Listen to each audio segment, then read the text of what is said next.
Debate, Uncut and After Show. I'm your host Nathan Oakley, and if you are new to this channel, or you've not done so already, then be sure to subscribe. Hit the bell notification icon and join button if you'd like to become a Nathan Oakley 1980 channel member and keep up to date with the Flat Earth debate. If you'd like to support the channel, there is a super chat that runs alongside each of these shows while they premiere, and there's also a coffee, Patreon, crypto and thanks button in the info box below the video. Speaking of Patrons, I'm going to do a quick shout out to all of you who do support me on Patreon. So, a massive shout of thanks and appreciation to Smith Tools and Purchase, Level Plain Poem, Vitali Z, Colton James, BG, Survive the Spin, FE Patriot, Thomas van der Zander, Measured Flat, Chris Wouters, Sea Level Cultist, Mitch Kennedy, Rod, The Name's Burley, Twadwazzle, Jason Hornsby, Christoph Fournier, JMels24, Unimento, Iron26, Endless, Goldie McKinnon, Retro Bill, John Kays, Patrick Gunnels, Banter, Hairy Blade, Mobile Max 777, Rob W, Del West Watson, Unbelievable Productions, Blue Ridge Ranger, Abraham Mohammed, Skeptic 936, Texas Mike, Chow Yun Cat, David Wayne Foster, and Dank. So another massive thank you to all of you for supporting me on Patreon. And now with that, I'll hand across to whoever is in Discord and Google so you can enjoy their dulcet tones while I set up for today's live show.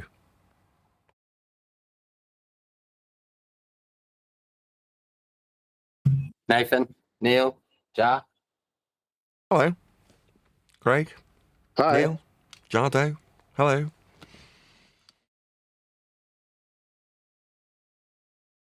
You get your monitor sorted now, Nate? Yeah, I bought a smaller one in the end. There was a Amazon seller that had a reasonably decent price on a Samsung. It still cost about 150 quid more than I wanted to spend, and it was smaller than the one I had. But yes, I got it sorted. Good. Got all sorts of new weird faff that I had to fiddle with. G-Sync specifically. Seems to work alright now. For whatever reason, even though it's a 144 Hz monitor, it wants me to set it at a lower refresh rate for G-Sync to work. I'm like, okay. Now runs at 120. So, okay. So if you buy a G-Sync monitor, they recommend you lowering your refresh rate below what the monitor actually can cope with. To me, I feel like I've been robbed of 20 FPS, but that's just me.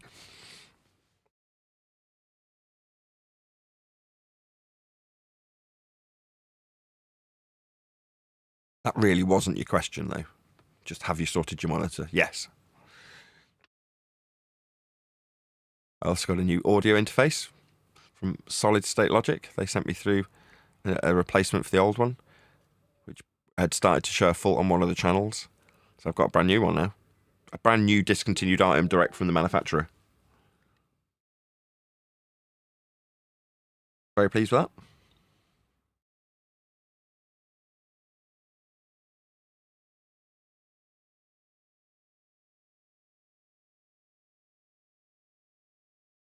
Did Central Gate put anything in Teams for us to cover? Anybody keeping an eye on Master B? Sorry, Nate. Yeah, I haven't seen nothing. I just seen a book by Divergent Droid. Book? Oh, that... yeah, I see what you mean. Yeah, a book. One thing that keeps tyranny alive is when good men do nothing. That one, yeah.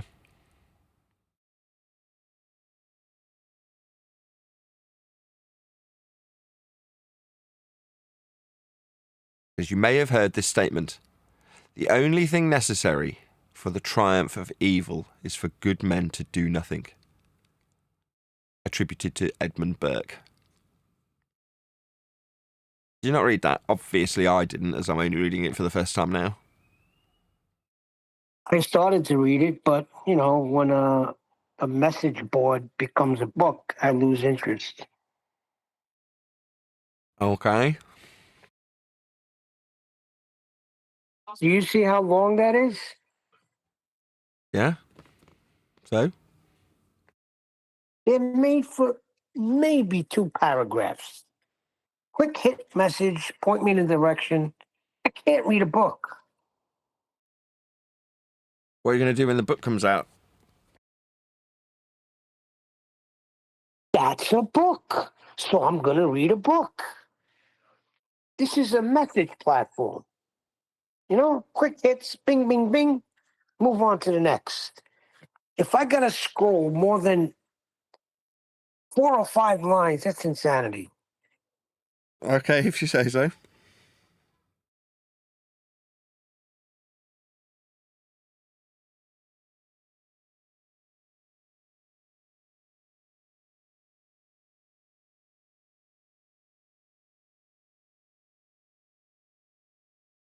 I hope we have a good show today.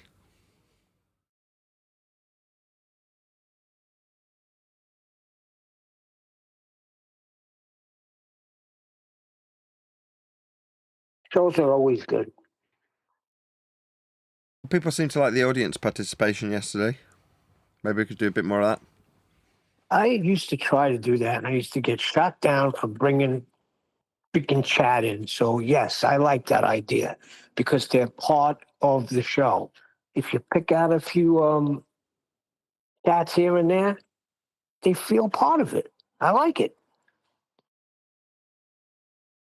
Okay, well, there's no reason why we can't do that on today's show.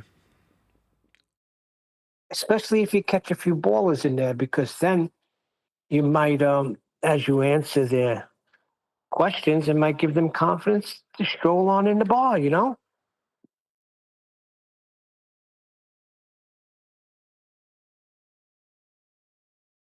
And by bar, you mean ring.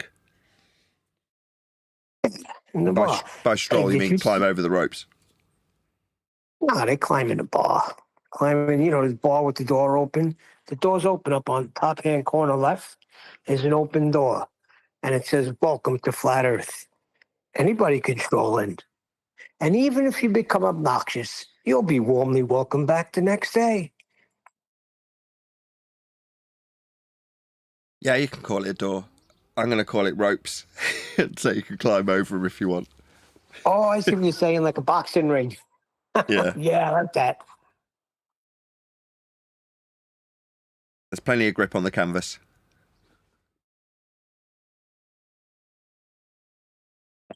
My little guy's birthday today, Friday the 13th.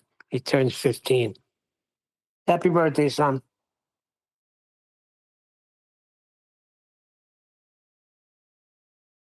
Hey, did you see that one guy that survived that horrific plane crash? I think that plane was on the way to the UK. Yeah. He was on his way to London from India. But he was like something out of Unbreakable. Like, there is a sole survivor. He walked away without injury. And then they cut to him with a whole crowd of people going, "How did you survive?" And he's like, "I don't know. I've no idea. I can't even remember what happened. We were taking off. I was talking to my brothers in the UK, and now I'm here." That was his testimony. You're like, my God. Seat 11A. I even saw the testimony of the brothers that were in the UK, giving their side of the event. So like, yeah, he was just about to take off, and he was on the phone with us going, "We're just about to take off." And then a couple of minutes later, he phones back and is like, "The plane's crashed." Like 2 minutes later. I shouldn't laugh. Obviously, hundreds of people died, but you know what I mean? It's just bizarre that there was a sole survivor. His brother died too. His brother was sitting in another seat, like behind him, but he didn't make it. Yeah. But yeah, that's crazy. You think he'll have a little survivor's remorse? What do you call that when somebody survives like a big tragedy? Maybe, but I don't know if there's obviously a statistic in there somewhere for the likelihood of a sole survivor just being thrown in a very fortunate manner from the wreckage, which he obviously was. Lucky old him. Oh, he's going to have a lot of money soon. Well, lots of people want to talk to him, yeah. Not only that, Boeing's going to have to kick him something. Lost Probably, his brother. When you fly, do you have to sign some sort of waiver? Is like that included, or are they responsible for you when you go in the air? Or is it flight your own risk type thing? No, I'm pretty sure that they're going to be responsible for you, right? You're paying them to get you from A to B. They're going to have, you know, they're liable to a certain extent, aren't they? Obviously, they're the ones carrying you for a profit. I was listening to some pilots and they were talking about the flaps that they were supposed to be either up or down. I forgot what the guy said. So like they're analyzing this thing and something went wrong.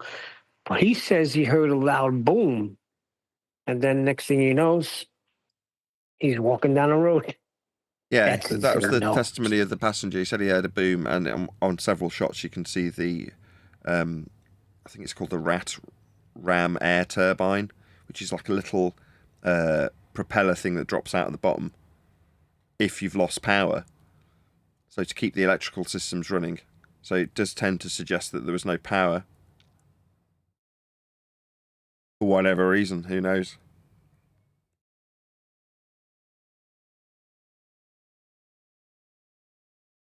He was like, I think I heard he was in the center of the plane. From what I hear, though, that is the place to be.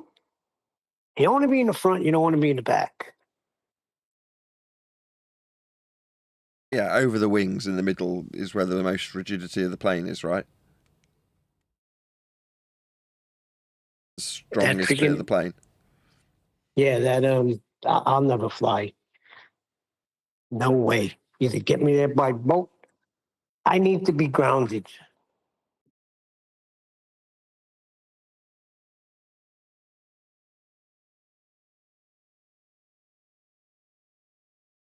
Yeah, well, it's all very sad.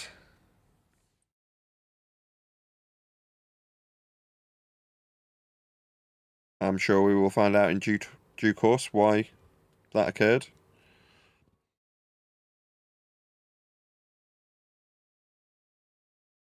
I see the political arena stepping up with this show that's going on called Life. Craziness going on in the Middle East as usual, but we won't turn it into a politics show. See, the world has to know Earth's flat and we're not on a globe. I think it's very important.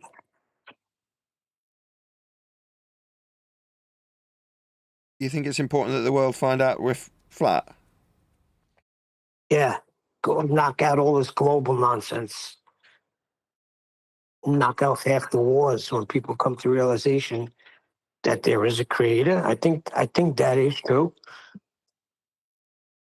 Everybody have a different outlook on things, you know?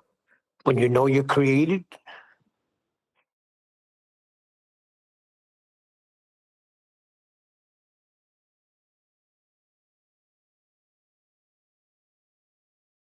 Divergent Droid's asking me to play his video. He says it's unrelated to FE, but he wants me to play it.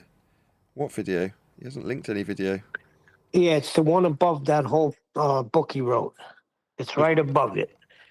And I think he should play it. He's a great moderator. Okay, give me a sec.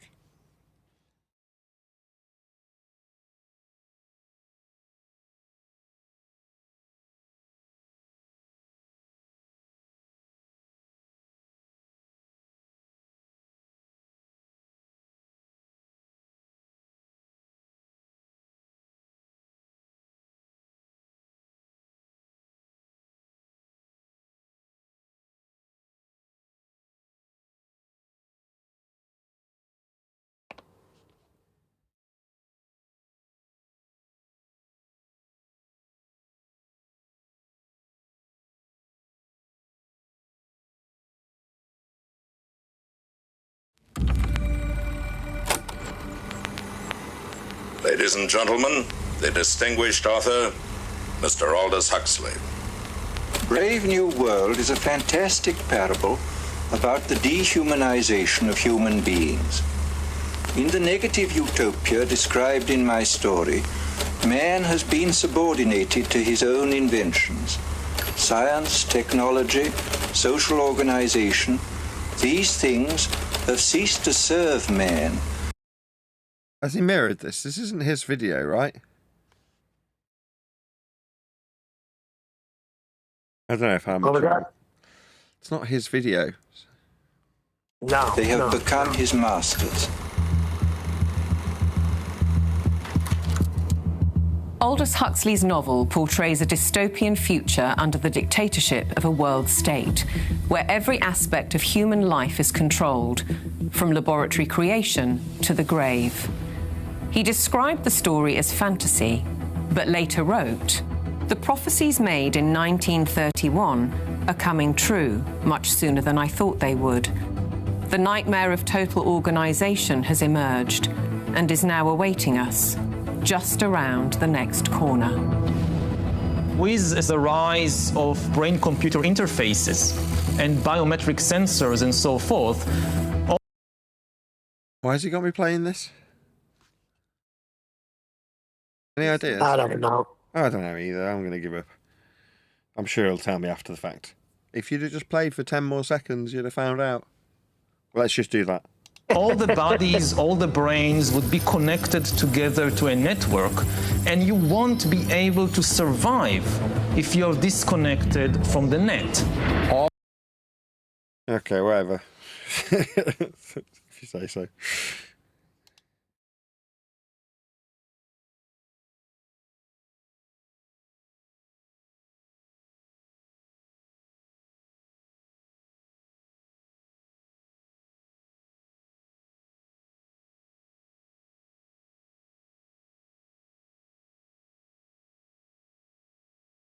Is there nothing flat earthy for us to critique in Master B?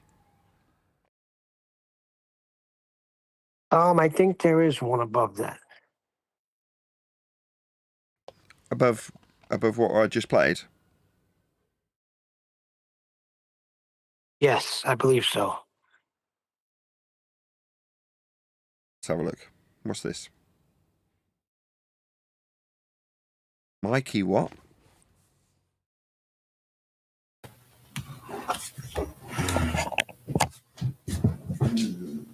Something about the firmament being confirmed. Yeah, something like that. Guy started his video and then immediately walked off.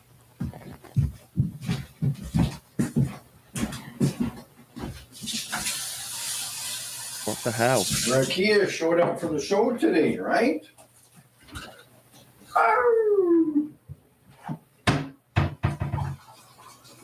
Just not professional.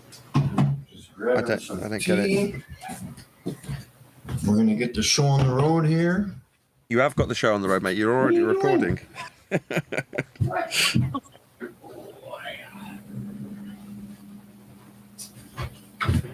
Okay. Yeah, we're okay. The question is, are you okay? 4,000 bananas to eat. Yikes. All right, we're gonna see what happens today. We got some. That's a minute and 15 I'll never get back. I got a little experiment to do with myself here. Oh, really? No, you haven't. And we will watch.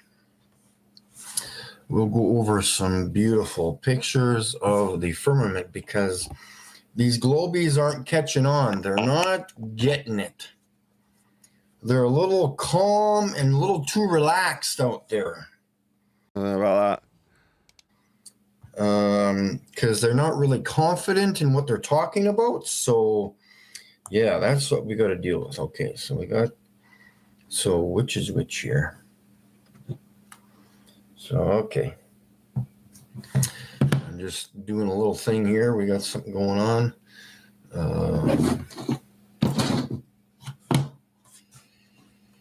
Watch live. I need to watch my stream. And we will. Okay.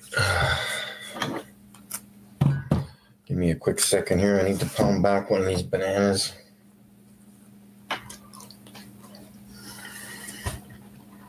Is he really eating?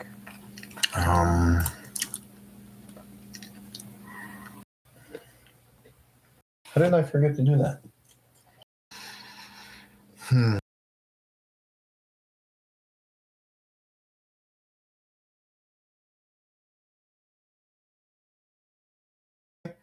There is no depth. This star is not further behind any of these stars. They're all connected to this surface right here, as you can see. It's not hard to film, guys. You just got to get off your asses and go outside and do it.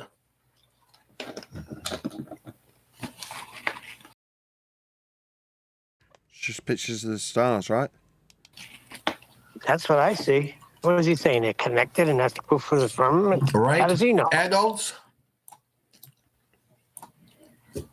Why do I have to kick your ass and get you to start moving?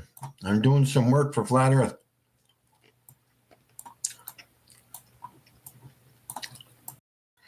Picture here. This is a star. These other lights here are not stars, okay?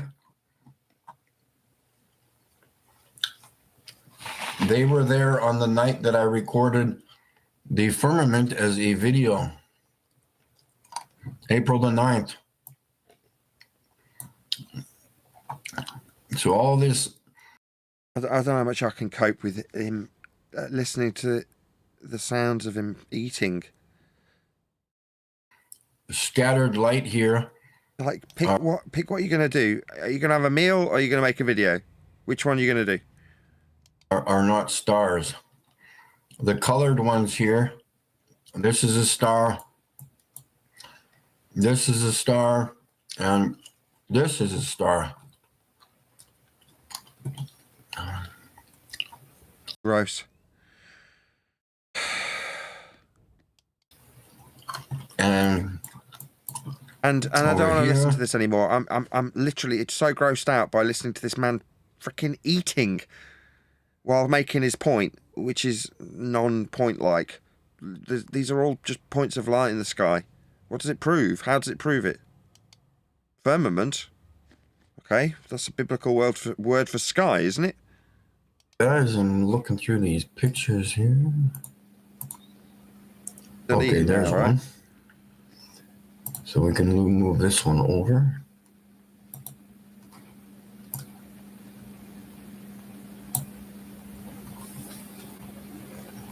Yeah, okay.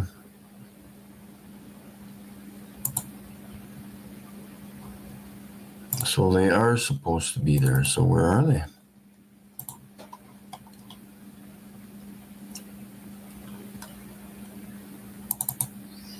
He's a believer. He's not a knower. There they are. Okay.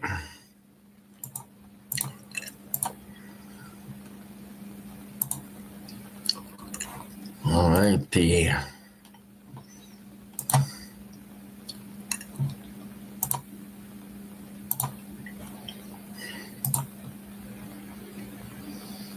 Zeke, ZH King, good to see you there. So me and my cat can run and play. CJ, good to see you there. Yeah, the firmament's like a TV screen. Yeah, I don't know what's going on with that firmament, but it's quite interesting. Okay, so this is a zoomed in or a screenshot of one of my other firmament pictures. So we're just gonna like check out what these two stars are doing that are connected to the firmament, and of course, whatever these wavy lines are here. But you can see that the star is creating the light here, reflecting off of whatever's going on here. You can see it here and here. I mean, I can see a light with a bit of a streak. I see that, yeah. Okay. And this line over here, and obviously the surface that all of this is connected to, and see. No, what do you mean surface it's connected to? I see a light and a streak. That's what I see. I mean, I understand the necessity for containment when I talk about how we achieve gas pressure that we're all breathing. But this doesn't suggest that it's attached to a ceiling. You're calling the firmament. I don't see that here. Anybody else see that? No, I don't see that. So what he's saying is they're all attached to the ceiling, and the ceiling is spinning. Crystal ball. You can see that this star here, or this light, is reflecting off of the surface around it again. The ripples, the bumps, the whatever you want to call them, whatever the surface is up there. But I don't know why these globies keep talking. Like, you've got McToon debating all these flat earthers, and yet he's got no confidence in what the hell he's talking about. He thinks space is actually real. I'm sorry, pal, but I've recorded the firmament, so I don't know why you keep continuing on. Macho Man, good day, sir. This is another zoomed in picture of the firmament. We've got two stars side by side. It would be nice to get those clear someday in a video. Would be fantastic. And of course, you see these kind of like geometric patterns here, like as if there's ripples or ridges or like a circuit board type of deal here. It's like looking at clouds and going, I see a fluffy bunny rabbit.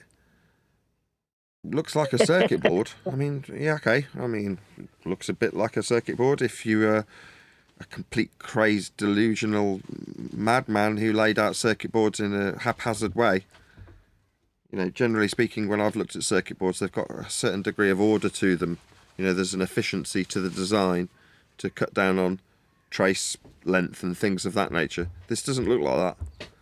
I mean, at a glance, maybe, but again, this is just kind of meaningless. I mean, you can't make claims unless you can validate them. I mean, I can happily go along with it looks like X. Yeah, okay. It does, yeah, okay, if you want. It looks like a circuit board. Okay. And what's next? Oh, that's it. Oh, that means it's attached to the roof. No, I don't know that that's the case. What are the stars again? How are they attached? What's the mechanism? I have no idea what they are. How can I suggest that they're attached to a firmament? You can't. Exactly. I know the light in my house is attached to the ceiling because I could validate that. But come on, you can't validate anything he's saying. The hell's going on here?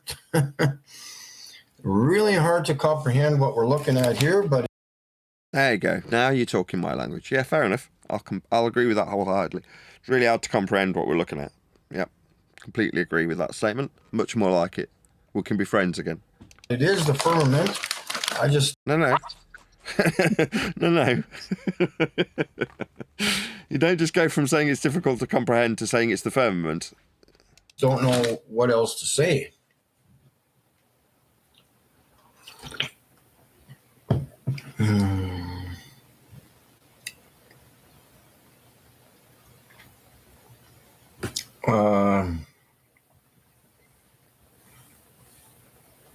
No, sorry. The stars do not sit. They're not in water. Well, as they sit in water, the stars are not in water. They're in the firmament. Oh, God. Why would it, again, both statements I have to disagree with. I don't know they're not in water. I don't know that. I don't know they're not in water. I don't know that they are either if you were to assert it in the positive. But you're saying they're in the firmament or attached to the firmament. I don't know that.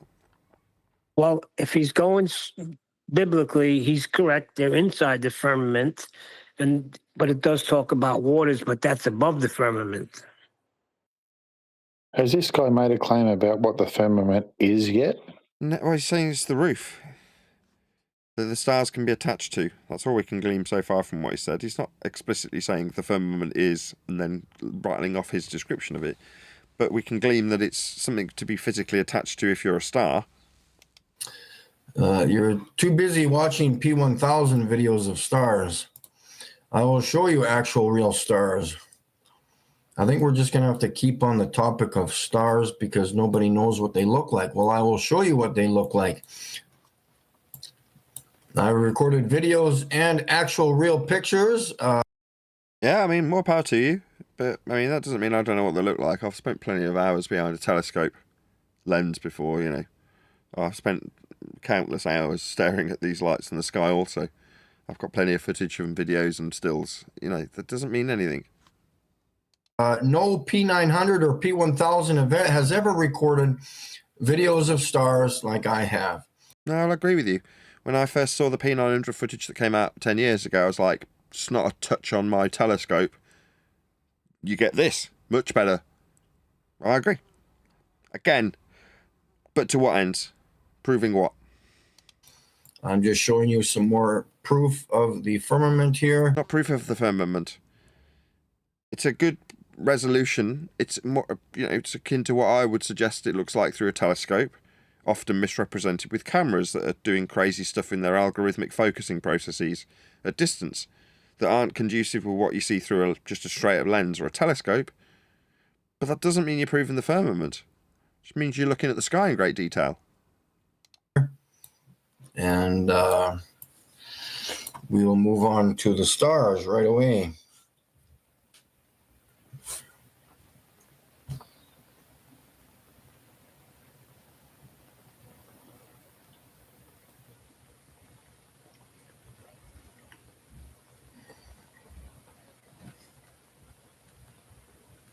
I like that one. This one here, we can zoom in. So again, you can see like some kind of a texture here that is showing up as look like, like a purplish, royal purplish or amethyst colorish. But there's obviously something here that this is part of the Milky Way here. This big mess of stars. I'm not sure where you see water here. Okay, moving on to firmament pictures where there is no water. Okay, I hope you guys are all sitting down. Now, the best one I have is right here. There is no water in this picture whatsoever.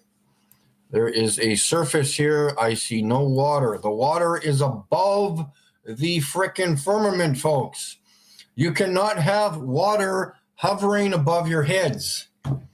It is on the other side of the firmament. The water on this side is in the ocean. The water... What's he talking about? Does he not know that there's a water cycle? There's a huge amount of water just in the air. Like they measure it and give it you in weather forecasts. What's he talking about? Above, our water's above the firmament. Really? What about the humidity? That's water. And it's above me.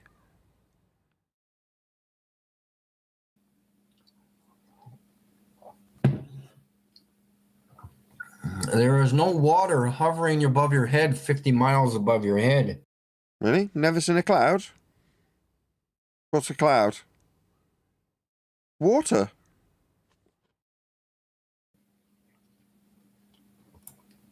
And this, what does this look like? Does this not look like the surface of the moon, folks? No. Do these not look like craters to you? No. If you want to call them craters, No, I don't. I don't want to call them craters because that's not what they are. They don't look like them.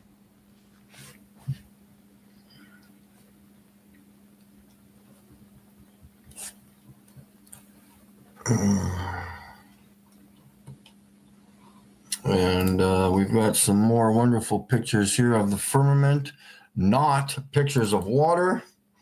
That would be nonsense to think that. These are great pictures.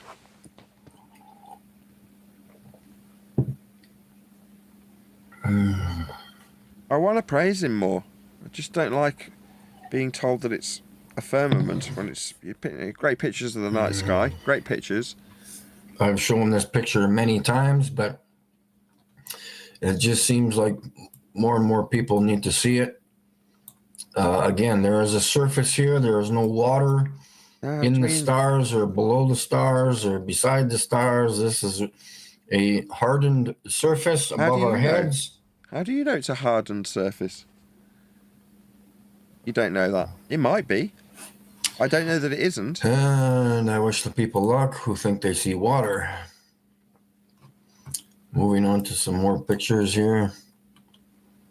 We will zoom in for these people who are got walleye vision. I can only see water for some reason. I see stars and light and a surface. That's what I see. There is no water here. The water is above the surface of the firmament. You will have to explain to me how you think water supports itself above your head, hovering in the sky. Please go ahead and explain that. No worries. It relinquishes itself of its intermolecular bonds. It becomes a gas. And then it moves freely and randomly in all directions above your head. It's constantly like that.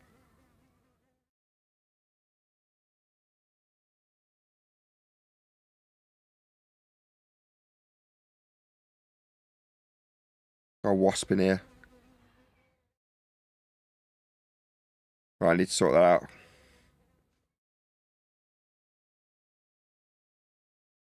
Got it.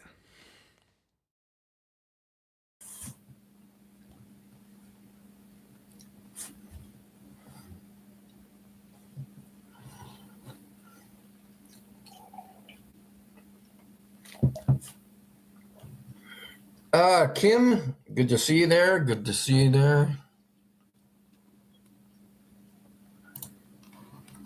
And where's the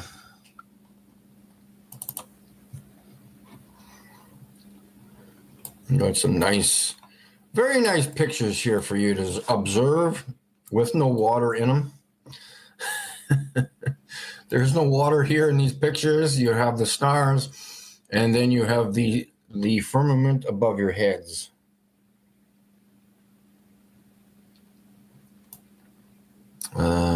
So yeah, we got the squiggly line. Do you appreciate how I could make the same burst of assertion? I could say, here's the pictures of the stars. There's no firmament in them. There's no firmament in this picture. It's just the stars. Lines, whatever the heck these are. Don't know what's going on here, but Neither do I. That's, again, reasonable that you should disclaim such. Because it's true. But you're simultaneously making declarations that you can't back up. some indents or crevices or something rather. And over here on the left, this one really... You're ascribing this physical nature in your description to the sky. You don't know what the sky is. To suggest that it's got this physicality with cracks and crevices, it's outrageous, really. You don't know that. boggles my mind, this square area, boxy looking thing here. I don't know why it looks square, but I just take the pictures, guys.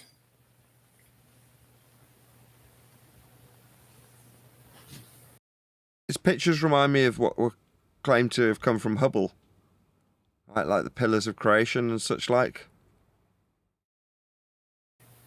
Great pictures. These Kench, well, you keep stating that there's water here. I don't see water, so you're the one misrepresenting it, what you're stating.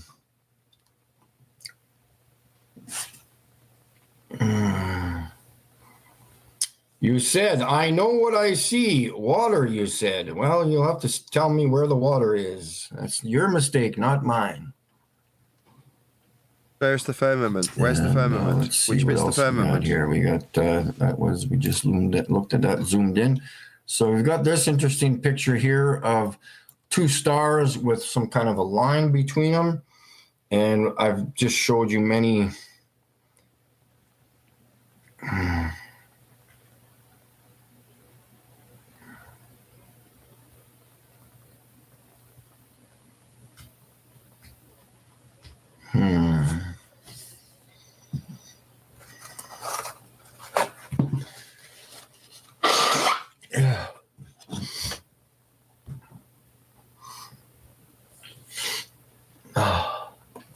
Hold on, guys. I want to try something.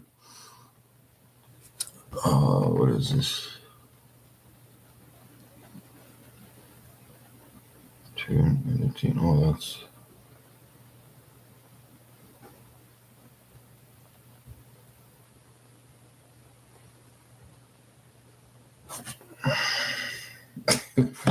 Hold on. Let me do something here.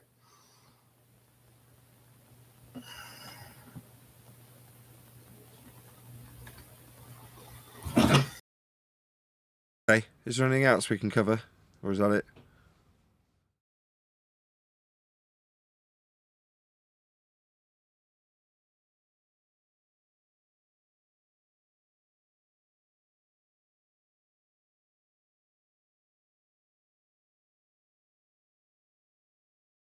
Hello?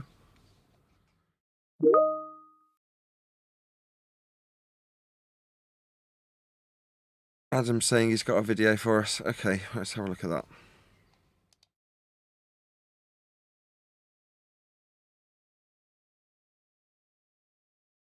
Where?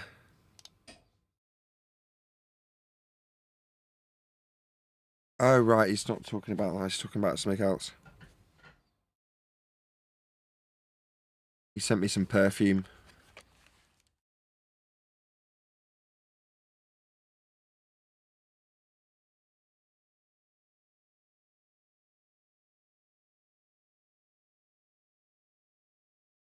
Right, hello, people of Discord.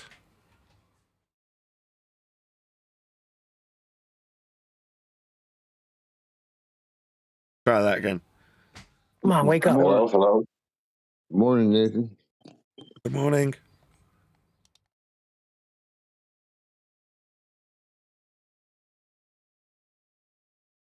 Richard was on last night. On What what? did he have to say? Oh, just on his live stream. No, all kinds of things, I guess, and nothing at all. I don't know. I don't know what. Yeah, debate. Oh yeah, should advertise that a little bit too. I guess the flat Earth reunion there or something. Well, I forget what they call it. Meet up. That's going on this weekend, I think. Yeah, I don't know how to feel about that. 10 years ago, I was running my own meetups and such, but now it just seems silly. It's like that whole idea of having a group called Flat Earth is useful to our opponents, isn't it? Now, I'm not suggesting that I'm not grateful that I've got a decent community around me, but by the same token, it's like we're in the process of finishing off editing my book that makes it explicitly clear that Earth being flat is only about that. It's not about communities. There's a deception from a heliocentric rhetoric, but ultimately, what's it really about? It's about Earth being measured flat. Not about meeting and greeting and pressing the flesh. It's been turned into that.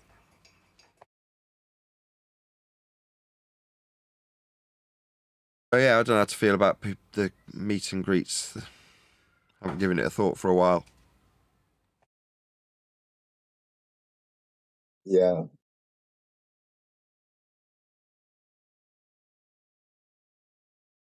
You know what I mean? Jared. Yeah. Oh, yeah. I know. Yeah, I know exactly what you mean. It's a hard line to toe because I've got to, on the one hand, praise my own community that I've built up. But by the same token, I've got to condemn the use of Flat Earth as a sense of being a community, which it cannot be. You've got to turn it into that artificially.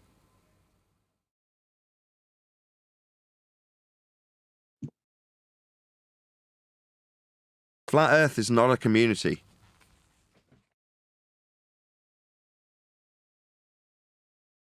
Yeah, you're right there. It's a wonderful thing, though.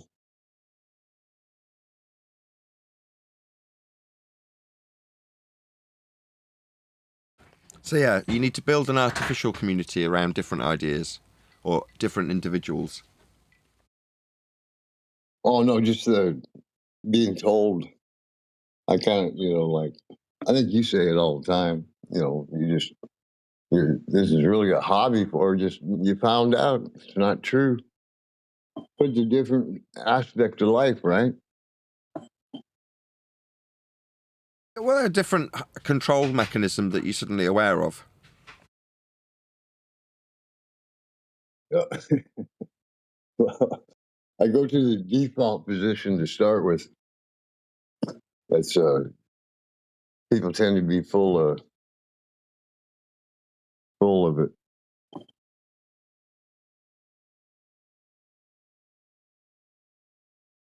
Pretty amazing.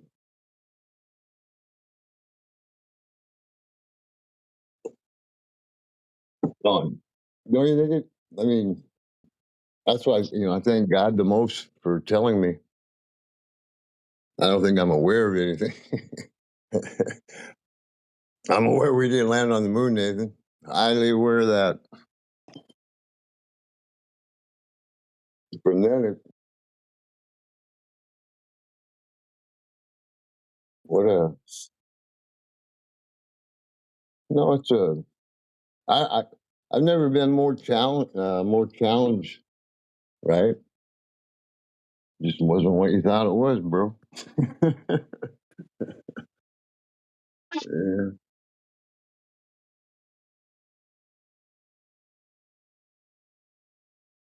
Well, I personally use it as proof of God myself.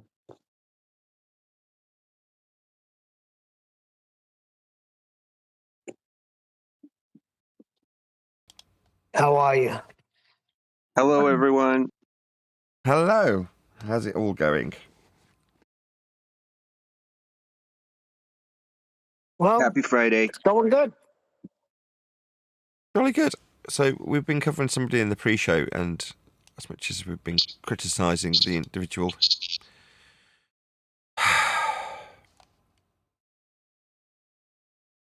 as much as we've been criticising that particular individual, we might as well give him a proper shout out.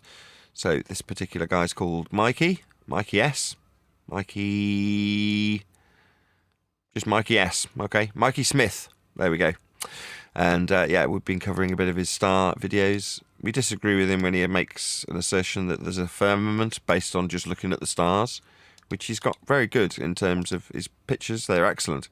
So check him out. As I say, we've been covering it in the pre-show, and I'll put a link to his video, which is called Firmament Confirmed, Globe Believers, You Are Done. And there's a link going by to his video in the YouTube live stream chat. Oh, how do I bring that up? Just one sec. No, not that button. That button. Yeah, there we go. So yes, you can see that winging its way by in the live stream chat now. So yes, do go and let Mikey know at Nathan Oakley 1980 sent me with a polite comment that just alludes to exactly that, the fact that we've been covering his video on today's pre-show. He's a flatty, and he's only got a couple of thousand subscribers, so it'd be nice to help him along in the YouTube algorithmic love that we definitely don't receive here on Flat Earth Debate, and I mean, no doubt he won't receive either. So regardless of our disagreements in regards to his suggestion that he has proof of a firmament, I do like his images. Well worth checking him out. So that's Mikey Smith. Horizontally something or other. That's the channel name. So check him out. Also, leave a polite comment and let them know. Eat first, then do your video. Yes, I had enough moans at this particular videographer, and people who make YouTube videos, it's supposed to be just that, right? It's supposed to be low-key, amateur. That's what YouTube represented 10 years ago. So someone starting a recording, immediately walking away, and then coming back and having dinner. That's, to be expected. It's very, very amateur, which YouTube is supposed to be. Go ahead, whoever that is. Their mic open, causing a horrendous squealing noise. Come on, someone's opened their mic. Shit, third time, whoever that is doing that. Yeah, because we're professionals here. Yeah, he says with somebody on his panel who he doesn't know, figuring out who's causing a high-pitched squealing noise right at the beginning of the live show. With whoever's mic's wide open. There it is again. Who was that? Second I look away, it's happening. Somebody's got their mic open and you're causing chaos. It's really irritating. Membership's coming. Share the show, says Jardo. Thank you, Jardo, for the super chat. Really appreciate the support. If it is you causing the high-pitched squealing, I'll take it all back. As you're the only one with your mic open. It's probably Jardo, isn't it? I like the fact that Jardo sorts people out with memberships. It means they can reference what we were just literally talking about, and having watched it in the pre-show, you get to watch that after the fact. That CC guy who's like number one Flat Earth Debate super fan, whatever you want to call that metric with the crown. Christian Zekas. He's the guy that gets all the reactions from Simon Dan, right? I'm not sure, but it might be, because I think I heard him say yes when you asked the last time. Let's have a chat with him about why that is the case. Because it's not like it's a one-time thing. Dan has covered that guy, Christian, the guy in the chat now, multiple times, right? And he always picks on something that's completely benign. Now, given the amount of interaction he has here, I can only assume that some of his videos are going to have decent information in.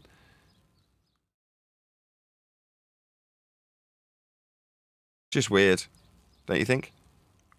Maybe it's just Dan being a bully and he's picked somebody to pick on and that's him. That's the person he's picked. There you go. But he's not no low-hanging fruit.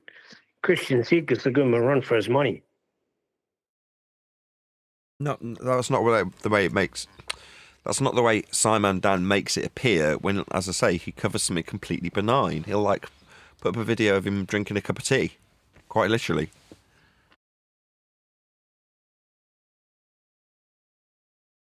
Shout out to Jardo, who's just gifted 20 memberships. I haven't been going live for more than 5 minutes, and we've got 20 gifts to the people who are watching. So if you join the show early, big shout out to Jardo for gifting you a membership. Check out all those new members whizzing on by. Should I do individual shout outs to them? Who we got as new members? Right. Oh, we got Musicians for Truth. Musicians for Truth could do with a shout out. Musicians for Truth has been doing a series. I don't know how long he's been doing it, but I reckon it's relatively new, like within the last 6 months, where he's unabashedly covering conspiracy theory. Now, don't get me wrong, when this stuff gets tied to flat Earth, I've got an objection.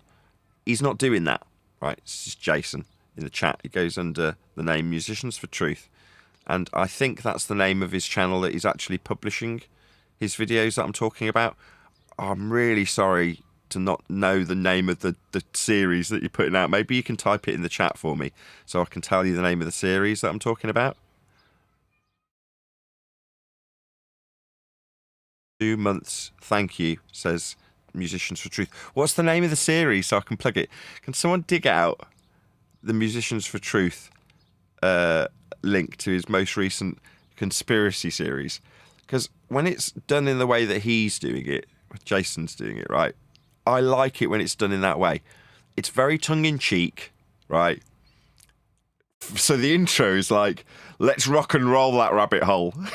I absolutely love it, right? Because it's not making any bones about what it is, yeah? It's a bit of fun. Now, don't get me wrong, he does touch on some more serious subjects, but for the most part, it's exactly as it sounds when he says, let's rock and roll that rabbit hole. But I've been watching it. I'm not even going to call it a guilty pleasure. There is no name, he says. Oh man, I just want to dig out a link to it. Let's have a look. Let's go to your channel. He's got, it's kind of videos from the web is what he's just been calling it. Right, let's bring this up so you can see what we're talking about. I'm going to cover this.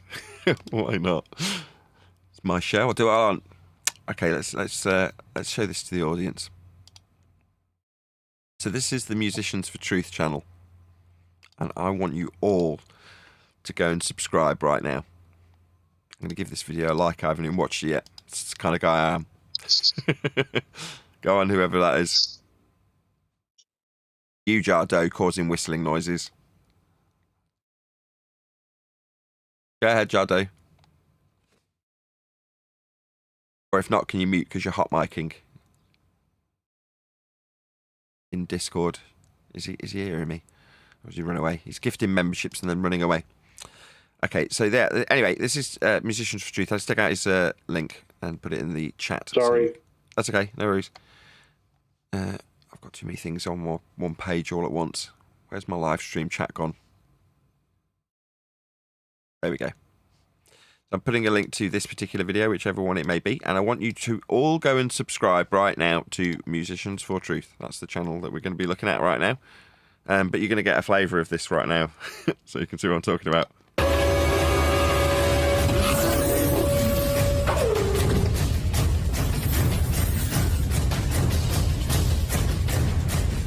Welcome back to the channel, everyone. Let's get into it. There you go. Subliminal messages in the national anthem. What an opener.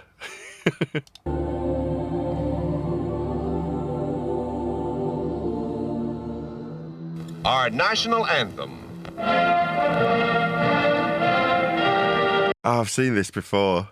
When I was, this is immediately bringing back really fond memories. So this is actually my gateway into the subject of flat Earth. I can only assume that the reason Math Powerland was automatically played to me, algorithmically speaking, on an autoplay, like the next video was Math Powerland while I was doing something else, quite late at night, maybe 1 or 2 in the morning, middle of the night. Suddenly I'm hearing Math Powerland talking about how Earth's flat without ridiculing it. Very weird thing to be hearing, to the point where I went and woke my wife up and told her, Earth's flat. Yeah, that's my entry into this subject. Why was I presented with Math Powerland? Because of this. I was looking at subliminal messages. So this video that you're about to see is actually familiar to me. So while I was looking at psychopathy, that's narcissism, and subliminal messaging, the next thing that YouTube's like, oh, right, you're interested in that crazy old nonsense. Maybe Flat Earth will be of interest to you. Have a bit of Math Powerland. So I can see how they, from the get-go, wanted conspiratards. And as much as I don't want to admit I am one, Brian's a bit like this, right? He doesn't want to admit it either. But we both know deep down what we are, right? We know how we got here. So it's kind of cruel to suggest that the people around us for being conspiracy dudes, like I have a propensity to take it out on Dave Weiss at the moment, and Dave Weiss has come from the same conspiracy background in that regard as I have. So it's all well and good me getting here and moaning at Jesse Spots for talking about clone centres. It's like, how did you get here again? Through subliminal messages and psychopathy. It's like, yeah, they want conspiratards here, don't they? They want us to be talking about ice walls and domes. So is it any surprise that the kind of people who are here?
Was I on mute when I was saying all that? I was saying, how fickle are we? Right? Shout out to Jardo, who says, shout out to Dearth, member number 9. Yeah, 2 or 3 days ago, we were ripping him a new one, and now he's a member. Very amusing. It's amazing how free memberships flush out who's actually watching.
Why am I not hearing anything?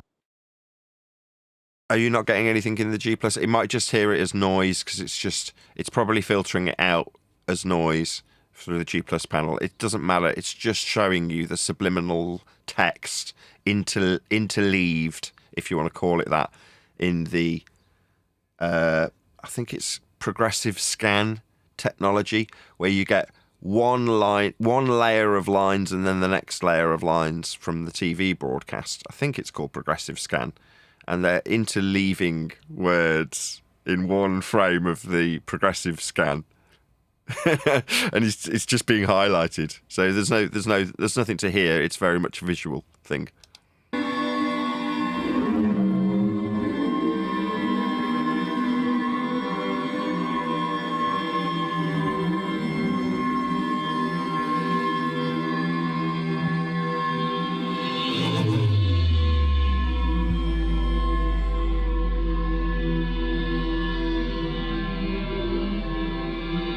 Easy to catch now, right? With pause buttons and high resolution video that has no rolling tape head. But you can imagine when this was being broadcast twice daily, especially as it's going, like I say, out at 2 a.m. or 4 a.m. for the start of the broadcast day. No one's really paying that close attention. And even if you did record it, if by the time VCRs were in use, what you're going to do, see it on a scrolling playhead from a tape? I'm thinking not. But now, like this, yeah, you can pause it. You can see what they were doing, what they were telling you. And it makes, what's his name? Is it John Carpenter? They Live, right? This is what They Live is alluding to, right? You know, it's just much more obvious when the example is you put on the glasses and you can see that the billboard's got a completely different message. Like, well, that's a novel way of showing you this.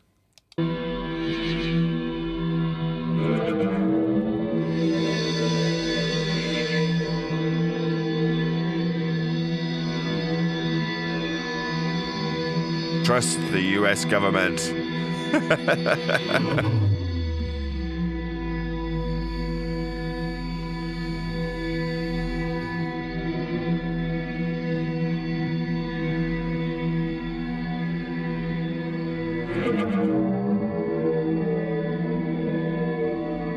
Clever, quite clever. Rebellion is not tolerated.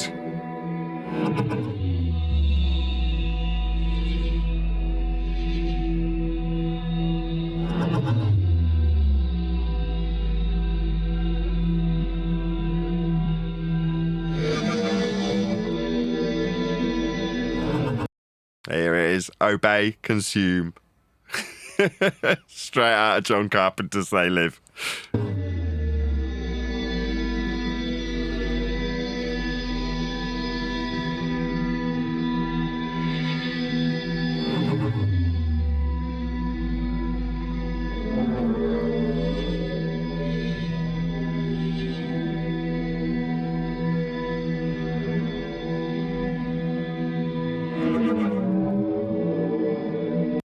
Is anybody familiar with this sort of stuff? Has anybody seen these sorts of subliminal messages exposed prior to now?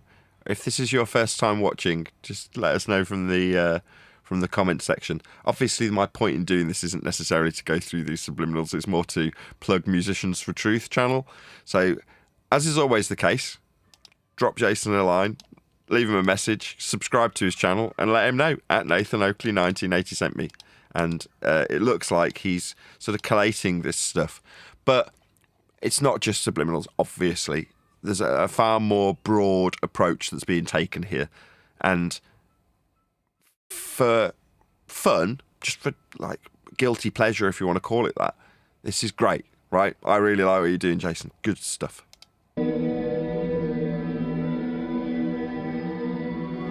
Yeah, we've seen this before. But I would point out in Master B last week, I sent one when we was discussing U2 and why people didn't like them. There was something to do with the video wall that they put in their big drone that they did a recent concert on last year. As in the Irish band U2?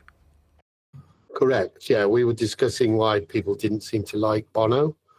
So I posted up a video about subliminal messages from U2. Okay. Where's that? In Master B? Yeah, it was about a week or so ago at least. Okay. Yes, can you stick it in again? I'll see if I can find it. Marvellous. I love this stuff. Like I say, this is what I was into before Flat Earth. Not directly before, it was psychopathy directly before, but, you know, from memory, it was 2006 or 7, maybe around that sort of time. Anyway, I'll do another plug for someone else. Reality in Truth, all one word, is a YouTube channel that's still available for the material that was being put out 10 years ago, or stopped being put out 10 years ago-ish. And that's run by a guy called Nathan Bell, or was, when it was actively putting out material. It isn't anymore. But you can, if you are interested in this particular rabbit hole that's being rock and rolled by Musicians for Truth, then you can check out Nathan Bell's YouTube channel, which is called Reality in Truth. And he exposes things that I don't know if did this make it into the book? I can't remember. There's so much stuff that we put into the book recently. Could have swore I'm sure I went and got a part of a handbook from Nathan's channel recently for the book, right? I just can't remember if I'm so vague on this. I'm a bit wishy-washy at the minute mentally. Yes, just full stop. But there might be something in the book about this. I can't remember. Neil, you're my man in this regard. Can you remember me putting something in the book about subliminal messages? I'm sure I have.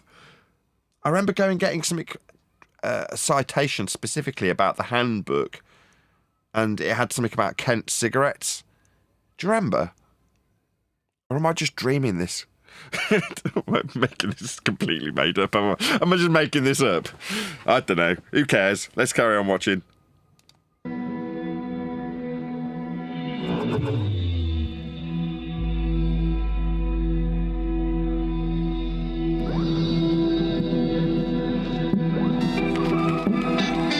If television has been slipping in messages subliminally since the 70s, where do you think they're at now? With the technology the way it is, they could slip in messages and you'd never see them. Nah, I think it's advanced way beyond subliminal messages. The need for it isn't really there anymore. So that's such a crude tool by comparison. I mean, they're studying us in terms of what we want by what we look at and what we listen to, and that can easily be influenced with the advertising algorithms that are put in front of us. And it's much more effective to directly tell you something rather than subliminally advertising that message to you, or trying to get you to buy a product through fear-induced subliminal messaging. Yeah, that crude tactic definitely worked and was abused in the 70s and 80s especially, but I think beyond that, through the 90s, they figured out that if they just know what you want and they just give it to you, that's much easier to get you to do what they want, right? You just have to get the two things, the thing they want and the thing you want to converge, and they can subtly drip you that information if they know the kind of things you like to keep you looking at the things you want anybody else to be looking at. So I think in modern times, subliminal messaging, I'm sure it is still used to a certain degree, but just it's not as effective as a tool as you might think in modern times. TV frame rates now move faster than the eye can perceive. Be careful of the content you consume.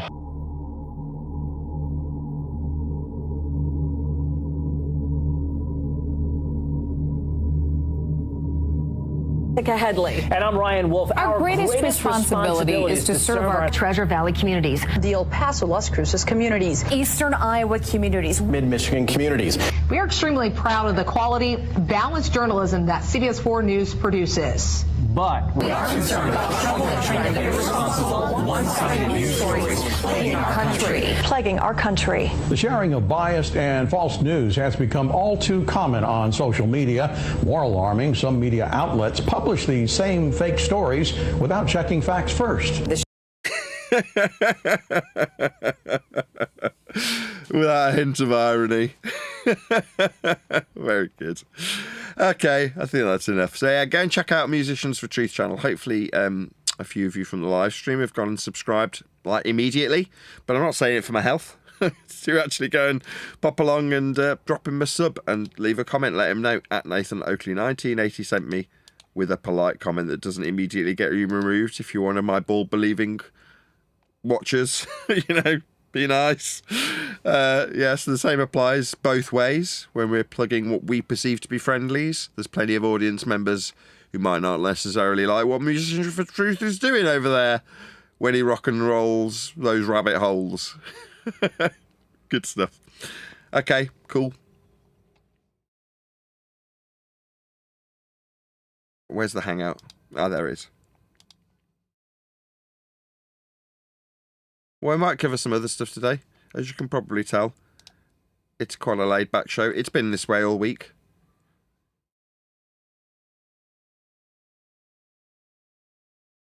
Anything else anybody wants to cover specifically? I did say that we would go to the chat at some point. I should maybe do that now. See what people are saying from there. Shout out to all of the new members that Jardo's introduced. Thank you very much again to Jardo.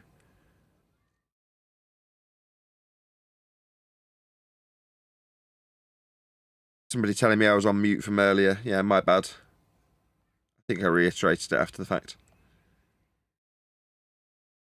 Anything pressing from the chat? It doesn't look like that's the case. Craig put it up, YouTube stuff. Okay, we'll go to that then if there's nothing from the YouTube chat. If anybody does want to ask anything from the YouTube chat, feel free. I'm going to try and be a bit more interactive with the YouTube chat, the live stream chat, that is. Okay, so let's go to Craig's video.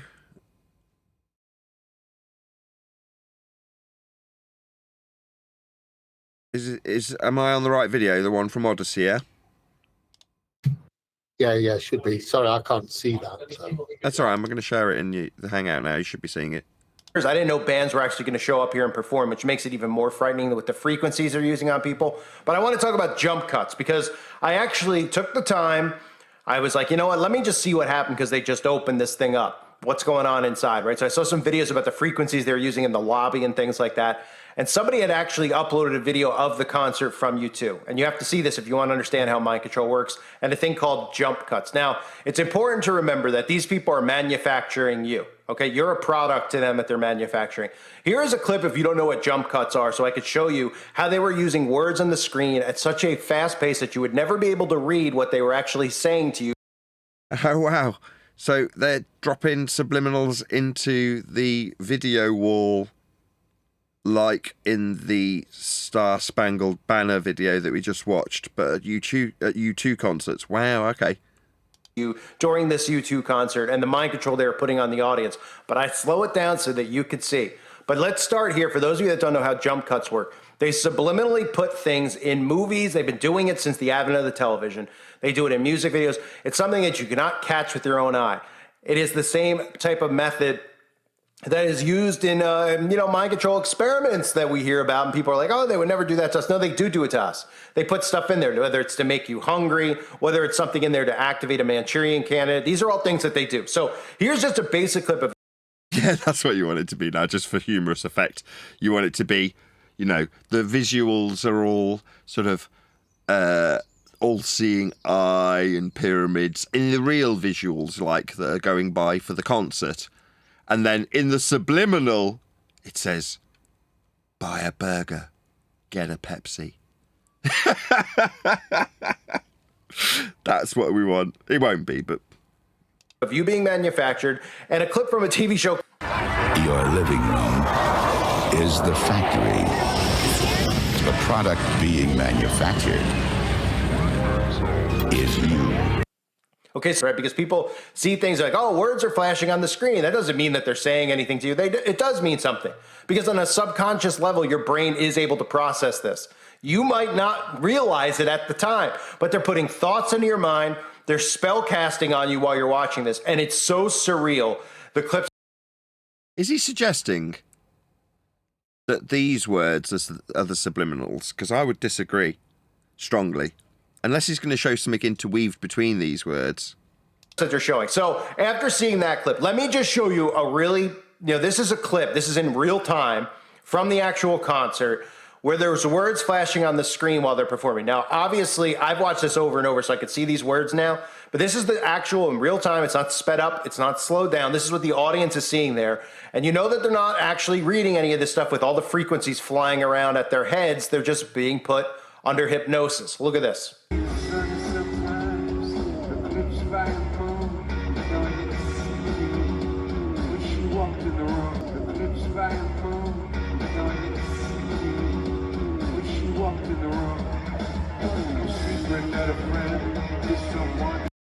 Okay, I mean, let's have a look. Let's see what it's saying then.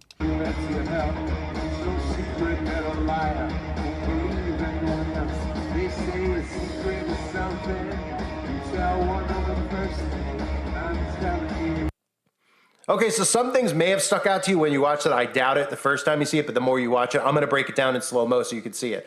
But one of the things that was in there, if you didn't notice, was 666.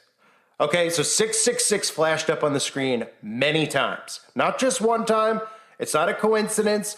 Look, 666 in green, 666, right? It says. The song that it's being played to is The Fly.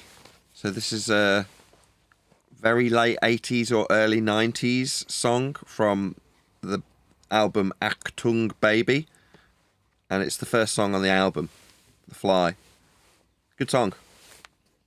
There's 6 on the screen, and then on all the small screens below, 666 on the 3 screens next to each other, 666. If that's not enough for you, look what else flashed up. Oh, so what?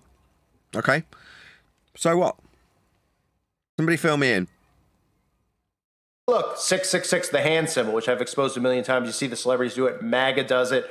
Okay. Okay. I'll accept that. There it is. It's in big giant letters, 666. We saw the 666 in green. Now it's 6 in letter format. Okay. So what?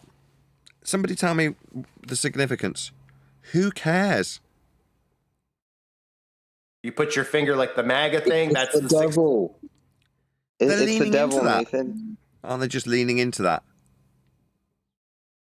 Well, it was obviously there for a reason, right? Yeah. Artistic flair. Look, they even do it backwards. They do it so everybody can see it. Why else would they put this stuff in there? Yeah, but you're not answering the question. You're questioning like it's an answer. Why else would they put it in there? You tell me. Okay, it's a 6. Backwards, you say? Okay, yeah, I can see that. And these aren't the lyrics of the song that are on the screen, ladies and gentlemen. No, I agree. It's The Fly. It's not got any 6s in it. You want to sit there and be like, well, they probably just kept flashing the lyrics. These are not the lyrics of the song. You can go look at the lyrics of the song. I believe the song was called Fly on the Wall by U2. A song that... It's just called The Fly, but yeah. Oh, excuse me, The Fly. It's called The Fly. Or Fly on the Wall's another name I guess people have for the song. No, those are the lyrics. Like a fly on the wall is one of the lyrics. I don't know, whatever. That's the song. These are not the lyrics of the song. So no, that is the lyrics of the song. not a U2 fan, I can tell. These are subliminal things they're planting in people's heads. It's like... Why? No. Right. With the national anthem that you saw earlier, yeah? Obey, consume. God is real, God is watching. With a church behind. Yeah, you can understand the nefarious intent behind that message. This is a number 6. Okay? These are very different standards. Like programming a human being without... Sorry, no. Not programming me. I'm not being told to obey. I'm not being told to consume. And I'm not being terrified by the impression from a subliminal slide that God is watching with a church being the picture in the background. That isn't what this is. Them realizing it. They're getting hit with frequencies, then they're getting... Hit with frequencies? Well, like guitar frequencies. Yeah, we are. We're at a concert. That's right.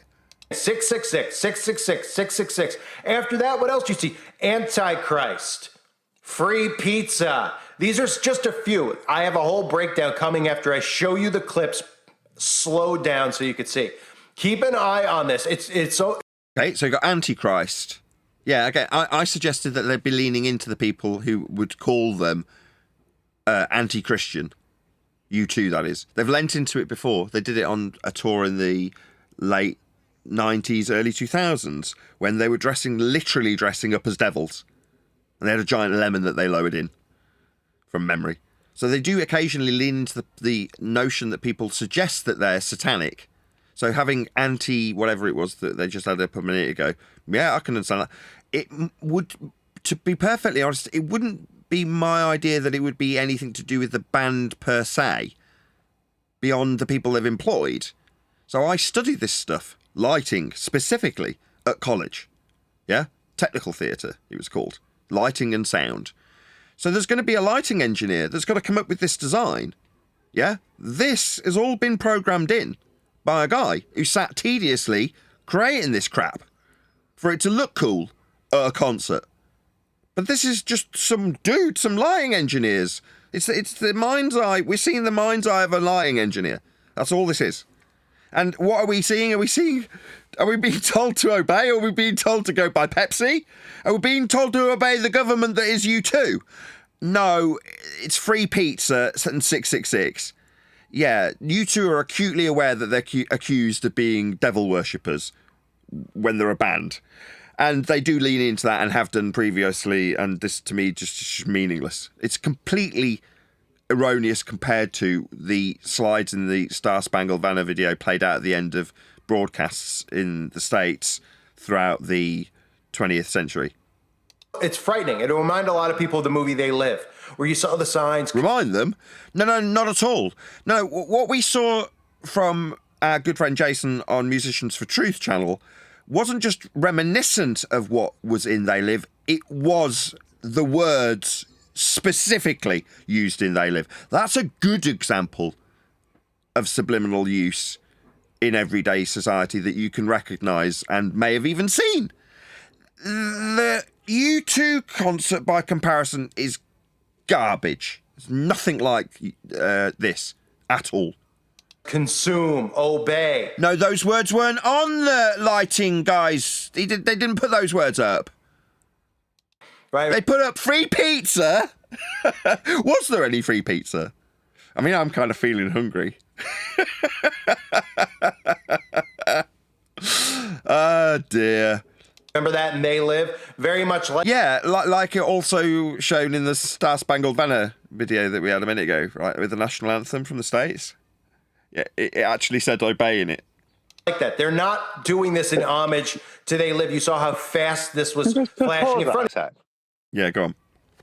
I've only joined just because I saw the obscene thing, and there is a big difference between what's being put on the screen subliminally to trick the audience to make them think in a certain way. Fine, what you're saying in terms of the obey, but what's being put on there is nothing to do with the audience. It's a message to the other controlled elite in the sickest of terms. It's letting other paedophiles know that they're paedophiles, that they obey, they're part of the bigger club. That's what some of that messaging is about. It's nothing to do with you. It's just like knowing what that symbol means. Yeah? Free pizza. Dirty, dirty bastards. I don't really know what that means. I don't really want you to tell me on my live show, but I suspect something highly nefarious. I am vaguely aware of things like Pizzagate from about 5 years ago. Is that what the connection is you're suggesting? Yeah. I would suggest that's the only connection. It's talking to your fellow club members, isn't it? It's a language that it has no relevance to us normies, does it? Free pizza, Nathan. Lovely. Well, why would a U2 concert? No, free pizza. That's what they're saying. Yeah. Maybe. Again, knowing... No maybes about it, mate. No, not one maybe, not one if, but, or anything. Yeah? Exactly what that is. What if I was the lighting engineer? What if my career path took me to being a lighting engineer? It wouldn't ever. I'm colourblind. I'd have never made it in that career. But if I was, and I happened to drop that in because I just thought it was something cool to drop in semi-subliminally. In other words, this lighting engineer is leaning into the idea that it could be perceived as subliminal. Okay, so if you are the lighting engineer, what does that mean? If you type in that phrase into your display, what do you mean it as an innocent lighting engineer when you're saying free pizza? As now you put it like that, as the lighting engineer, I don't think I'd put it in, because even with my ignorance of it, I've got a vague idea from Pizzagate from 5 years ago that it's probably something not good. Therefore, I probably wouldn't put it in. So I'm kind of defeating my own argument here, aren't I? You don't put things like that in unless A, you're going to lose your job, or B, you're part of it. Yeah? Yeah, fair enough. You'd probably put in something like free butter or margarine. Maybe. I mean, I don't know. I can easily imagine myself leaning into the subliminal thing. So I do it with the numbers on the show. I'll try and end the show on 666 or 333 or 222 because people are calling me a Freemason. So I just think, fuck. Well, I won't swear. I just think, yeah, I'll lean into that. No worries. I'll give you some 333s at the end of the show when you look at the numbers because it's meaningless. Yeah? But that, as you're suggesting, isn't the same as putting free pizza into a stream of visuals. I hesitate to even call them subliminal. Subliminal. I've watched that bit, and it's like wear a condom. Something to do with your mum. There was your brain's actually very, very good, and if you relax, it's amazing how much you can read at that speed. Yeah. But there was subliminal stuff. The bit that stuck out there was wear a condom to me. Again, is that satanic? Well, yeah. Well, it's not. It's not following the teachings of God, is it? So, very odd messaging. Maybe it's just a bit of sexual health advice that they decided to put in the middle of their concert. Yeah, maybe. Maybe. Again, like I say, it's peering into the mind of the lighting engineer, but if you're suggesting that there's more to it, I mean, I'm not going to disagree because I don't know it's not the case. And when you're talking mega bucks of creating these sorts of concerts for people like you two, there's a lot of thought that goes into them. There's a lot of planning that goes into them and discussion that goes into that planning. So I'm not going to pretend for 1 second that it is just one dude like I dumbed it down to be. So, I mean, I'm more than happy to change my mind. You've almost changed it already. Nathan, if it's at a U2 concert, nothing that's up on that screen is random. Nah, fair enough. Nothing. Yeah. But U2, Bono, I said this before, if anyone ever heard what he had to say concerning his father when his father passed away, like his first statement or whatever, it was really strange. It was what did he say? Kind of appropriate and poignant, given my dad's about to pass away. What he said was it was after his dad had passed, just after, like he made a public response or whatever to his father passing away. Because his father was well known. He spoke about his father in a way like someone who's a lower Mason speaking about a great higher Mason. That's the only way I could describe it. The only way, because it wasn't like, oh, I miss my father. Like, let's say if you have to do it, what you would say or what someone normal would say. It wasn't normal. It wasn't about a fella and his father as much. It was about someone and his mentor and kind of thing. It was bizarre. This is many years ago now. Okay. This is a thing that they do at a lot of rages, at a lot of concerts. They put mind control over the people there. So I'm going to play this for you in a slower speed. So what I did is I went through and I broke it down slower. Keep in mind some of this stuff. Okay, they talk about social media being the Antichrist. That could be hinting to the fact that the Antichrist might be some type of artificial intelligence, somebody who rises through social media. Wouldn't surprise any of us with the idol worship out there with social media people. Okay, then it goes into I love TV. I've no idea why the audio's suddenly gone quiet. I'll turn it up, but I love TV, love TV, love TV, love TV, believe TV. Even having the balls to highlight the word lie, because all the things on the television, spell it out, T-E-L-I-E vision.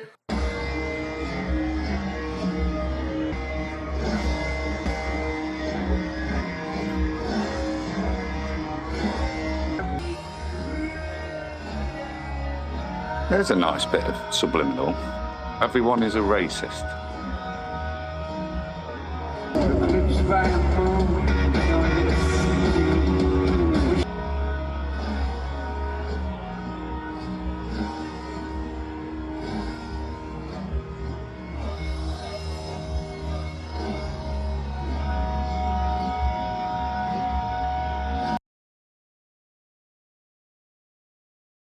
Okay, cool. Thanks, Craig.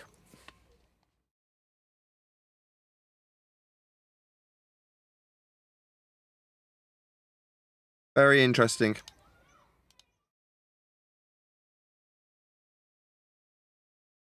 Was that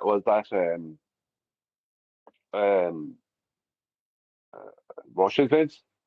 No, I don't know who that was. It was someone on Odyssey. Who was that, Craig? He's probably with a customer or something, so he may not. He didn't respond a second ago. I should have really. I've just deleted it. Otherwise, I'd have plugged the person's channel. I have a good little video. It's only 20 minutes long. If you want to throw it on. Yeah, go on. Is it in Master B? Interesting. I'll throw it in there now. 1 second.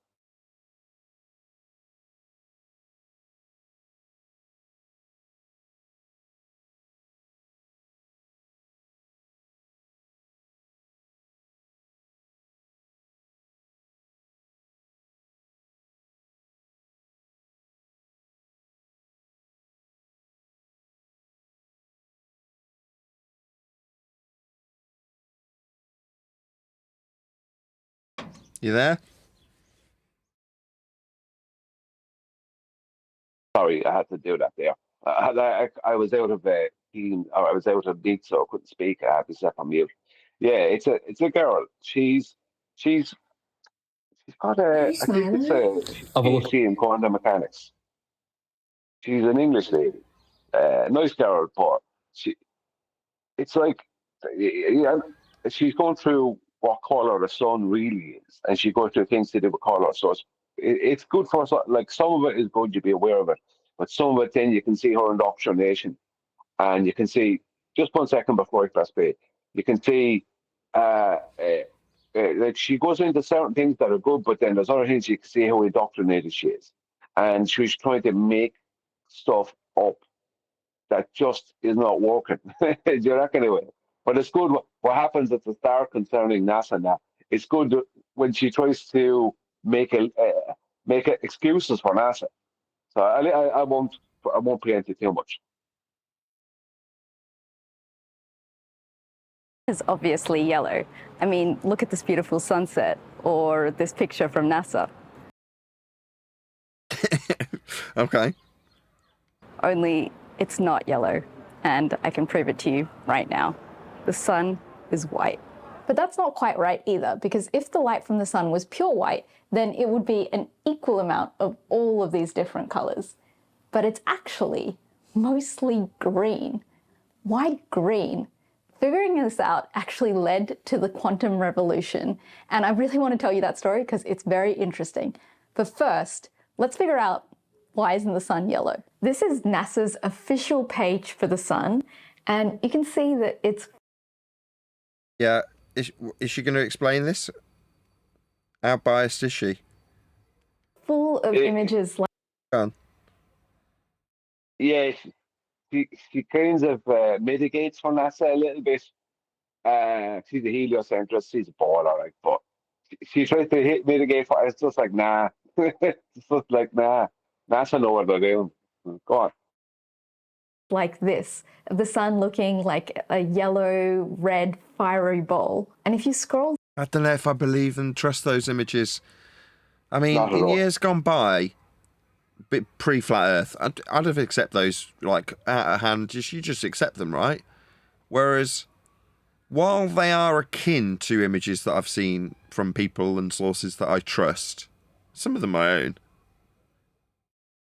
the NASA images, that is, are given to me by someone I know is lying about space and everything within the sky vacuum they suggest the sky is, which it isn't. Therefore, when I see this, or what was just on screen a moment ago from NASA, I immediately go, I don't know if I want to, I don't believe this. It's like it's come from a known liar. So I almost want to distrust it. I don't want to distrust it. But you go, from NASA, you say, a known liar, you say. So I immediately question it. I can't help it, just because of the source. Well, the thing about it is to lie, you need to know the truth. So NASA always give the truth out there. You know, like with their flat, stationary, non-rotating Earth. Do you know what I mean? Aerodynamics. You know what I mean? It's like they always give the truth at that. So this is what she's going to cover now.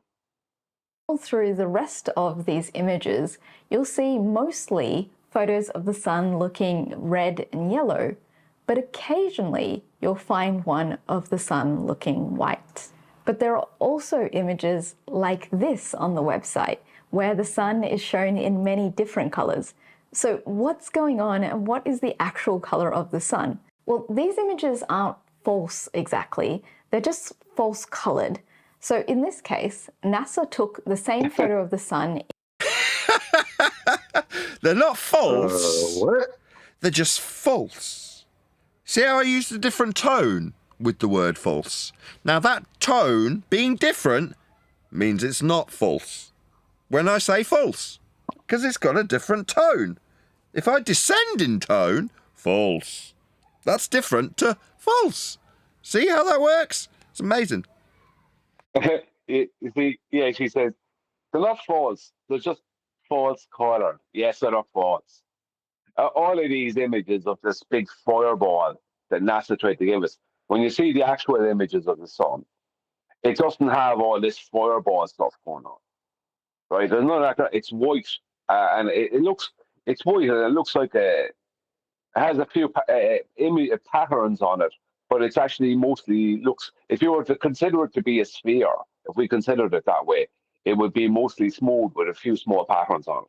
Not like the moon, which has a lot of patterns. It does kind of have a face. It's like, if you have to be careful, because if you look at it too long, it'll burn your retinas out, obviously. But if you kind of glance at it and squint, it creates a face that looks a bit like Bono. You have to kind of squint a little bit.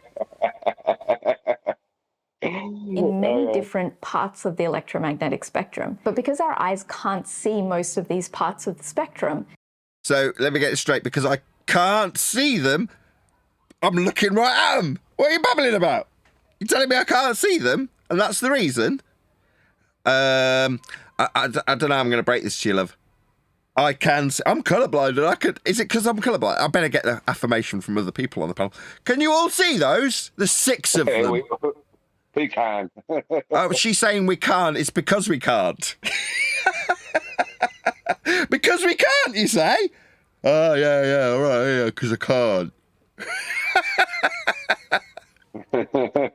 Just smile and just repeat it. Maybe it'll work if you say it a second time. NASA has to choose which way it's going to display it to us in our usual colour range. Oh, NASA of course, me with me selective colour vision. NASA better figure this out for me. Of course, that's perfectly reasonable. And so they have a choice. They could choose... Choice, exactly. I need some of these choices eliminating on my behalf for me. If only there was a government agency that could do things. Oh, NASA, you say? Oh, of course, they've done it for me. I should really write them a thank you letter. Well, before you press play, NASA could display it as it truly is. And no, you wouldn't see it. Explain that afterwards. But, you know, explain whatever they're trying to explain afterwards. Well, about this part of the color spectrum and blah, blah, blah. You know, the light spectrum, sorry. But instead, they decide to show you a fiery orange super plasma ball. But only because you can see that, Brian. You could see that. That's what you can see. That's what they give it you. And why they give it you. Not this stuff you can't see, like seen here. Any of these colours. Yeah, but Nathan... Yes. Sorry, but Nathan, we can see white. White is possible to see, and that is the colour of the sun. So why didn't they show us it as it is? It's nearly like they were trying to push an agenda of a giant red-orange plasma fireball. Just wondering, just... Well, in reality, it's actually a black body, isn't it? Well, that is still that's the thing, right? That is still it's good to use that when needed against the ballers or the stupid claims, but that's still a pre-assumption, and that's coming from. That's not the bit I mean. I mean, it's basically just racist. This is the white elites hiding the fact that it's really a black body. Yeah, that's taking a reason for it. Yeah. So the sun is black, okay. Yeah, it's a black body. What I gathered from that just now. That's not even a joke. It is actually a black body. It's not reflecting anything from it. You're not getting anything back, right? It's absorbing anything that's fired, which kind of makes a mockery of when they say they bounce radar off it. What, off a black body? I'm thinking no. But they just so happen to keep choosing yellow. You'll get a very different picture of the sun, though, if you look up images of the sun from space. In those images, you can quite clearly see that the sun is actually white. If anything, it has a bit of a blue-green tinge around it. If the sun is actually white with a bit of a blue-green tinge to it, then how come NASA keeps showing us images of the sun that are yellow? Is it NASA's fault, or is it really ours? So this website from Stanford University's Solar Center sums up the situation really well. Is it really ours? No, it's NASA. I like this girl. I always watch her videos, but it's definitely NASA. We're not responsible for what NASA gave us. This is her trying to mitigate for NASA outright lying to the world for God knows how long. No, NASA are definitely responsible. It's their websites, their BS. They're the ones putting it up there. So no, it's definitely NASA. Sorry. Well, it says, it's hard for many people, even scientists, to admit that the sun that they're so used to. Just a second. See what's on screen there? That's what the sun actually looks like. I was about to say way more like. Yeah. I completely agree. That this is shout out to Paula Bible. If you look at some of her solar photography through a filter, this is what it looked like to me. Yeah, this is as close as possible as you get as, accurate amateur representations of the sun with a filter looking at sunspots. This is what it looks like. Yeah, this is pretty accurate. Now, compare that to the fiery pit of hell that they can present it as sometimes, and you're like, shout out to Duncan McLeod. It's our fault that NASA posts pictures. Yeah, that's the Brian sentiment from a second ago. Exactly, Duncan. Yeah, exactly. It's our fault, Brian. I would say yours specifically. But if they're I have to take the brunt of that blame. If they're posting pictures of a fireball, a red-orange fireball, and that is not what the sun is, the sun is more like this in white, then there's no mitigating for that. That's just them pushing an agenda. Sure, but there is an agenda concerning the sun. Absolutely. But in terms of what they're describing, your average child's description of the sun, and I could even, with this chart that they've got up here with the wavelengths of light as we understand them, describe how that might be the case with forced perspective changing the wavelength to red when it's close to the horizon at a sunset, for instance. Now, even being colourblind, isn't it like a red sky at night? Kind of, people are familiar if they see a red sun. On a particularly long autumn night, you get a red sun and it lasts for ages as you see it go down, and everyone comments on how beautiful it is, and etc., etc. It's a familiar sight. A red sun, an orange sun, a yellow sun, a white sun. These are all familiar. They're not alien to us. Now, don't get me wrong. Go on. No. Yes and no. This is the problem. I'm about to burst that bubble. And this is something that I wrote in a comment to her on this video. But problem is this.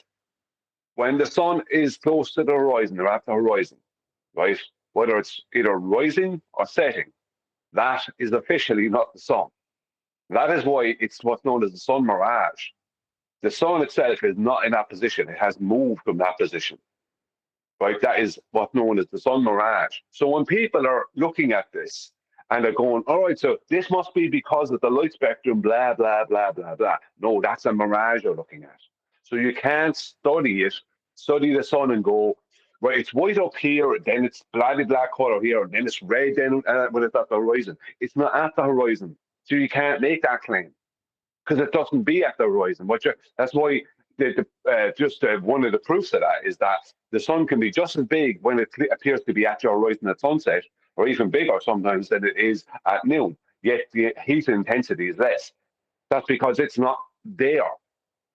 So you know the way the extrapolation they make where it's white above them and then it starts going kind of yellow, then orange, then red at the sunset. No, because you don't know at what point the sun is not, whether when you stop looking at the sun, when you're just looking at a sun mirage. So to make the extrapolation of the color change and to do with the spectrum of light, it kind of goes out the window, if you understand what I mean. Sun's weird. I love keeping an eye on the sun, generally speaking, and getting my kids to do the same. You know, pay attention to it, pay attention to what's going on in the year, where we are, what season it is, etc., etc. And inside each season, the semi-seasons, or whatever you want to call them, that you get the ebb and flow, up and down of the weather, as the sun and moon seem to interact with each other.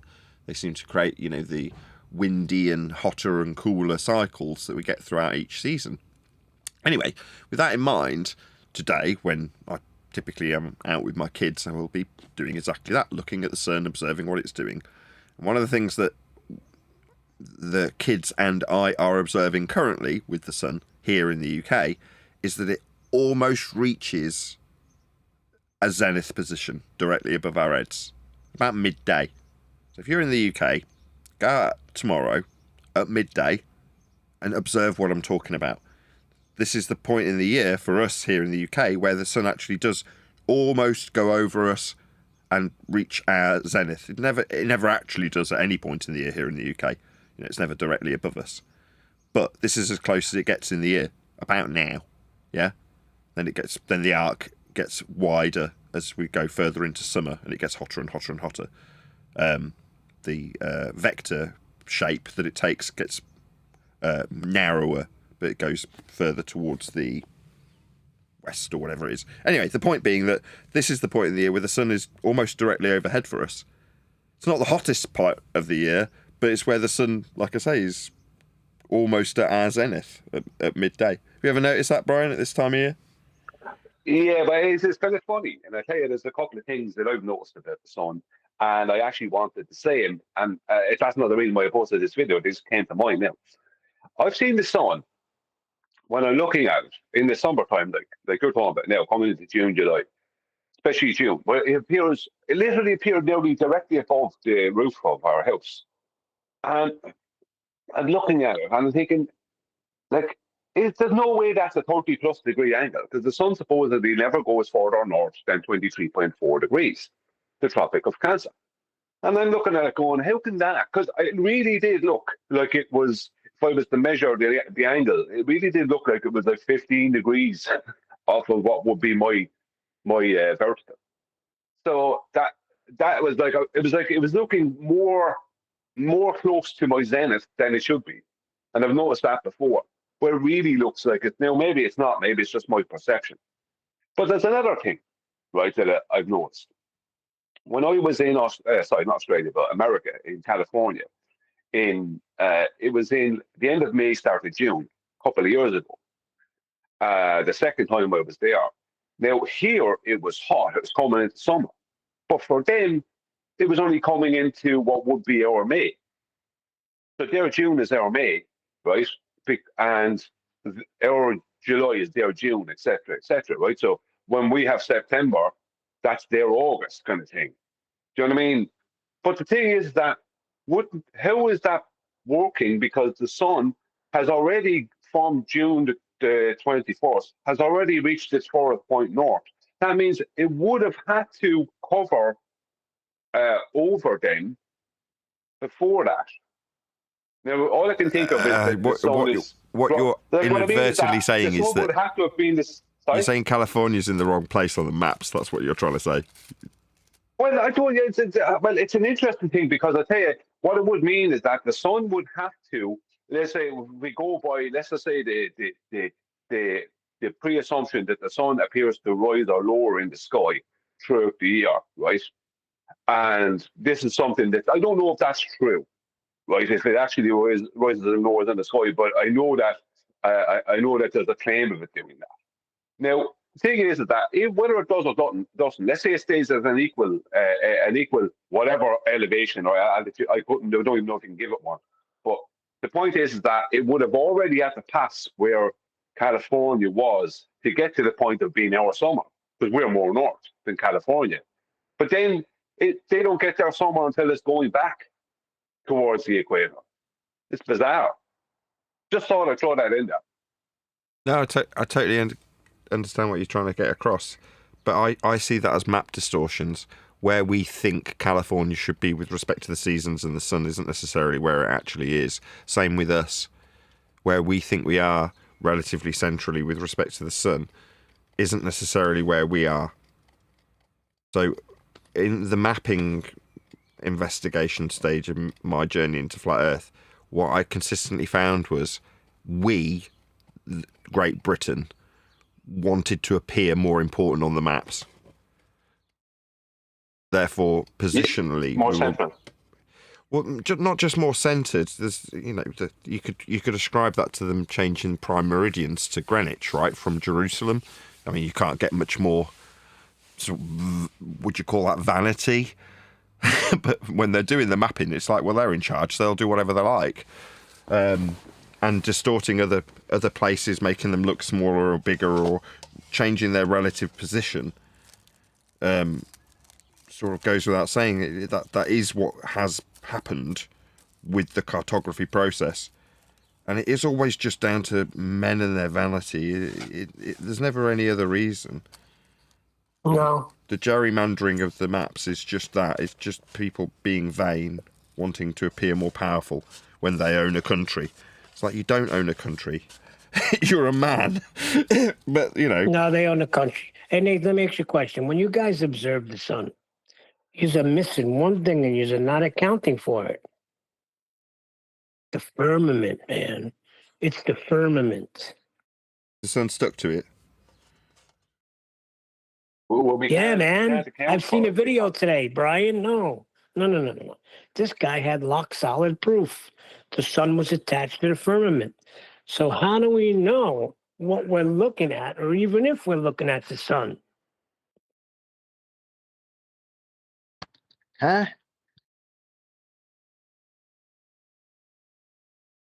Could be a reflection. Reflection of what? The firmament, man. The firmament. The sun could be a reflection of the firmament? Well, its position. We could be seeing it somewhere because it's actually, we're seeing it as off a reflection of the firmament. I don't know. Seen a video today. You should check it out. The sun is the reflection of the sun? The sun we see is the reflection of the sun, or is this a reflection of the firmament? Because that's two different things. The sun right? reflects off the firmament, so you may be seeing it, and you think you're seeing the sun, but you're actually seeing a reflection of the sun. Alrighty then.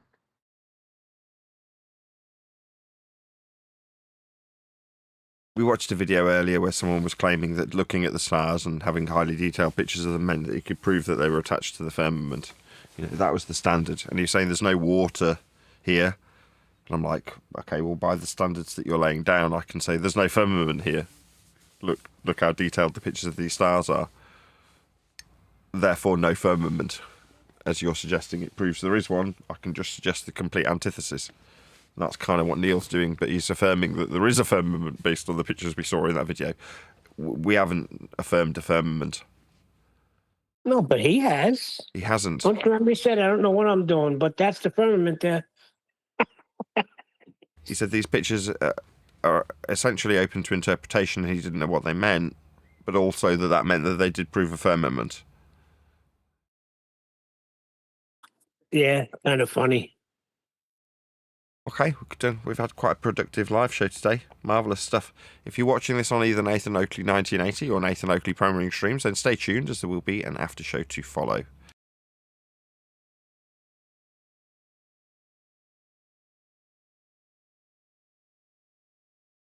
Is actually white. So sometimes they even color pictures of the sun taken in visible or white light to look more like something we would expect. Below is a picture of the sun taken in visible white light, but which scientists have processed to. They look more like what we would expect, but we only expect what we've been shown. I mean, I learned about the sun being white some years ago, but before that, I didn't know. Did you not? Did you not look outside and have a look at it? No, because when it's up high in the sky, it was so bright. It was the brightness what stopped me to see whether it was white or not. So I was under the impression it was yellow, but appeared orange and red, in the evening time or the morning time or whatever. But I didn't know it was white. Now she said, give you the something that you would be basically what she said. I can't remember exactly verbatim, but it was to give you something that you would expect to see, or that would be familiar with. But I'm only expecting it and familiar with it because that was what I was fed as the truth. But they've known for a long time that isn't the truth, especially NASA. Yeah. So why am I expecting a yellow sun? Because NASA gave everyone the impression the sun was a big yellow ball of burning whatever. That's why. So make it appear orange for our benefit. Why are we so insistent that this is how the sun looks? It's because of sunsets. Look at this beautiful video of a sunset I took during my last holiday. Sunsets are basically the only time that any of us actually.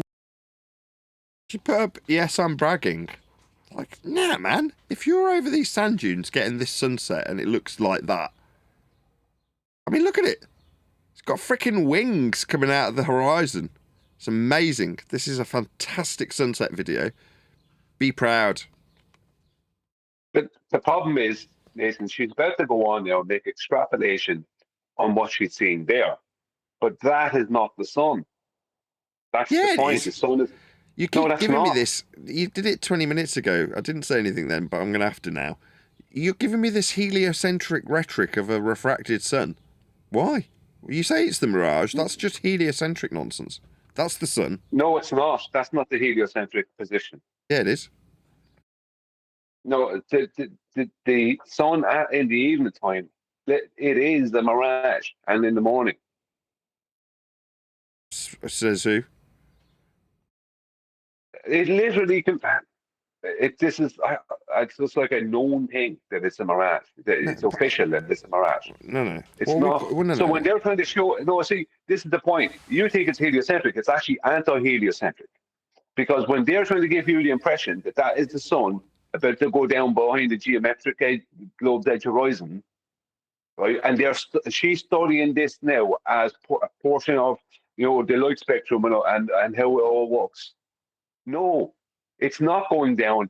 They're literally admitting, without admitting it, that the sun didn't go down to the horizon at all. It just went away. That's the point.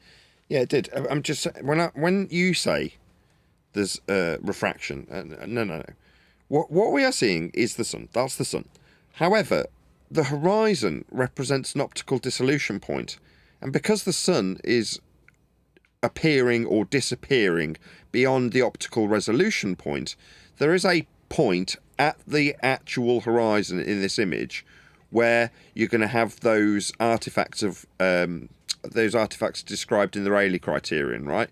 Where you get that band where there's an inverted image of the mirror of whatever's above it, below it. Now, you can call that a mirage if you will, and okay, yeah, if you want to call that particular bit right at the horizon a mirage, like you'd see on the road when you go up a hill and the angle limits to 0. If there happens to be a car at that point, you'll see the wheels and number plate all reflected underneath the car as you travel up the hill, because you've got a limitation to the angle. Now that is occurring here with the sun at that position. So that line right at the bottom of the sun in this picture will, if you want, be capable of description as a refraction or mirage, I guess. But it's still just the sun. Above that, it's just the sun. Yeah, but see, this is the point.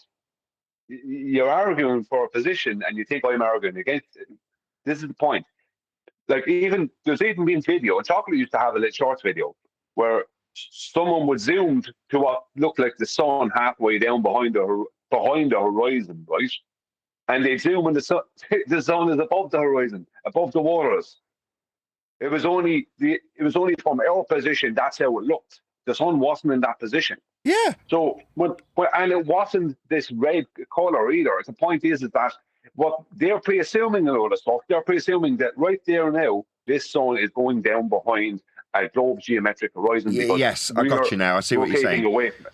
Yes, I got you. So, in their world, there's a physical geometric spheroid for a horizon blocking your view of the sun as the Earth turns to obscure your view of it. In reality, it's just over there and reaching the optical resolution limit point we call the horizon.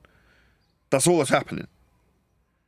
Yeah, but there's even more than that. What's actually happening is the sun is never actually touching the horizon.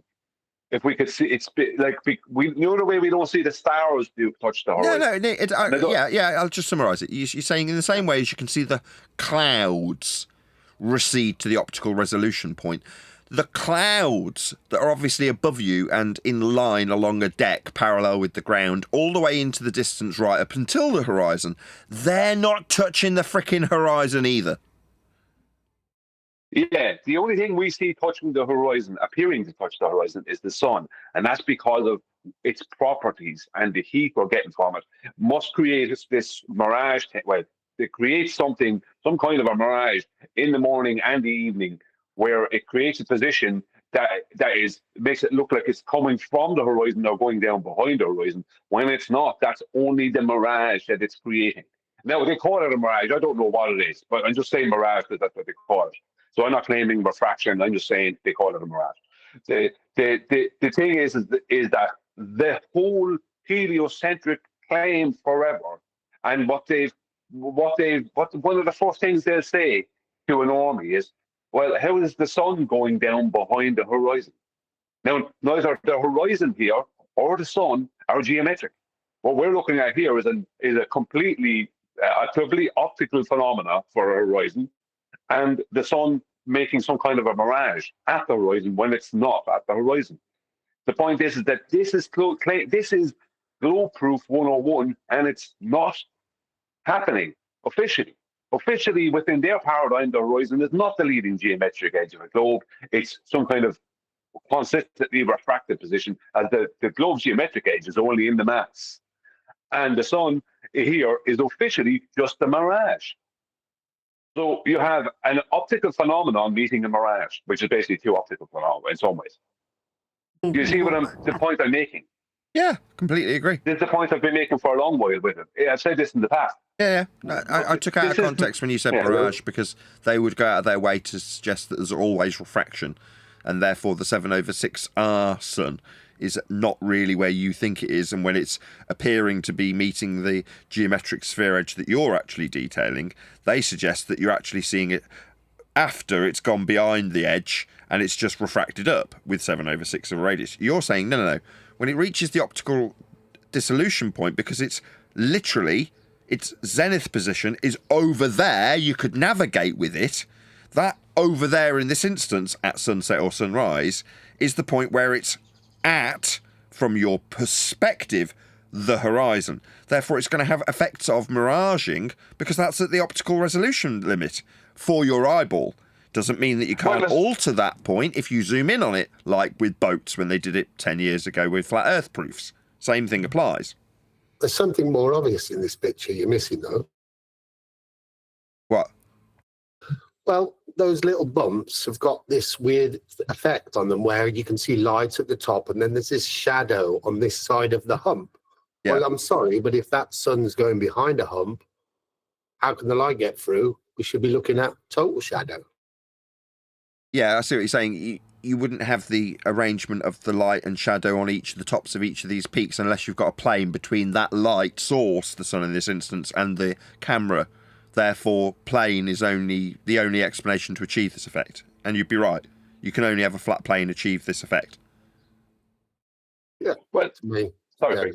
Well, just to give you the contrapositive, you'd have a Terminator line by contrast. That's what you're saying, just to round that point out. Yeah. If it was at this point, the sun's at a Terminator line point, and everything before it is in darkness. If it's a ball, we don't have that effect. There is no Terminator line, even though NASA will actually show Earth in that way from Himawari. That crap. It's got a Terminator line. Earth hasn't got why that. I was pointing out that each of the little mounds has got that effect on it. Yeah, exactly. Unlike one solid Terminator line, as NASA would allude that the Earth has at sunrise. Yeah, but yeah, so you get the shadow at the other side of the bulge. That's what I'm saying. Yeah. That's why I like that picture, because it showed that. Yes, good for all the different sand dunes. Yes, very, very useful in that regard. At the sun. I mean, there are one some... second, Nathan, just before you play on. Just so for those, I need to know if the point is clear. The stars don't actually meet the horizon. I don't think the moon does either. I'm not sure, but I don't think the moon does either. The sun is the only thing that appears to meet the horizon. And that is officially, because once it's studied, they know, anyone who studies this will see that's only the mirage. What they're calling a sun mirage, some kind of an effect. Because the sun is radiating out heat, right, from all the spectrum, a lot of different parts of the light spectrum or whatever. Even at that, I can't even say that now because they're using sunset and sunrise within that pre-assumption. And they're pre-assuming things about the sun, so it's kind of even hard to make that claim. But the point being is that for years and years and years, right, one of the main globe proofs was the sun is going down behind the horizon. Now, we're fully aware the horizon is not the leading geometric edge of a globe. And, right, they officially admit that the sun that she's showing there a minute ago, right, is just the sun mirage. So that's not the sun. So you can't study that and say the sun is here and that's because of this and this and now the light spectrum. Nah, you can't do any of that now. And you can't use it as a globe proof of anything. They're not saying there was any globe proof, but the point I'm making is the sun is not going down behind some geometric edge. The geometric edge doesn't exist, and it's not the sun that we're seeing at what does exist. It's the sun mirage. So the whole thing kills them. That's my point. As well as it being, but it also has a knock-on effect of those who studied it as if it is the sun. And let's say even Planck or whoever that she will bring up, if you've studied it as if it is the sun, I'm sorry, it's not the sun. So you can't use it as part of your studies as if it is, because they're pre-assuming that it is. And this is a lot of where your whole understanding of the light spectrum comes from. Thank you. Rises as well if you're an overachiever. But either way, both of those really skew our picture of the sun. And that's because of the atmosphere. So imagine this is the Earth, this is you, and this is the sun, and this is a molecule inside of the Earth's atmosphere. And Right, so even, I was just going to back up Craig with what I was saying. You see how this would create a Terminator line? Yeah. Yep. Yeah, handy that she has this as the next example after Craig pointed out the peaks on those sand dunes. Very, very handy. all of this is not to scale. You can see here that the sun is outputting all these different types of light, and so you should see the sun as white. But this molecule is what's going to change things. All of these different colors are coming from the sun, but when it hits the molecule, only some of them will continue through and hit you. Blue, and to some extent green as well, are more likely to be scattered away. This is Rayleigh scattering. She said scattering just before I managed to pause it. This is old heliocentric rhetoric that tells you why the sky is blue, right? Yeah. Yeah. By this molecule, whereas yellow and orange and red are more likely to actually hit you. This phenomenon is called Rayleigh scattering, and it's what makes the sky blue, because when the blue gets scattered away... Is that particular Rayleigh the same as the Rayleigh criterion Rayleigh? Anybody know? I don't know. That I don't know. I'd be interested to know if it's the same guy. We think that the blue is coming from the atmosphere. Atmo what now? Atmosphere? Like oxymoronic sphere-shaped air? Definitely not, love. Definitely not. Not from the sun. But it's also the reason that the sun appears yellow to us. Because if you think about it from our perspective... It's a great story. I remember hearing this as a kid. Going, wow. Did she say if you think about it? If you think about it, Neil, yeah. Uh-oh. Here, Not what she only meant. really... One more time. Don't think about it is what she meant. The yellow, orange, and red light is hitting us from the sun, whereas the blue-green light is getting siphoned off. And so from our... Is that how it works? Is it like get siphoned, does it? Show. Our perspective, the sun itself looks like it's red or yellow.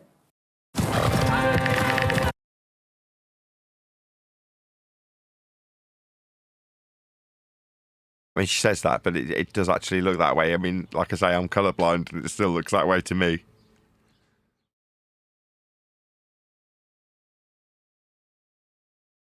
Wait, is it going to be a twofer? It is going to be a twofer.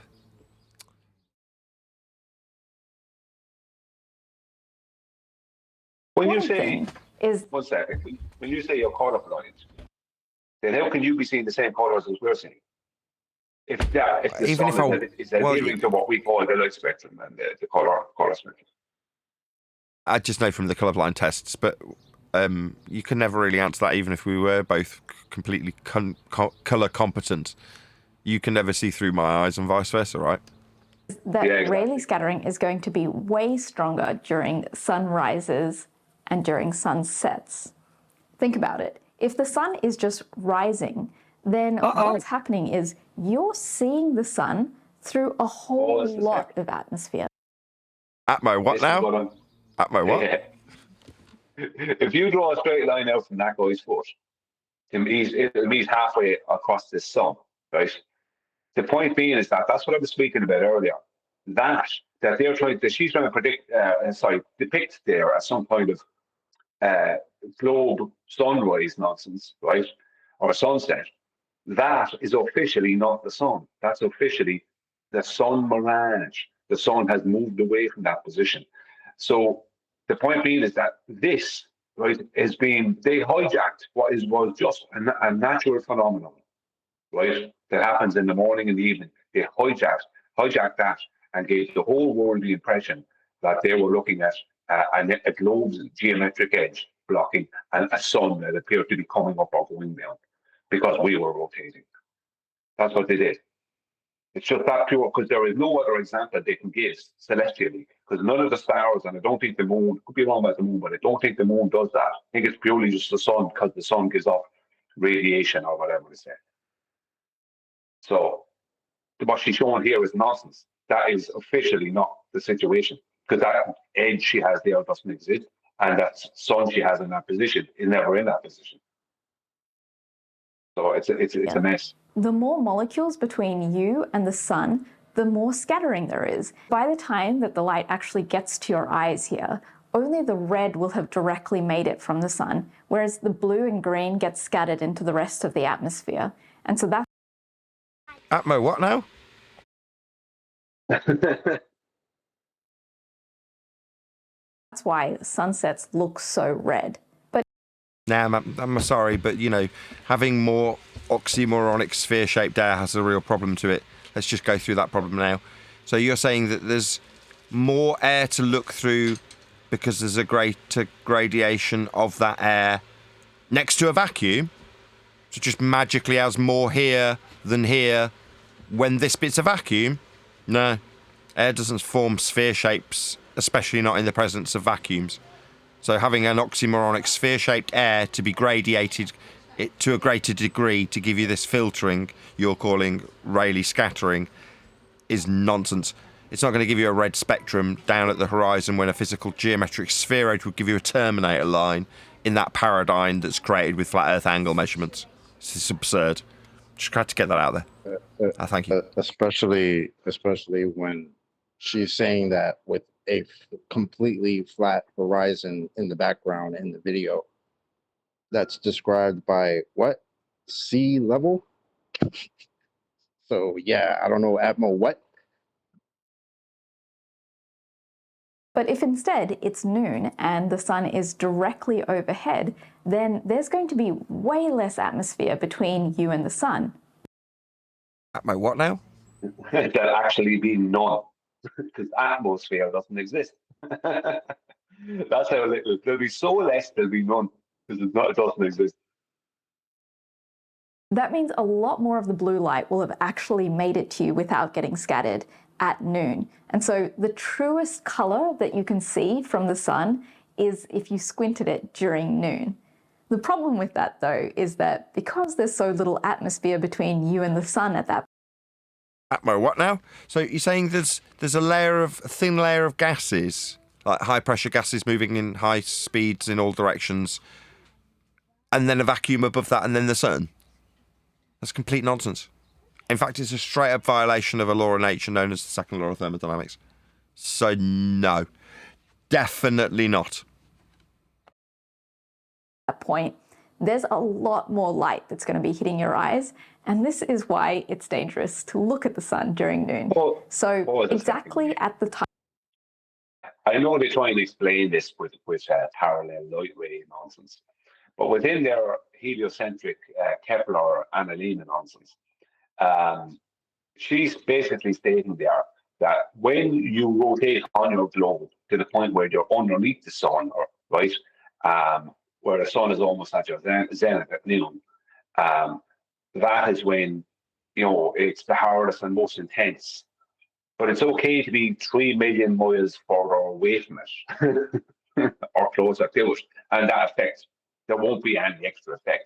As in, when you're south of the equator and you're 3 million miles closer to it in their southern summer nonsense, heliocentric southern summer, when you are that person at noon is not any more intense than it is for a person, in summer in the north. It's a joke. It's like, how much of a gaslight do you want to be under? They can place you 3 million miles further and 3 million miles closer, and basically there's basically no difference whatsoever. But when you rotate, what would be maybe, I don't know what the difference would be. You'd be talking a couple of thousand miles. If you're talking about going from what they're calling a sunrise to noon, and suddenly noon is so intense you can't look at the sun. But why are 3 million miles closer to it in their southern summer? There's not that problem. There's no problem at all. It's hard to believe that people still swallow this, but they do. Time of day where we can get the best picture of the sun, it's dangerous to do so. But at the time of day where we're actually able to stare directly at the sun because of all of this atmosphere in the way. I see. So at that particular point in the day, the atmosphere doesn't disperse into the sky vacuum because we just have sphere-shaped air. Atmosphere, right? We actually get the most skewed picture of what it looks like. I'm really excited about the sponsor for this video because it's a charity that I donate to, and I'd like to explain why. So, for example, you donate $12. The sun. I told myself I didn't need another one, yet here I am unboxing my second shower filter. Let me explain. The sun isn't yellow hot, it's white hot. It's way, way, way hotter than flames, and that's what makes it white. Let me explain. We're used to the idea. I mean, it generally does develop heat. We get hot when it's out. But beyond that, that's it. That's all you know. Everything that comes out of her mouth from this point forward is going to be pure speculation. Of hot objects actually glowing because of how hot. Yeah, I'll be back in a second. White hot. Sorry. Well, pause for a bit longer than a second. She's saying it's white hot. because when we see things like metal go white hot, or glass or something like that go white hot, but that's pre-assuming that it's a solid, number one. And the explanation as to why it, like if I tried to get closer to that white hot thing there that she has in the picture, I wouldn't get within a foot of it without my skin burning, at least. But with the sun, you can go higher, and it's colder. And they try and say, oh, it's because there's less air. Okay, there's less air, but what's going on in the air is convective. Yeah, it's like they try and say because it becomes more and more of a vacuum, and eventually it becomes this big, massive 10 to the minus 17 core vacuum between you and the sun, that you don't feel its intensity kind of rubbish.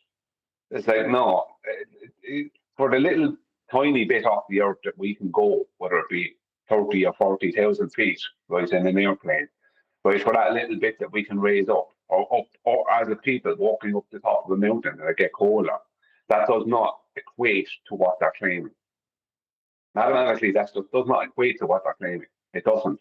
That the sun can be white hot, this solid in the sky that they're claiming it is, can be white hot, and us be at the top of the mountain be colder than it is at the base of the mountain. No, I'm sorry, because this big metal thing here, this white hot metal thing here, if that was the sun, I guarantee it, the closer you get to that, even if there's a little less air, you are absolutely going to get burned. So the whole thing about the sun being this solid, I'm not saying it's not, but what I would say is they know absolutely nothing about it. That's what I would say. Because even if it is a solid, it's a solid made of something we don't understand and we have never experienced. That's all I can say about that, because it doesn't adhere to what the rules of terrestrial things. It just doesn't do that. Hot they are, like metal or like lava. And the sun is actually the same. The reason it glows is because it's hot.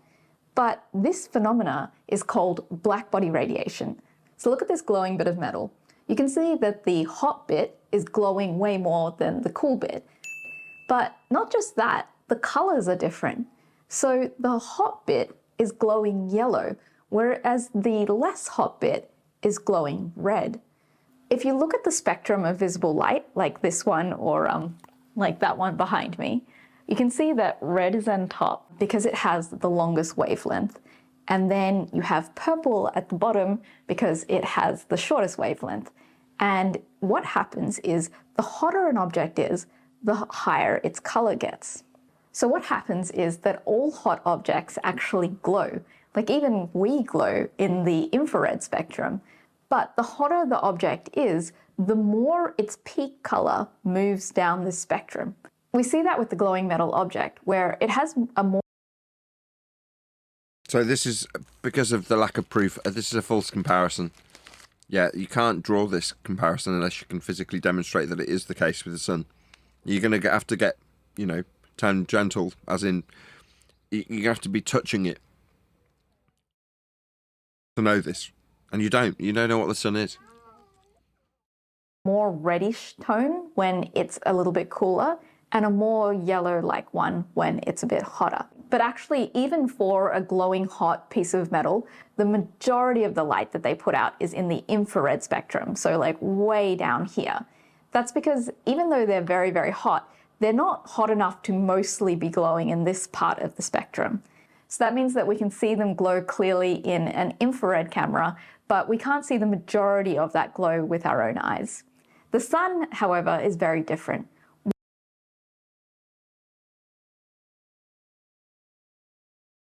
While the majority of hot objects on Earth are only hot enough to really glow. Actually, I wasn't. I was just breaking up the video, so she can't copyright strike me. Pause a second, Nathan. Just something I want to say. You know when we see a piece of metal and it's white hot, and there can be another portion of that metal. Let's say it's a big long girder, a big steel girder. The tip of it, or one portion is white hot, and then there's other portions of that girder that aren't white hot. Let's just say that they're more red or whatever. They're roasting hot, but they're not as hot, right? Now that is the object itself. That's not because of the type of air or how much air or anything that I'm looking at that object through. That is white hot at that point, and red hot, which is not as hot at a different point on that same object, right? Now, if the sun is a solid, right? You see, they're bringing in this sunset thing where it appears red, and to us that means that it's not as hot. Like they're convoluting it. It's like that means it's not as hot. No, you're missing the point. It's the object itself that goes white or red or whatever, not how we perceive it. So if I can perceive a piece of metal being white hot and another piece next to it that's red hot, right? They're both like that. I'm perceiving the heat signature of both of them violet color, right? But the sun is white, and then it appears at sunset to be on, right? But we've already gone through the nonsense of sunset and sunrise, and that was all that it's not what they claim it to be. But the point being, officially, it's something else. But the point being is that they're pre-assuming there's this solid, and the solid is getting cooler. The sun is not getting cooler. Do you understand what I mean? It's not like the piece of metal that has cooled down. When the sun is claimed to be at their horizon, it hasn't gotten cooler. So it being red doesn't mean it got cooler. Do you understand what I'm saying? Am I explaining this correctly? Yeah, it's total nonsense. They're saying that the shift in spectrum means it's got cooler by this example. All right, so the sun gets cooler at the horizon, does it? Oh, what a load of nonsense. Yeah, when the sun itself wouldn't have gotten cooler. The sun itself would be exactly the same. In the infrared spectrum, with a tiny bit of overlap with the visible spectrum, the sun is really hot. It's really, really hot. And that's why the majority of its light falls in this visible bit of the spectrum. Should I be writing this down? Really, really hot. Oh, okay. Spectrum. That's the reason why the visible bit of the spectrum is visible to us. See, imagine if we had evolved to only see infrared. Well, that would be super useless to us since the sun is mostly not outputting that much infrared. It's outputting light in this part of the spectrum. And evolve. Like she makes a statement about our eyes evolving at some point in this. It's like, first of all, you'll have to define what this evolution thing is. Number one. Number two, you'll have to show how the eye evolved. That's one of the things that is an absolute stone cold killer of the whole claim of people evolving, is the eye. It's so complex. It had to have been able to do exactly as it does now from word go. Do you know what I mean? So that complexity had to be there from word go. So, you know what I mean? It's one of the things that is an absolute stone cold killer of the whole evolution nonsense, whatever that is. But right, she's just... Oh, sorry. She's a PhD, this girl. I was just saying, she's a PhD. She in quantum mechanics or something, but she or something connected to quantum mechanics. Like she has stuff on the double slit and other things like that, quantum eraser. And she just throws out these things because she's indoctrinated and she's been in academia as just pure fact. Like, my God, if she just did a little bit of research on these things, like she's done a little bit on the sun, she'd find out, hang on, it's all bullshit. But you can't get these people to do that. They just won't do it. They just accept without evidence. Sorry, Nathan, go on. No, I'm glad you're chatting because I've got to go and see a man about a microphone. I've got two choices, either end the stream or hope that someone will interact with you if I disappear for 10 minutes. Someone will interact with me. So yeah, we'll keep it down. Okay. Yeah. I'll be back in 10. Okay. It's ridiculous because I know that a lot of these people are smart enough if they actually look into something to figure it out, but they won't look into it. It's like they just will not do that. I've seen her go through stuff with the double slit experiment and the quantum eraser and things like that because she's involved in quantum mechanics. But then she'll go and just accept some of this stuff as if it's just true. She doesn't give it any critical thought. So why have you lost your critical thought when it comes to everything else? Yeah, but Brian, a couple of things. Brian, remember QE, right? With the gas pressure without containment when it clicked. How many years go by and then all of a sudden something clicks. We don't know where she's at.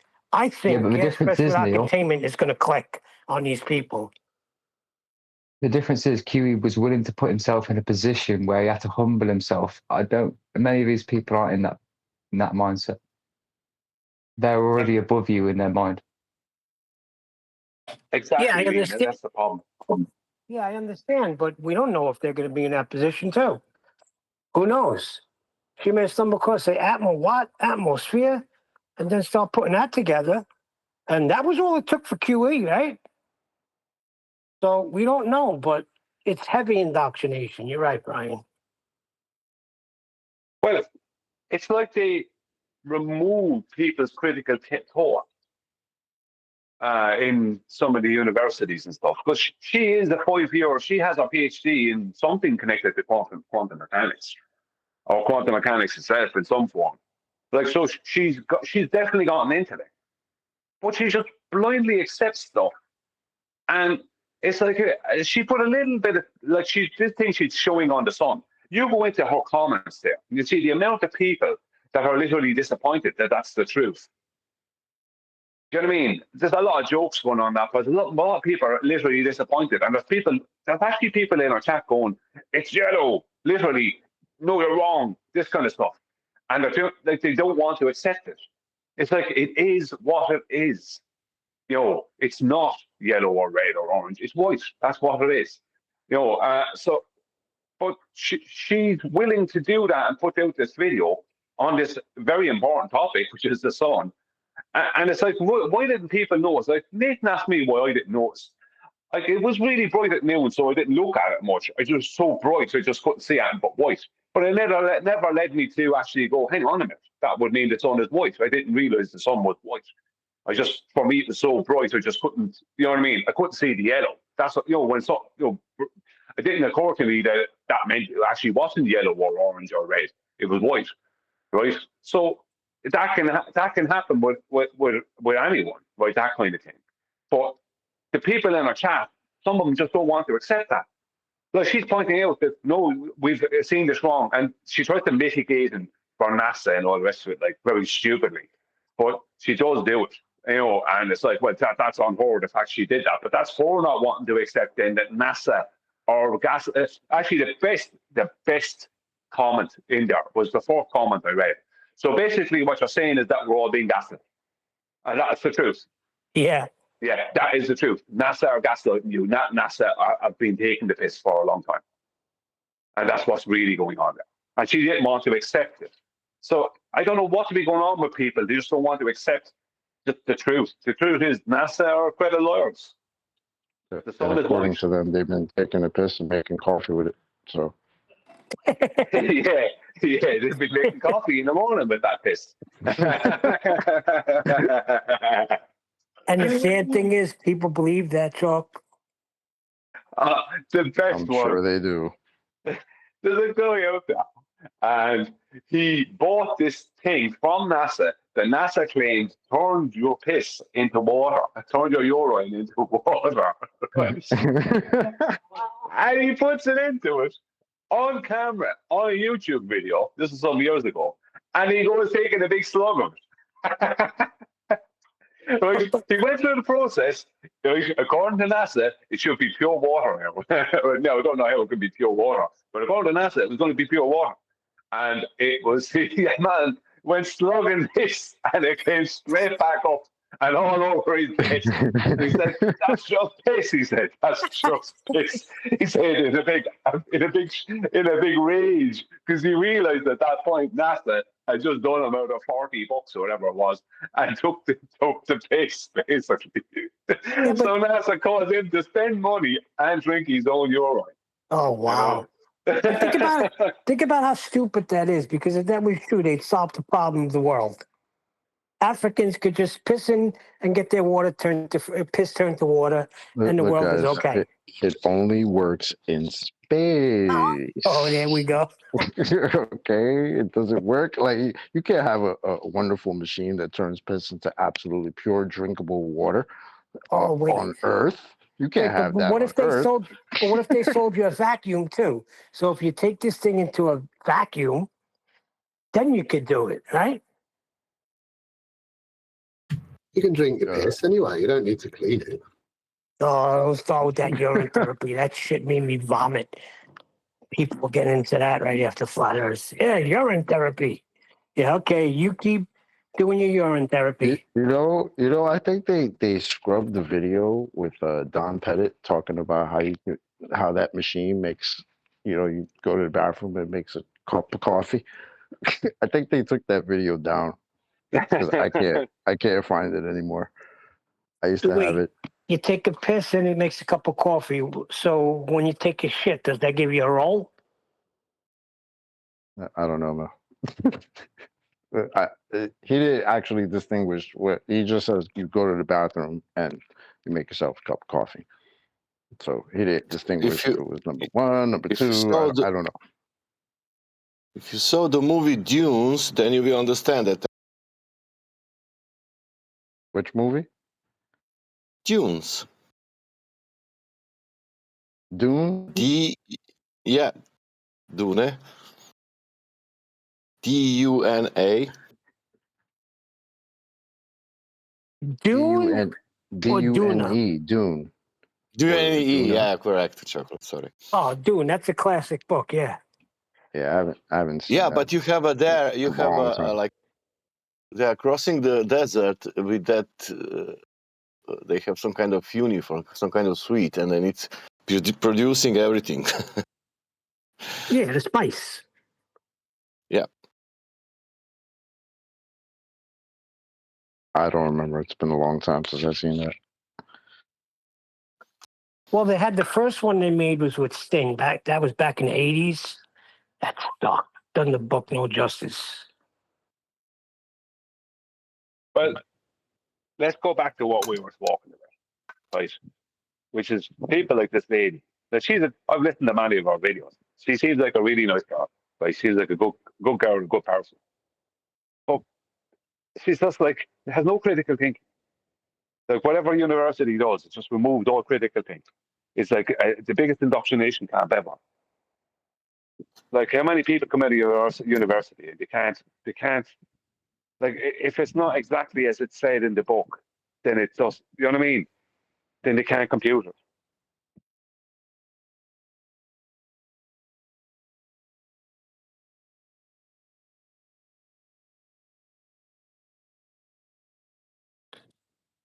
Oh, you should have seen that guy's video this morning. When you get a chance, listen to the Uncut and After Show. The Firmament guy. Some nice pictures, though. I'll give it that. He got some nice video of it. But he was declaring that it was the firmament. And you just can't do that. You can't validate it.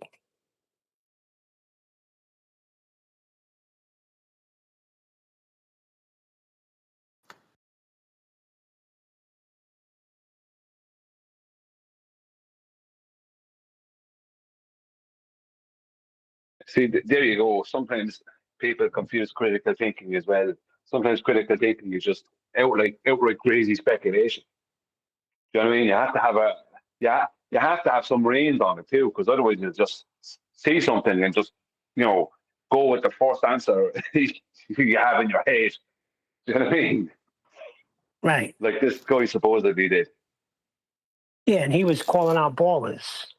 How can you still believe we're still in a ball? Well, what are you showing them for them to not believe that? Pictures of the stars and saying it's attached to the firmament and the firmament is spinning? I mean, you can't validate it either way.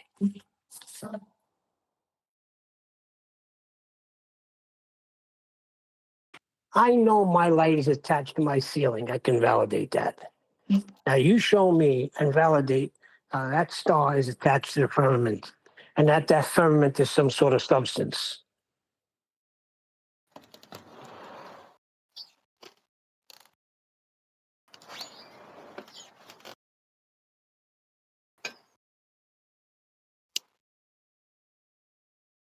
You say it's a star?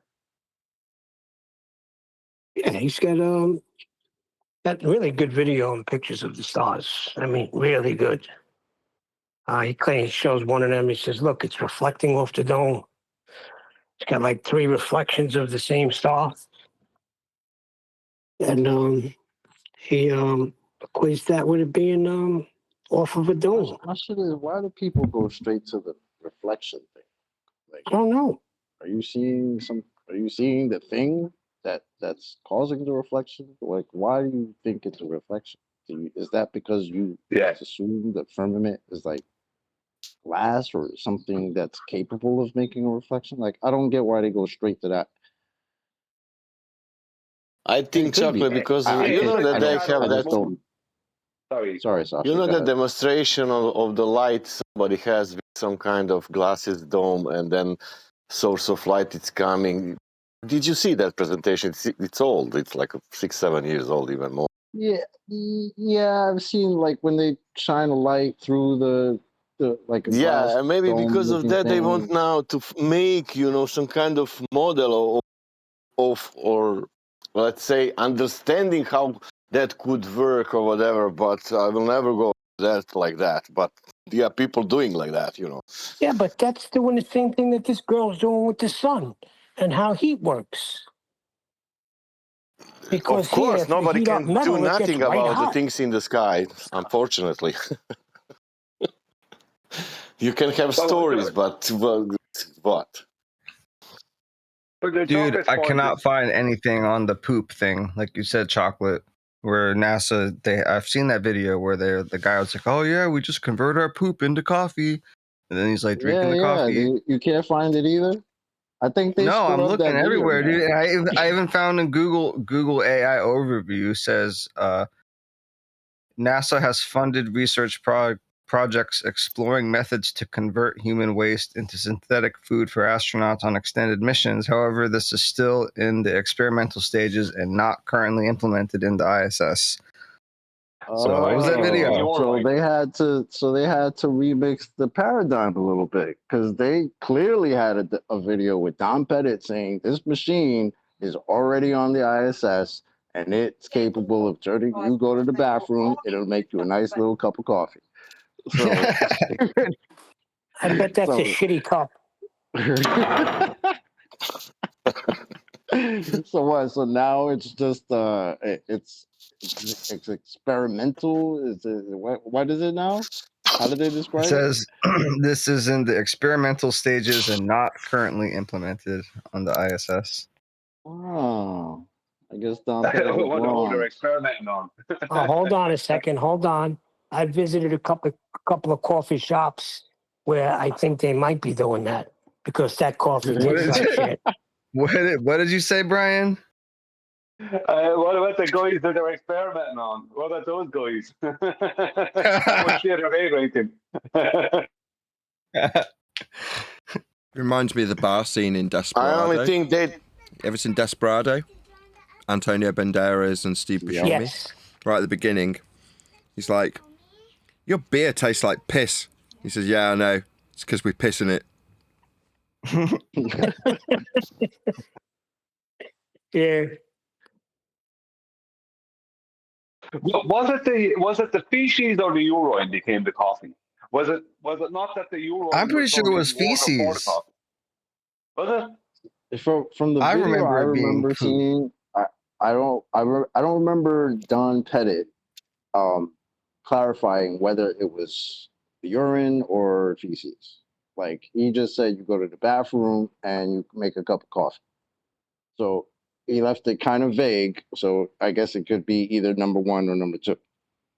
So I don't know, but I clearly remember that. I played it on this show plenty of times because I was dying off of that. So for the fact that nobody could find it, and that's kind of crazy. Not crazy, but just funny. Yeah, I guess they leave you to your imagination just with the color of coffee, huh? I bet you the coffee. I bet you where that came from is the coffee machine in where they were all hanging out was shit, and they made that up because they were complaining about the shit coffee machine. They had to throw out shit coffee, and I bet you that's where they got it from. They said, So now, what I'm going to say now, when I go to a coffee shop and I get a cup of coffee and it tastes like shit, I'm going to say, what is this, NASA? Are you getting this stuff from NASA? I don't know, you might trigger some people. What? Well, I tell you something on this. If you ever go to the store and you see coffee from NASA, don't buy it. Our coffee Just is don't ask what the milk futuristic. is. Go ahead. Good one, Don't ask what the milk is. Our coffee is the best. It's futuristic. I'm from NASA. No, no, no. You can keep that. I actually use goat's milk.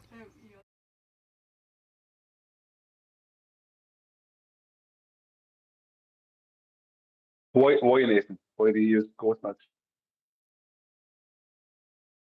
Oh, it was a subtle Baphomet reference. You ignore me. Oh, it was the Freemason in you. Okay, no answers. Actually, you're not supposed to drink cow milk. You're supposed to drink goat's milk. Yeah, according to who? That's what they say. They say a lot of things. I say, if it's got breasts, drink milk from it. What about the 3 meals a day? They say we're supposed to have 3 healthy square meals a day, right? And they break it down on what you need. Who came up with that? I don't know who came up with that, but breasts generally aren't square. They are in Minecraft. The same with others.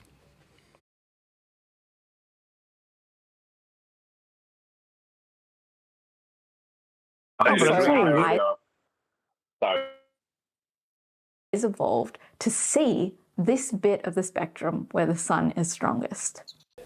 If you've been wearing glasses more...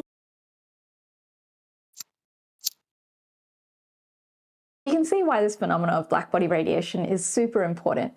Understanding why the sun glows in the way that it does is what explains why our eyes are the way that they are. And it explains why, for example... No, it doesn't. No, none of this explained why my eyes are the way they are.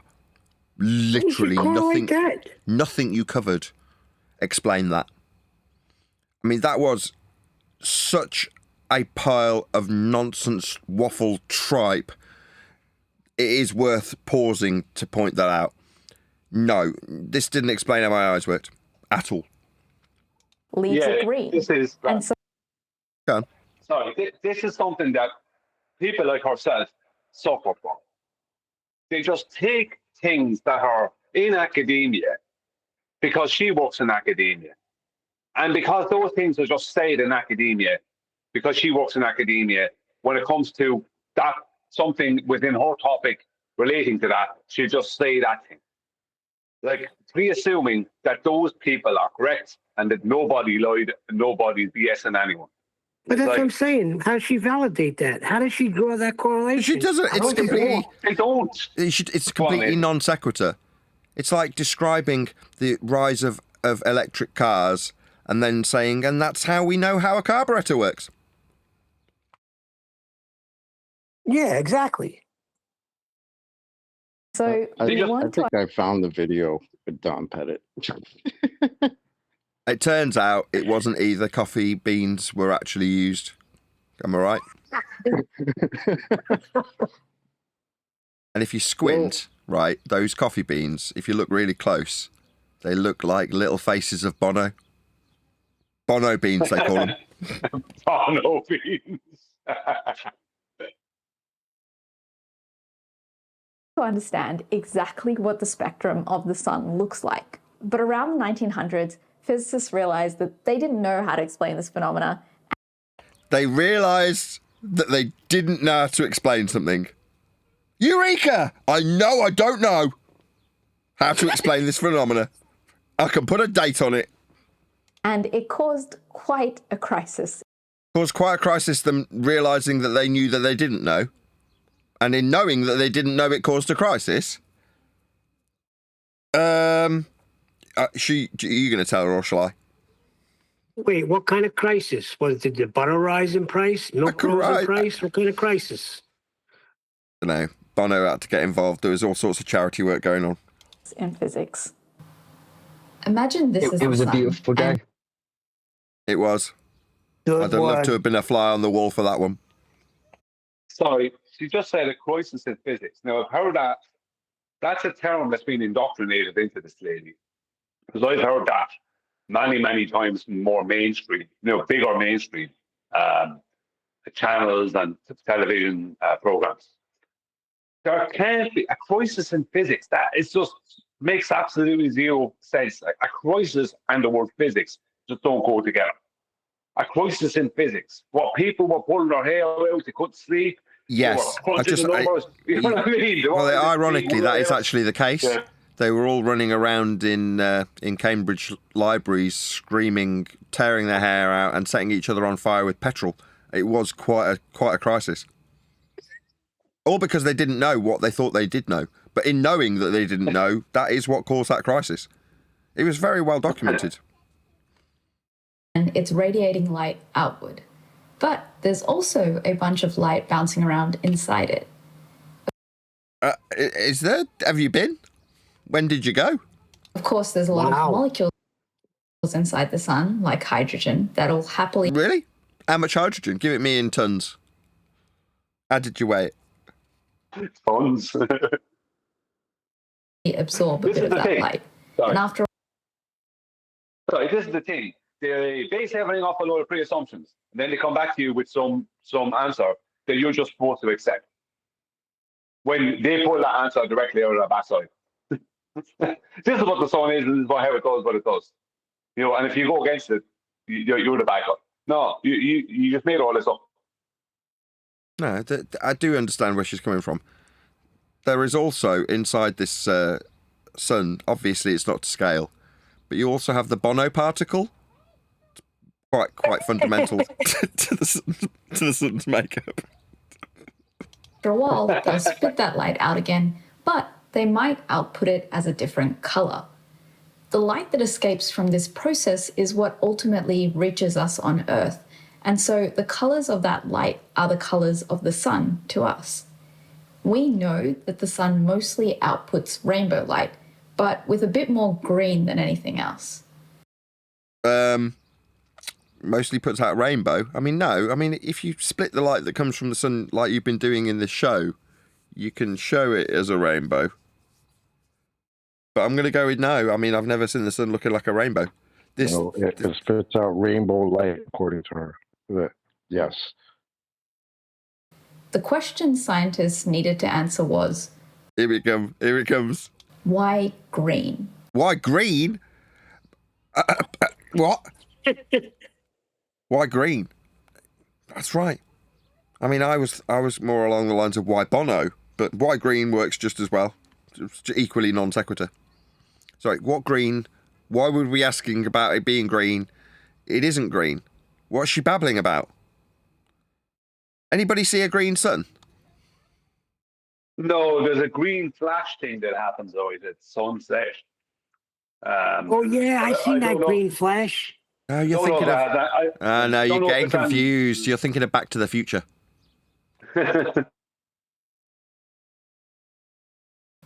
Now, to try and answer that question, we're going to simplify things. Sorry, we need to answer why green? No. Equally, why Bono? We know I never seen a green sun, Nathan. But you're not answering the right question. Now you know that you haven't seen green. Maybe that's causing a crisis, and you need to ask the question, why green? Knowing that it's not green is what will cause this existential crisis that we're going to now all experience when we ask this question.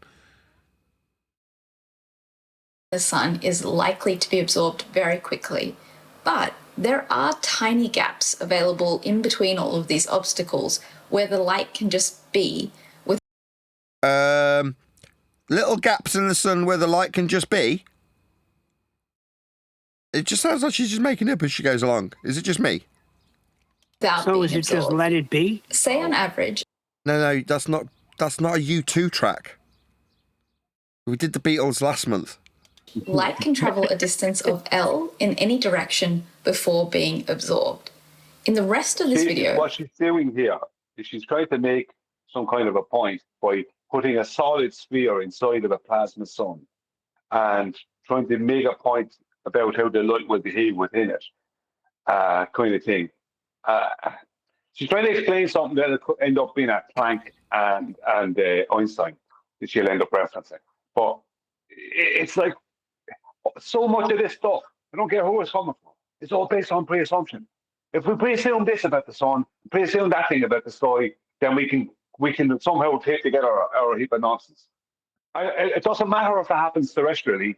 That doesn't mean that the sun is outputting a rainbow because you put its light through a prism or whatever. Can you imagine? You know what I mean? Imagine for a second. Can you see my mouse? Imagine this here was like a finger, like on a hand, and then like between here and here we've got like a knuckle, and then we've got another hand and a finger. So this is like almost like a complete hand.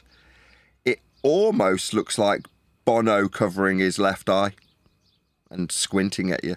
Can you see that? We're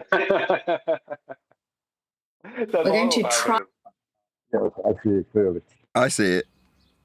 Try and model what happens inside of this tiny pocket of freedom before the Inside the freedom pocket? Is this a nickname for a vagina? What's the freedom pocket? light gets absorbed at the walls of this sphere and then re-emitted. So we're going to... What sphere? What's she babbling about? Assume that this little sphere is... What little sphere that you're assuming? You've invented this little sphere and now you're assuming stuff about it as you tell us about it. Nurse, she's doing it again. Yeah. Hollow, but it has metal walls that, easily absorb and then re-emit light. Oh, I see. The metal walls inside this little ball of sphere inside the sun, you assume. I see. Nurse! So that's the simplification. Sorry? How we know that? Metal things on the sun?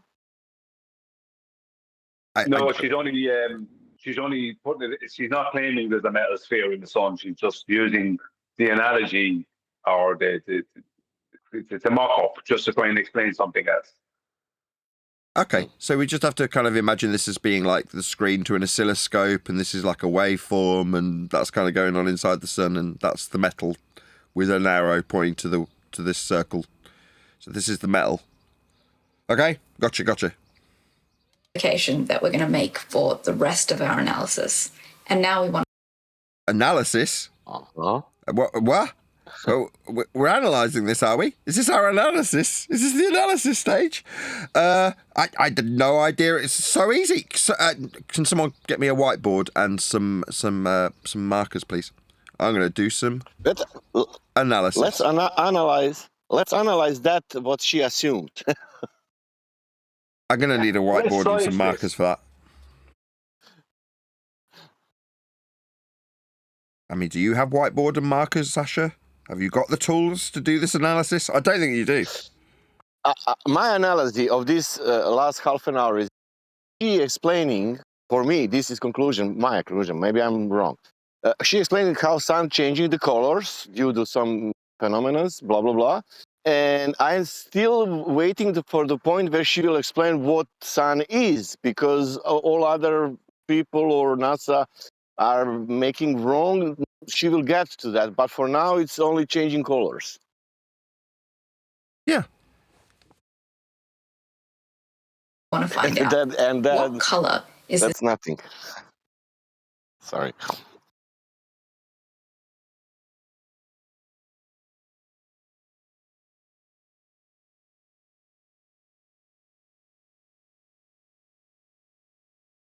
this sphere going to be? So the people in the 1900s were assuming that light is a wave, and using that theory, they were able to get quite far in terms of predicting the color of objects. So this is as far as they got. So in the classical... Yeah, light's not a wave. Yeah, that's an extrapolation of the diffraction that you can describe mathematically as a wave function, and then create a convention to give you the wavelengths that you described with the colours earlier. But that mathematical extrapolation is not what light is.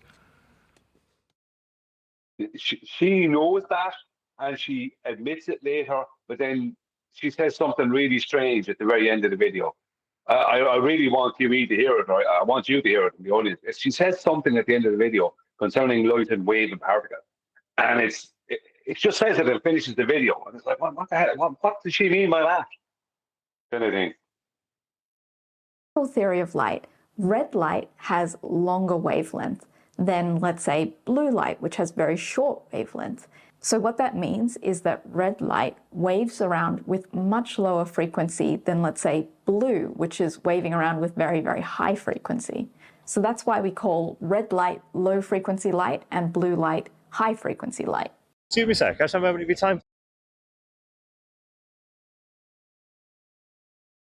You'll also notice that I've made the constraint that all of this light goes to zero on both ends. And that's because of this sort of box constraint. Outside of this box, the light is zero. And so on the edges, we need to constrain it to be zero. But once you add that constraint, you do something a bit weird to light. So the usual spectrum of light is continuous. There's this red light, but there's also a slightly more orange version of this red light that has a slightly different wavelength. But that wavelength won't fit into this box. It might end here rather than right here. And so it wouldn't be allowed inside of the sphere. So that means that you've picked out certain colors from the full spectrum that are allowed to be inside of the sphere. No, like you're showing literally behind you when you're splitting light. That isn't the case, is it? It's not selective in terms of which ones you can split out from the white light that you start with in the case of this example. It's literally behind her. Now we only need one more rule from classical physics to end in complete disaster. So in classical physics, when there are different ways that this object can dump its energy, in this case it's going to dump its energy into any one of these colors, then classical thermodynamics tells us that it is equally likely to put its energy into every one of these different modes. Now, I've only drawn 4 of these modes, but there are actually an infinite number. You can't fit too many bigger waves in, so there's like a slightly more... Infinite doesn't exist. There isn't an infinite number.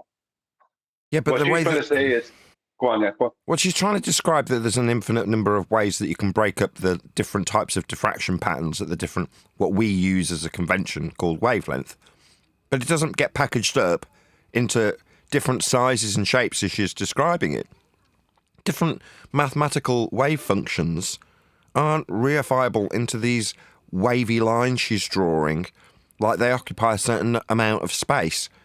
No, you're talking about a probability distribution in various different formats, but she's reifying it badly, and the convention she's trying to reify falls apart in this description.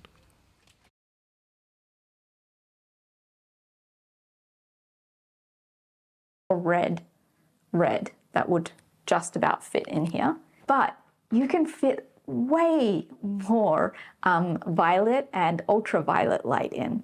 So, okay, imagine this pen is purple, so violet, and I...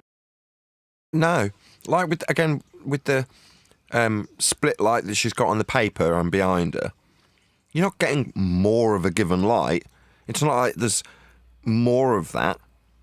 It's just splitting into the various different lights. Now, if you're suggesting that it is a wave, it's like, well, do you catch half of the wave and suddenly it's not quite red because you haven't got the full wavelength for it to form and be red? No, it'll still be red. It's just nonsense. This convention is being bastardised. I don't know why. I don't know where she's going with this. Just imagine that it's purple, though, or green. Imagine it's purple or green, and then it works. Then we can have loads of it, can't we? Or it can't quite fit because we can't have enough of it. It can't quite fit in space. It's just nonsense. She's trying to explain why the light from the sun is mostly green. That's what she's trying to explain. But she's presuming a load of stuff about that, and that it is mostly green, based off of the splitting up of the light. You know what I mean? It's like there's a no end of pre-assumptions here. But yet she knows more about the topic than most 99% of the world and more. And she's still wrong. It goes like this instead. Yeah, sorry, I definitely didn't do that right. But you get the idea. Something that has twice the frequency of...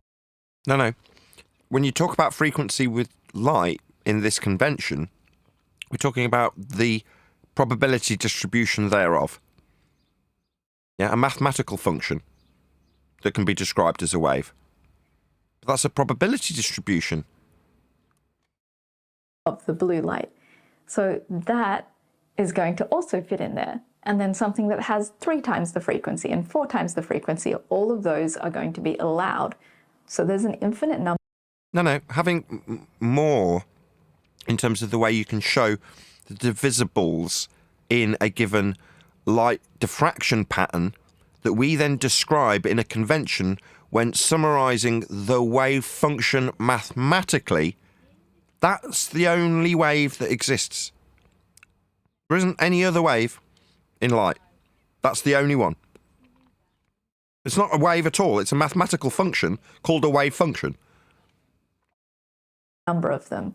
So if all of them take their fair share of the energy, then instead of glowing in any of the other colors, most of the light is going to be coming from the violet and ultraviolet part of the spectrum. So that means that every single object should be blazing in the ultraviolet spectrum, which we don't see. So this was called the ultraviolet catastrophe. Well, like heat. So is the conclusion the sun's giving off heat? Is this the conclusion? Catastrophe. Well, I can only draw a conclusion from what she's describing, right? If she's describing light in a spectrum that's basically heat, isn't she? Well, is she talking about infrared radiation? Because that's it. That is thermal radiation. That is what they call heat. Yes, so the sun's hot. I think that's where we're going. I think I'm right. We'll see. So I don't remember exactly what year this was. I think somewhere around 1910, Max Planck came along and he thought, why don't we try and fix this by doing something a little weird? In business, they say it's all about the people you know.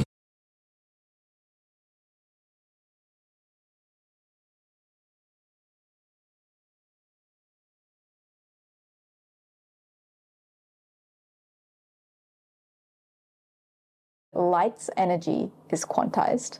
Okay, so here's how we're going to model what Planck did. So he said, imagine that this object has a particular temperature. Let's call it T. So the higher T is, the more energy there is to go into each of these different colors of light, all the way from red up to violet. But there's nothing special about any one of these types of light. There's no reason that, for example, red should end up with way more energy than, let's say, purple.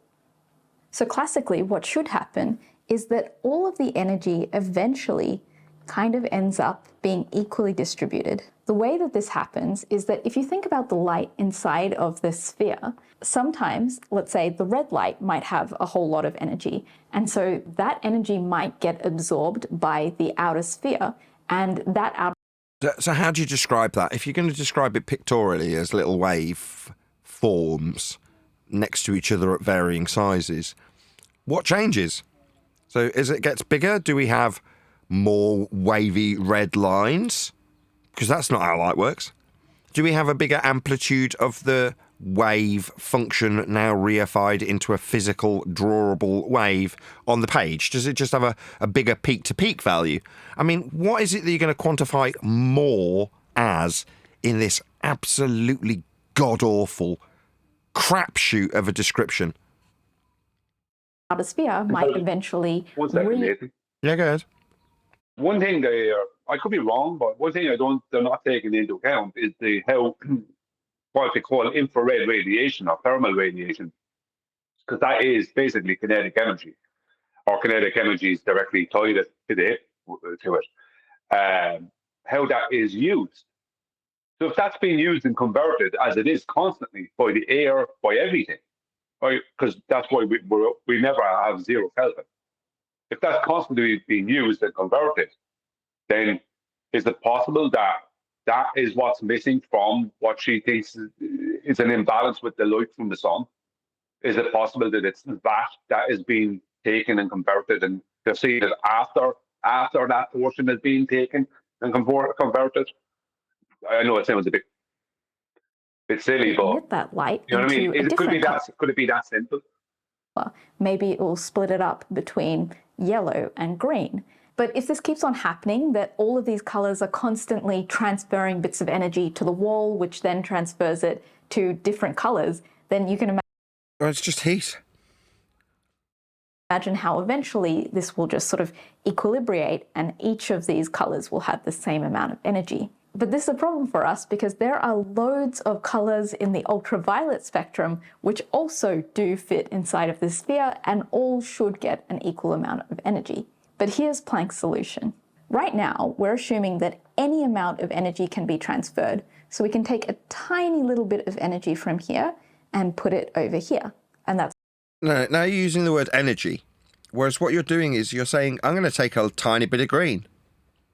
That's what you're actually saying. Yeah, you can describe it because Max Planck's describing it as energy, but what you're really saying is, I'm going to take a bit of green out of the colour spectrum of the sun. That's what you've just suggested. Yeah? Do you notice how absurd it sounds when I break it down slightly differently? Just the same... It does. It's the same exact thing that's being said, though.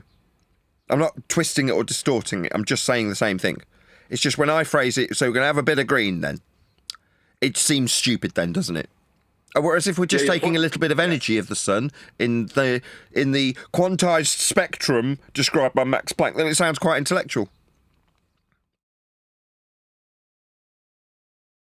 That's no issue.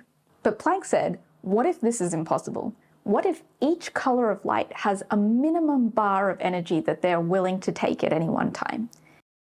What if each colour's got a bar of energy? What, like Mario having 3 stars? That sort of thing. Or it's just like Sonic with the amount of coins he's got. So he's just got an energy bar. It's just bollocks. And his real innovation was realizing that this sort of minimum quanta of energy that light will accept is different for different colors. Having quantized chunks of energy was the advancement. Oh, this description of how much green we've got. So, for example, red has a very low threshold. It will accept... What she's basically stating there is certain colors will accept certain chunks of energy. But colors aren't sentient beings. The whole claim about the colors is based on the energy.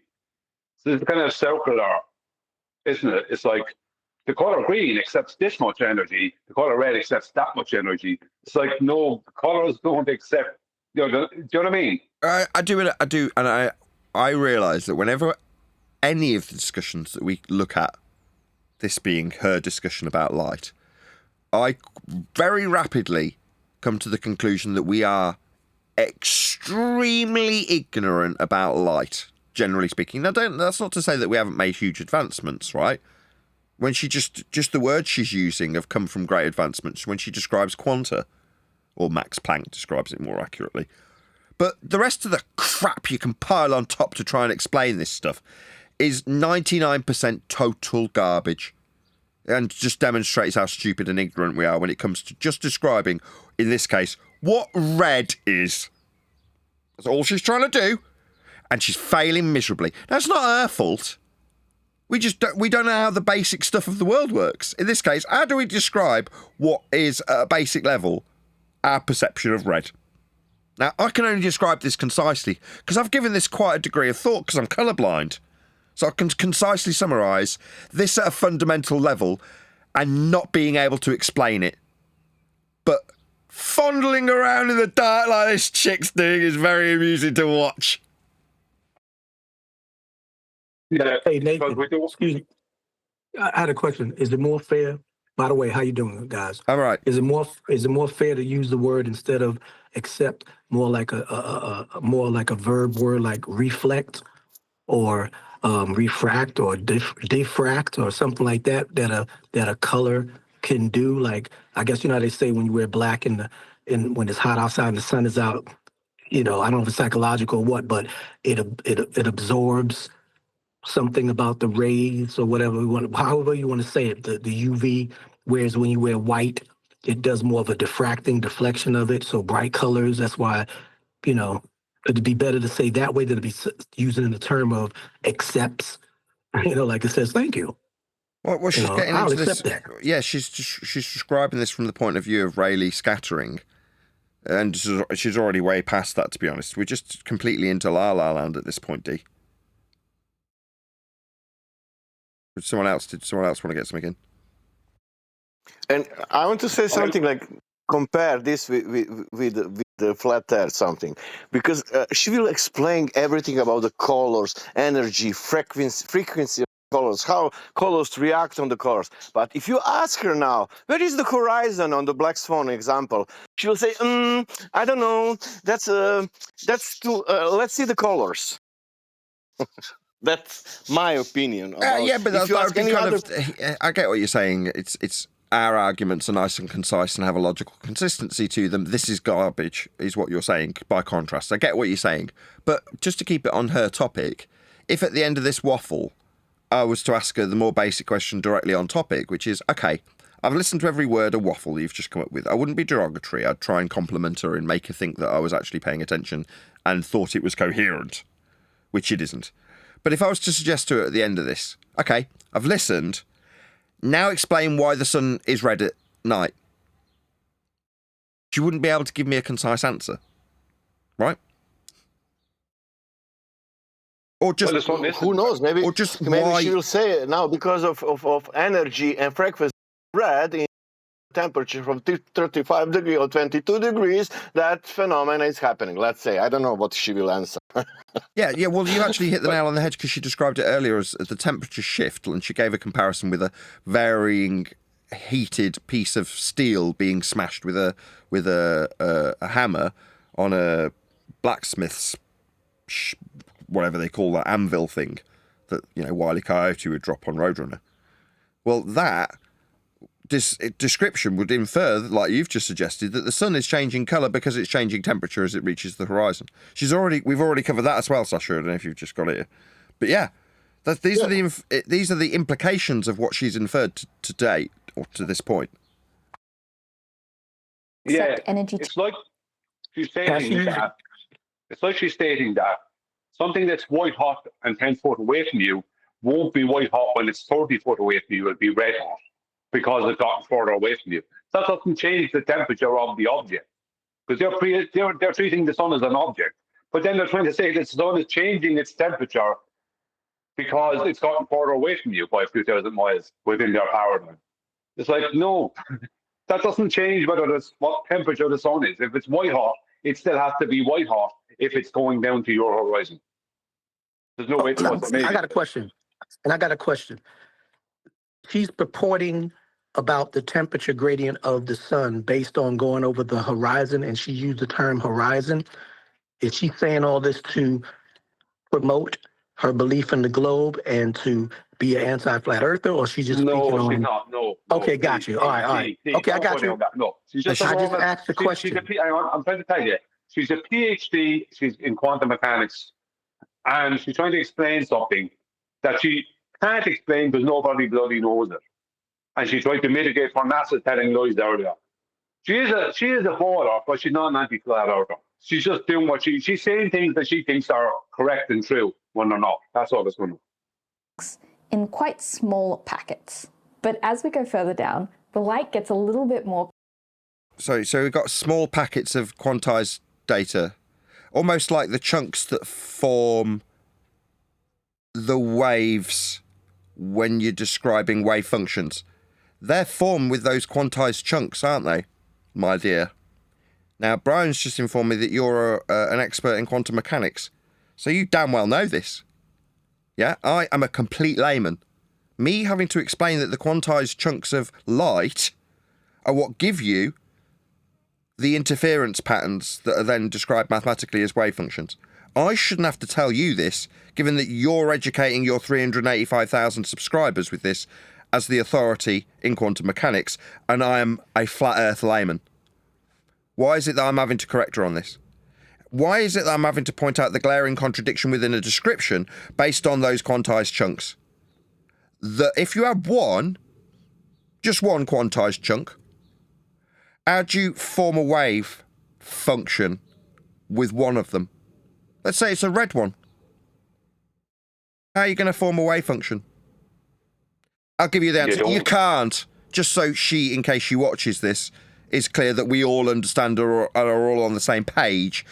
When we go back to pissing in the face of the nonsense that she showed inside that sun with all those different wavelengths. Yeah, what about one quantized chunk of red? Is it not red anymore because you can't mathematicize it into a wave function with a probability distribution with only one quantized chunk? The basis of quantum mechanics? It seems like she's more than content to throw her own official expertise field under the bus with this description when she reifies light incorrectly. What an outrage.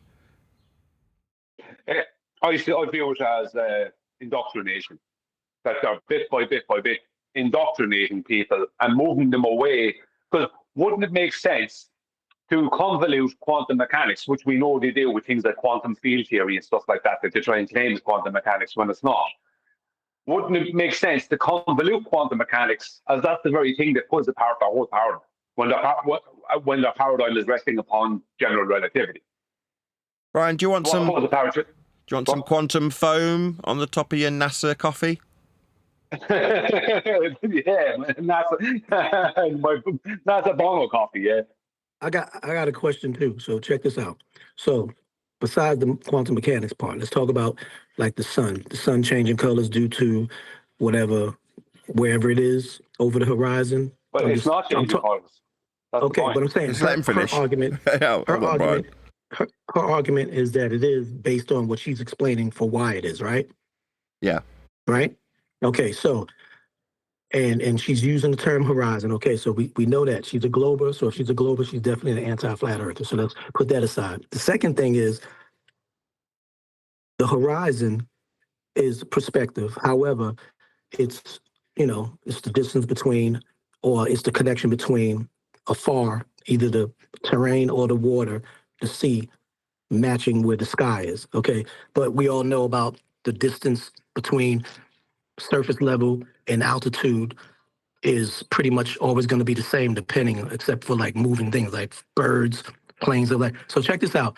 So if she's trying to say that the sun over water, which is a different temperature than terrain, changes color based on the coolness of the sea or the temperature of the terrain earth. No. And the distance, she's claiming there's a different distance between the sea as it circuits from, say, East Coast, Maryland, Florida, and starts to go out, go around to over the Atlantic or the Pacific. Is she saying anything like that?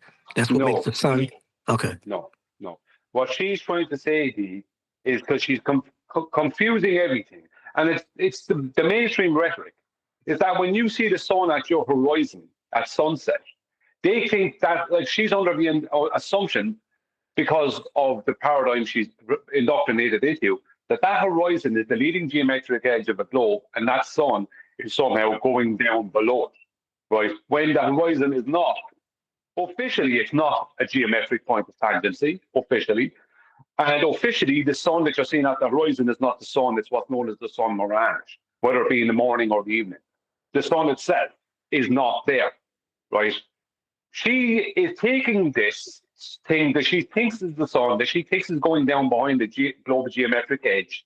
And because it's red, she's thinking then, because that's how she's indoctrinated, she's been taught that, is that when it's above her head at noon, it's white. But then when it gets to the horizon, it's red because it's less hot. Missing the point of, no, it's still just as hot. You're just pre-assuming a load of stuff. And because of that, you're coming up with some half-assed idea that when the sun got a distance, that distance somehow changes temperature. If something is white hot now and it's white hot in 5 hours' time, if I'm at a different distance from it, it's still white hot. That's not going to change the temperature. So you'd have to go back and watch the whole lot, but we've gone through this and through this in the past hour. About how much energy it's willing to accept. So orange might have a slightly higher threshold. Orange has got more sonic rings. And as we go down, the thresholds get bigger until eventually they get kind of unreasonable. Like a poison mushroom. So violet light is only happy to take a huge chunk of energy at a time, whereas It's like Mario stars. Think of it as the red coins. red is basically happy to take even very little bits of energy. Yeah, you only need the tiny little sonic rings for the red light. So imagine what's going to happen. Every time this wall has some excess energy and it wants to radiate it out as... And how many quantized chunks would we describe as excessive? one of these colors. If that... Well, what if it's only one quantized chunk for red? We know it's red, but we're only going to look at one quantized chunk. Are we capable of describing it as red when that red in your description was a very long wave? I'm a bit confused about how I'm going to square this circle with one quantized chunk of red. How am I going to do that? How do you know it's red? How do you know it's red? It doesn't have a colour. If we've only got one chunk, how do we know it's red? That energy doesn't meet the bar for the extra life, she was going to say. Doesn't meet the bar. a violet light, then it will have to radiate it out as one of the other colors. Every time... It's like when Sonic hits a spike. He's got to radiate out all the rings. They all come out of him. Like lots of energy all at once, all stored inside Sonic. Time that this wall has gained some energy and it wants to give it away by radiating into one of... Give it away now. ...these colors. If that amount of energy is too small to... If it's only the size of a poison mushroom. For example, be purple or to be blue. Are we saying that it's smaller than a quantized chunk? What's quanta again? Anybody? Anybody at all? Is it like the smallest amount? Then it'll have to be radiated as one of the other colors. Sonic rings. So for example, it might nicely split up into chunks. Nicely split up into smaller than quantized chunks. I don't know about that, love. I don't know, this doesn't meet muster. So, you know what? I know y'all went over this before. Smaller than quanta, you say? Interesting. I know y'all probably. I know I'm late to the party, Nathan. I'm just saying. I know y'all went over this before, Brian. You've been over this, Nathan. You went over. But she's postulating the same thing as they say when the ship goes over the edge, while it gets smaller and disappears. She's arguing perspective about some, like it's some concrete scientific empirical evidence. This is to do with light. She's not arguing perspective. She's just She's talking about like just think of the smallest divisible amount of something. Let's give that a name. Let's call that, I don't know, quanta. Now let's make that smaller. And then halve it. Then halve it again. Why not? The quanta of quanta. So that means that red is more likely to take that energy. It's only on the rarer occasions where this hot object has a big chunk of energy that it... Large quanta, I call them. The big quanta. It might be exactly what purple was looking for. I don't know if Red's going to get a bit jealous of this. Red still hasn't found what it's looking for. I still haven't found what I'm looking for. I mean, hey guys. So the video is titled "The Sun Isn't Yellow, It's Green." Well, isn't it white? Yeah, I don't know, but man, you need to watch all of this. No. There was at least 6-7 colors till now. All I know is I have climbed the highest mountain. And so if we let this play out for a while, what we find is that red will end up with far more energy than the other colors. And so if you let this play out for a while, you can see how violet light would end up with less than its fair share. And that's how... Oh, who is it that decided how fair was fair? I mean, who's governing whether or not violet gets its fair share? I mean, there's got to be someone deciding these rules. Is it a light court? I think whoever does it should be Jewish. They're normally pretty good at this sort of thing. Max Planck averted the ultraviolet catastrophe. But by this reason... Did Max Planck avert it?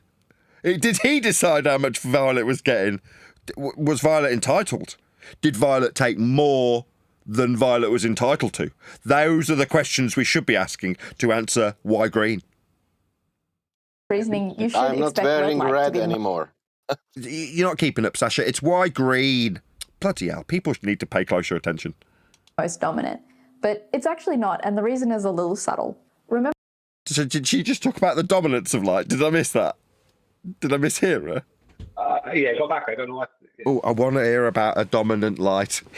It's getting better. Dominant light, does it carry a cane? Max Planck averted the ultraviolet catastrophe. But by this reasoning, you should expect red light to be the most dominant. Yeah, light and red dominance is something they exploit in Amsterdam. But it's actually not, and the reason is a little subtle. Are you sure? The subtlety of the dominance of red. I mean, red is always connected to the devil, so it's the devil. The devil. I thought blue and yellow made green. You're out of your element. Remember I said that only colours that are exactly the right size to fit in this object are allowed. Yeah, I kind of asked about how many quanta you'd need. It kind of made a mockery of the whole thing, love. So there's more than one colour in the red part of the spectrum. Really? More than one colour in the red spectrum, you say? How many quantized chunks of the different types of red can we have? So maybe this other red also fits into the object. So there are a couple of different types of red that are allowed here. When you're in a part of the spectrum, like blue, that's shorter wavelength, there are more shades of blue that are going to fit inside of this object. And each one of them deserves its equal share of energy. Equal rights for light frequencies. I'm all for it. Fight the red power. And so that's why, even though this reasoning skews the light towards red... Did she say the white towards red? I think she's revealing her true colours. This reasoning skews the light towards purple, and they end up meeting in the middle. Bastards. The actual energy distribution looks more like this. And who's saying all of this? Who's handling their mic? Say again? It's you, Eli. Just always assume that if there's mic issues being discussed, it's you. She's speaking as if this is a direct relationship between the sun as a physical object and what she's researching, when she's really talking about what the sun appears to look like through the air. Exactly. Yeah. It used to be a relationship. Now it's just a marriage of convenience. There's no love between them at all. The red and the purple have all fallen out. Violet's got all the power in this relationship. It's disgraceful. It's not like it used to be. Back in the 80s, it was all about the green. Is light a physical object? Absolutely. Very physical, very tender. Passionate, you might say. And this is what Planck predicted for the sun. That the main colour... Red doesn't care. You think red cares about you? Red doesn't care about you, Brian. You might think red cares about you. Red doesn't care about you.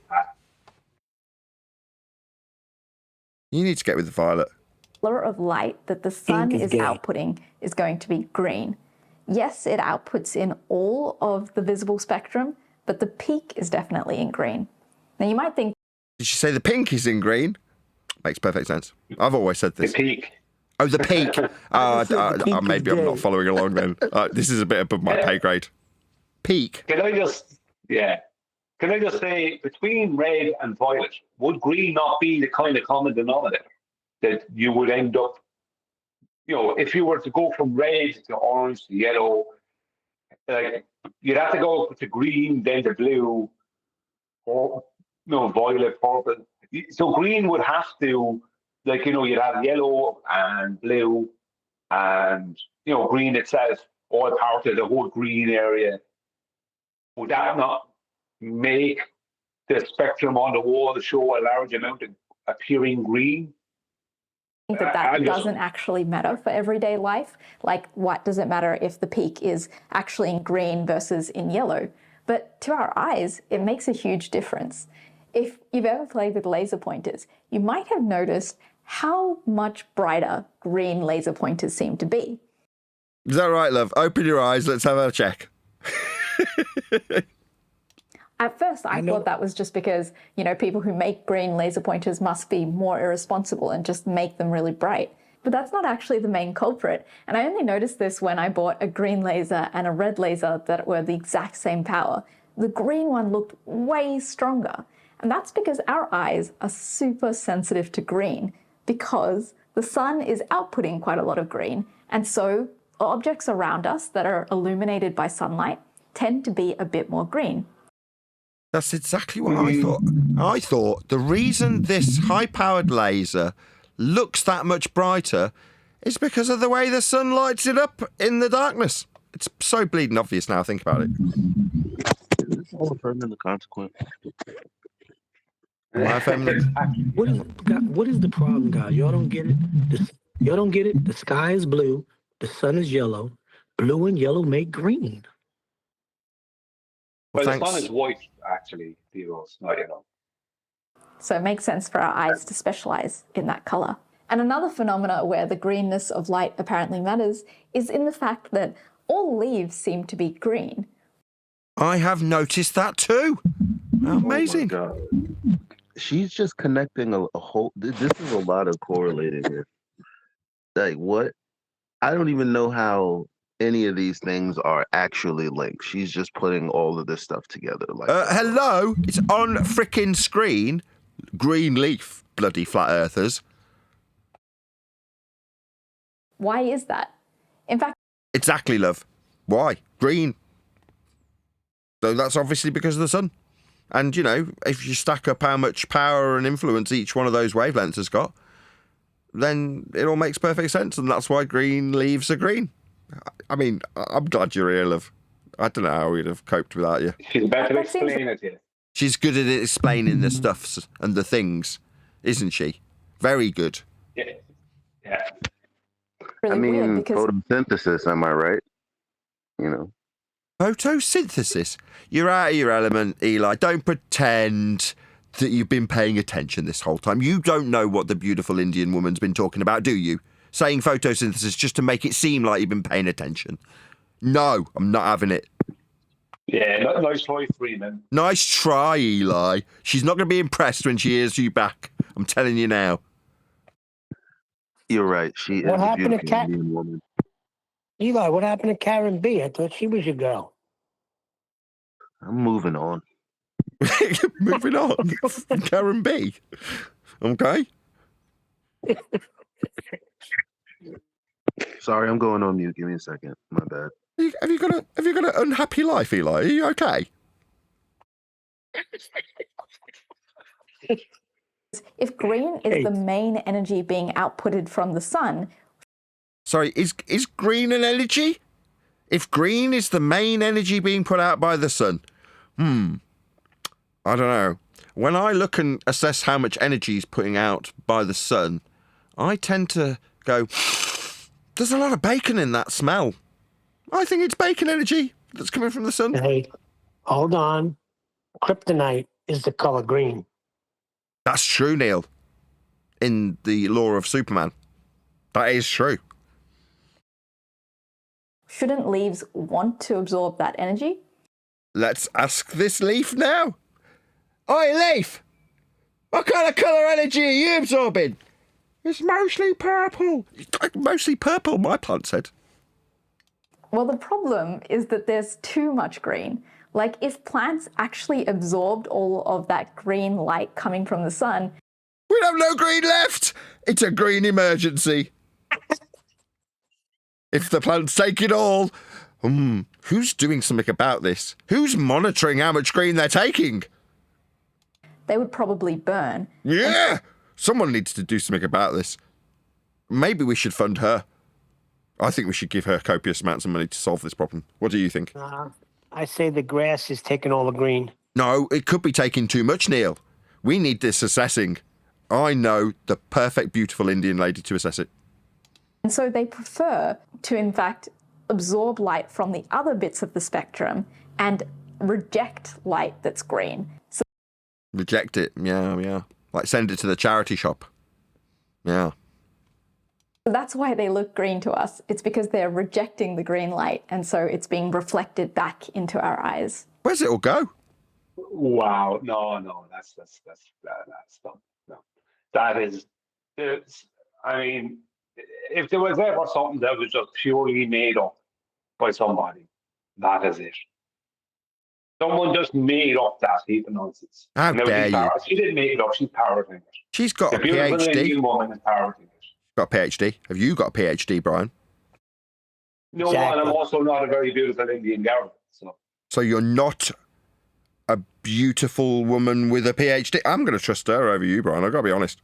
Yeah, I think she's going to garner more support from the male side of things anyway. So yeah, even though the sun looks like it's pure white, equal in all of these colors, the fact that it peaks in green actually does make a big difference for life on Earth. And all of this came from Planck's crazy idea that light is quantized into chunks, and the size of those chunks depends on frequency. Now, I don't know what Planck was thinking when he did. Me neither. Let's dig him up. We can get it out of him still. Science. Did this. I don't know if he realized what kind of revolution he had started. I've got some pretty strong smelling salts, love. I'm sure we can find out. I think maybe he did, because he seemed to be pretty troubled by it. Hold on. You think that, do you? I mean, smelling salts might take a while. I'll just go grab my crystal ball and tell you what I think Planck thought. But it was Einstein who really took this idea from Planck and ran with it. He realized that you could use this same quantization of light to explain something called the photoelectric effect. Both he and Max Planck ended up winning the Nobel Prize for their work on the quantization of light, because genuinely this started a revolution. Yeah, one that would undo the idea that light's a wave. The idea that waves, like light, can only be absorbed and emitted in chunks like they're particles is what started the quantum revolution. She knows. Did you hear what she just said? Yeah! What an outrage! So she's just pissed on every bit of the bonfire she just started. Yeah, you can put that on again. Sorry, give that a J, please. If you don't mind. The idea that waves, like light, can only be absorbed and emitted in chunks like they're particles is what started the quantum revolution. Yeah, very accurate statement. She very accurately summarised something that just annihilates everything she said prior to this. Is she thinking that by dropping it in at the end, it's a bit like putting the uncomfortable or awkward truth on the cover of the book? Is it by, disclaimer at the very end that we won't notice that and undermines everything you've just said? Do you think we would look at her face? Look how scrunched up it is. Yeah, waves like light can only be absorbed and or emitted in chunks. That means it's not a wave. Exactly. Wave? What wave? There is no wave. Exactly. That's what I was hinting at all the way through. I know. Well, I was saying it throughout, saying, well, you should know this, right? It's quantized chunks. And she disclaims it at the end, affirming every bit of criticism that we offered throughout our video. But she's the one saying it. So she knows. So why did you make this video? Because she's trying to mitigate as to why NASA are completely lying. Then she's gone into rhetoric about... That's how she started, with the NASA pictures. Yeah, that's right. So she's I see what's happened here. She stumbled into something that's less than authentic, but touted as being absolutely legit, and it does not quite compute. So in her own pea brain, she's decided that she is the one to square that circle, and this is the result. Yes. Yeah, wow. That's basically it. she can't handle the fact that NASA are and have been completely lying and misleading people intentionally for a long time. And she literally tried to make light into a wave as much as she could to explain a lot of stuff that she can't explain and no one else can. And presumed and begged to question a lot of different things that are even wrong officially, to get to the point of saying waves like light only absorb and emit in chunks, making it not a wave. You know what I mean? Most people will have forgotten the original start of this, which was NASA telling lies. I forgot. But I'm glad you reminded me, because now it makes perfect sense. That's exactly why she's doing it. And all of that came from figuring out why the sun is mostly green. Yeah, NASA's bullshit. It isn't. Yeah, the sun is white. Yeah, it's not. But you've been told it was by NASA, right? And you thank you for sorting them out. Yeah, this is the problem, right? When you've got some narcissistic abuser, the abused will make excuses for them. That's what we've just witnessed. NASA are the narcissistic abuser, in case you haven't picked up on who it is in what scenario in that setting. Exactly. NASA are the abuser. They're narcissists and they're gaslighters. And she's trying to mitigate for how they've been narcissistically gaslighting her and everyone else. Exactly. Yeah, precisely. Did you say narcissistically or narcissistically? NASA are narcissistically gaslighting her, and she, as the abused victim of NASA the narcissist, is defending NASA's gaslighting.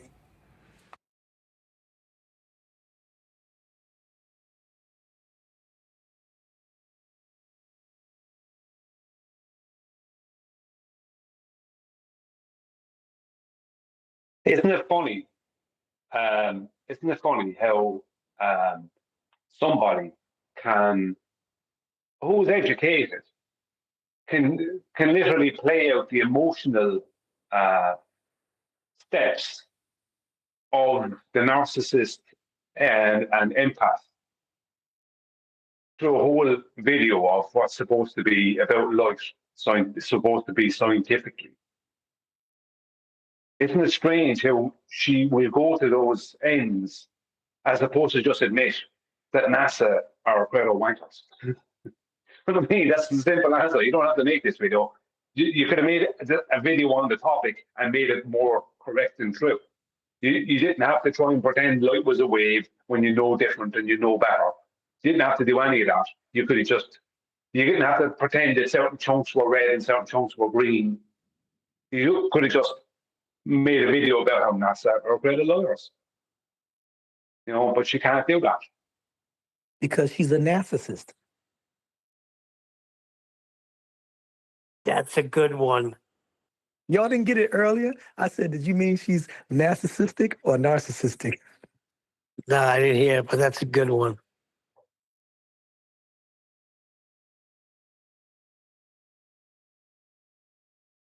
Nathan, I heard it, and Nathan was picked up on it, and Nathan was saying it back to you, and you came in the middle of it asking how come there was silence. Oh, it was quiet. And Nathan was literally talking at the time. Oh, it was literally blank coming out my phone. Like I had to check my phone to see if my volume was down. My bad, Nathan. I didn't mean to cut you off. I really, it was total silence after I said it. Blame it on the delay.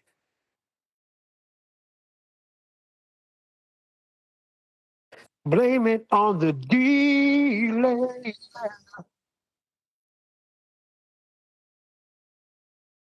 That was good. Yeah, there's a lot of delay because Brian laughs 7 seconds after you said blame it on the delay. Well, no, just I had to come off mute. And the fact that Neil said, I'm going to say Neil, I don't care. I was going to hold back, but now I'm not. The fact that Neil said blame it on the delay, that's because when Neil does something he's not supposed to do, he says there was a delay. That's yeah. Hey, listen, I'm a quiet boy compared to guns. Compared to who? Sons of Navarro or whoever he is. I'm sorry, where are the guns? In Antarctica. You tell us, Nathan.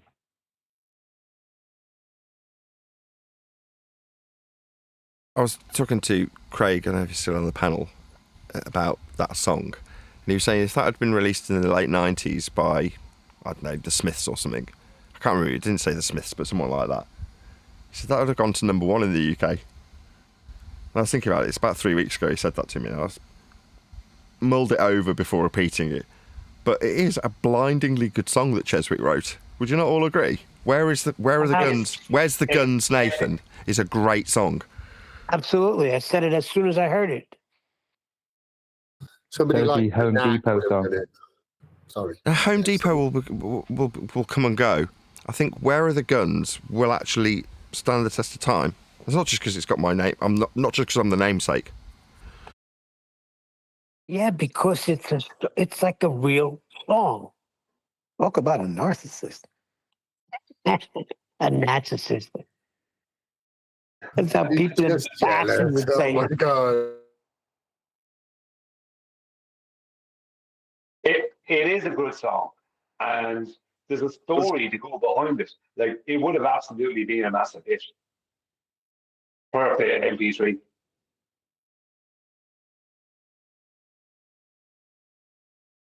And shout out to McToon for inspiring such a song. Clown. That's classic. Like we were all there. We were all there live that Sunday when he did that. It's like self-sabotage, isn't it? Like, they were doing really well, but for the fact that Toon was screaming my name into the Antarctic snow, they had an almost flawless impression given off to the general public. Well, that was completely tarnished by Toon. That little episode, that little outburst, just completely shredded their credibility. It's like, why are you losing your shit? You know, when he was... I've seen after the fact, I didn't know this at the time, but he'd been calling all sorts of different people, including Dave Weiss, to say, how's the app work? And then he, ceremoniously, this is Toon, turned on his Weiss to see where it would show him in Antarctica. And then they all had a good laugh at Dave Weiss. Cut to him then screaming my name in the snow and saying, you tried to deflect with measurements! But that's the reason why. That's the reason why. Because you brought up the measurements. So it totally destroyed his victory dance. Yes, don't distract with empirical evidence, please, Nathan. He tried to distract with measurements. I wanted to talk about where the guns were after going through several border controls and making sure every single T was crossed and every I was dotted on the forms we had to fill in to come down here. You're like, okay. You did want to talk about the measurements. No, okay. Well, it's a good job I'd asked him 100 times prior. It was actually 99 times prior. That was the 100th time. Isn't that really weird that I'd literally, up until that point, asked Toon 99 times where he got his elevation angle for his 10k challenge, and then the 100th time was live from Antarctica. Yeah, make it up. Weird, isn't it? This really would make a great comedy movie if it was, embellished a little bit. It would be hilarious. But there's no embellishment in that. What I'm saying is, I had spoken to Toon on 99 prior occasions. Every interaction with Toon prior to that, literally, every time Toon interacted with me, I asked him, where'd you get your elevation angles for your 10k challenge? Because the answer is off a flat earth. Now, that is what I asked him in Antarctica, and the response was, put the phone down and say, quote, he tried to deflect with measurements. I was asking him about elevation angle measurements in his 10k challenge. He's like, what about the sun that's up for 24 hours? I'm like, who cares? You measured the earth flat in your 10k challenge. Where'd you get your elevations angles from? It's the 100th time. Now, that's not a verbatim quote of what I said to Toon, but it was pretty close. I'm telling him it's the 100th time I've asked him for his measurements of a flat earth for elevation angles. And then what came next? Where are the guns, Nathan? Where are the guns?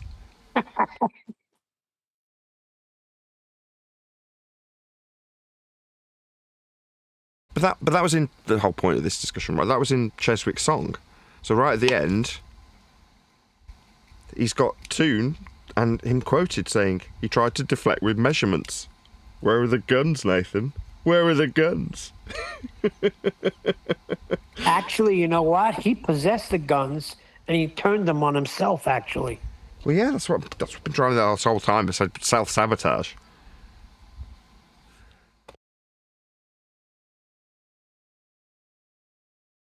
Isn't it funny? What I found strangest about it is, according to them, we go by their record, and all the rubbish they were talking about prior to going to Antarctica. That at that point, in his own head, he should have been in. If he had really seen a 24-hour sun and really filmed and documented it in Antarctica at that time of year, then he should really have been in like what you would consider the winner's driving seat. Do you know what I mean? He should have been top of the table. There should be no way. Like, it makes no logical sense. It made no logical sense to me, him ringing you in a rage from Antarctica. Because that's like, I mean, when Mr. Cheswick puts it in, raging into his iPhone, that is true. He was angry. He was unhappy. You know, I mean, I can only equivocate that to, I don't know, the pitch data, right? Now, that is supposed to be their pitch data or some nonsense, right? It's not, but in their heads, right? Or their elevation angle or black swan or whatever, right? Now, none of us were angry or felt the need to call up any of them in a temper. So immediately it makes, I'm sure it would make the everyday person think, why is this guy doing this when he supposedly, according to him and the people around him, has supposedly gotten some kind of a win? Because that would have to be in their heads. So it immediately made me think, like, I was kind of just accepting, of course, it's the easiest thing to do is on face value, just accept that this all 24-hour Antarctic sun. Rather than straight away trying to jump on it. Hold on a second. Sorry, just But tweaked what you're trying to tell me. Let me just try and break down what I think you're trying to tell me, Brian. Are you trying to suggest that up until that point, you are quite, not convinced, but you are willing to accept that they were witnessing what they said they were witnessing, a 24-hour sun in the area we know as Antarctica, regardless of where or what that is? That what they were witnessing was true and as per their description. A 24-hour sun, the sun above the horizon for a 24-hour period minimum in Antarctica. At the point where Toon is raging into his iPhone, you then questioned the validity of what they were presenting at that point. Is that what you're telling me? Yeah, exactly. Up to that, I just accepted it on face value until more information came in, or I didn't want to go saying that that's fake, or because it looked real. So I didn't want to go messing with that. I said until more information comes in, I just accept it on face value. And as soon as I heard that, as soon as I heard he was doing that, because I don't think I was on there at that time. I think it was afterwards I came on, or maybe I heard it afterwards on the rerun, as a member. As soon as I heard that, straight away alarm bells went off in my head. I mean, something's wrong here. Well, but based on only because on the logic that you've given me thus far, I'm trying to piece together what you've said based on the conclusion you've given me, because it's all become a bit more important. His conclusion would have to be that did have an influence on Earth's shape, but for the thorn in the side of any glober who's in Antarctica claiming that proves a sphere-shaped Earth, me pointing out that Earth's being measured flat when doing it is going to be a bit of a pain in the ass. But for what I'm now going to say is, but for the fact that I exist, he was, as I just suggested, calling Dave Weiss, or getting on Dave Weiss's app and showing that he wasn't in the region that the app said he was in, and all that sort of stuff, right? He was celebrating the win. Well, that's a strange celebration, is it not? What, having a tantrum? Yeah, having a tantrum. That's not a celebration. When do you have a tantrum when you're celebrating? Yeah, you should have been basking in your glory. Yeah. That instantly told me that there's something going on here And I'll add to it now that there's something going on there, or have been going on there, that we are not aware of. Something that he is and was aware of, and he's not happy about. What I would say is we never hear about it now. We heard this only a few months ago. We're talking 6 months ago. It's only June now. So 6 months ago, this thing, less than 6 months ago, this event supposedly happened. And recently, in recent months, never hear about it. It's like as if they're trying to brush it under the carpet for some reason, a reason we're not aware of. That's speculation now on my part, because that's all it can be. But as I said to you, Nathan, as soon as I heard him screaming into the phone there at you, that instantly was not the behavior of a winner. Yeah, but Nathan, we thought that there would be so much, the aftermath of the 24-hour sun, and it was really nothing. It just died. You say that, not for you. Since that day, this channel has suffered the most egregious censorship to the point where I've had to get a third job if you count the book. So what are you talking about? Since that day, I've been horrendously censored, Neil. Did you not realise? Not talking about that. I thought there'd be videos everywhere. I thought you'd see it on the mainstream. I thought you'd be hearing them right up until this day. Well, yeah, so did I. But all I've experienced in literal terms, for me personally, is the worst kind, the heaviest censorship I've ever experienced as a YouTuber in 10 years. And you were already experiencing the heaviest that you see for anyone. Yeah, I was already heavily censored. Yeah, and yeah, since TFE, it is unbelievably difficult, nigh on impossible to find me. I almost don't exist on YouTube at the moment, Neil. Yeah, because you are talking about the measurements. Nobody else is. No, it's more than just that. There's something we don't know. It's not just because Nathan was speaking about the measurements prior to that. It's just something we're not aware of. And I tell you something to corroborate what you're saying, Nathan. Since that TFE, when I put out a video, right, it gets abysmal views for the first few hours or day, and then the views start going up. But the time when it should get the most views was when it first comes out. That's when basically videos coming out onto YouTube, that's when they're promoted first. It's like today's news. Nobody wants yesterday's news, right? But when I first put out a video, the amount of views is really, really slow. I would have been getting 120 to 150 views in an hour prior to the TFE. Then suddenly I'm only getting maybe 40 to 50 views in an hour. And then it ramps up sometime later. But when I first put it out, regardless of the time of day or whatever, it's just dead slow like a snail. Now, I didn't have that prior to TFE. Yeah, same here. Exactly the same here. I can put out stuff on my second channel. And because I've got two channels that are completely separate, right, they're not connected channels. So Nathan Oakley and Nathan Oakley 1980 are separate entities in the truest sense of the word. They're on separate email accounts. They're separate accounts, right? And I say that because there's people who will go, oh, no, when you've got an overarching account, you can have as many as you like that are different channels. And that is also true. You can have subcategorized channels within channels, but that is not what my channels are. I've got 4 completely separate channels. Now, I won't go into the other 2. They're only important for this example. But what it means is I can see different trends in each channel. They are each entwined algorithmically slightly differently.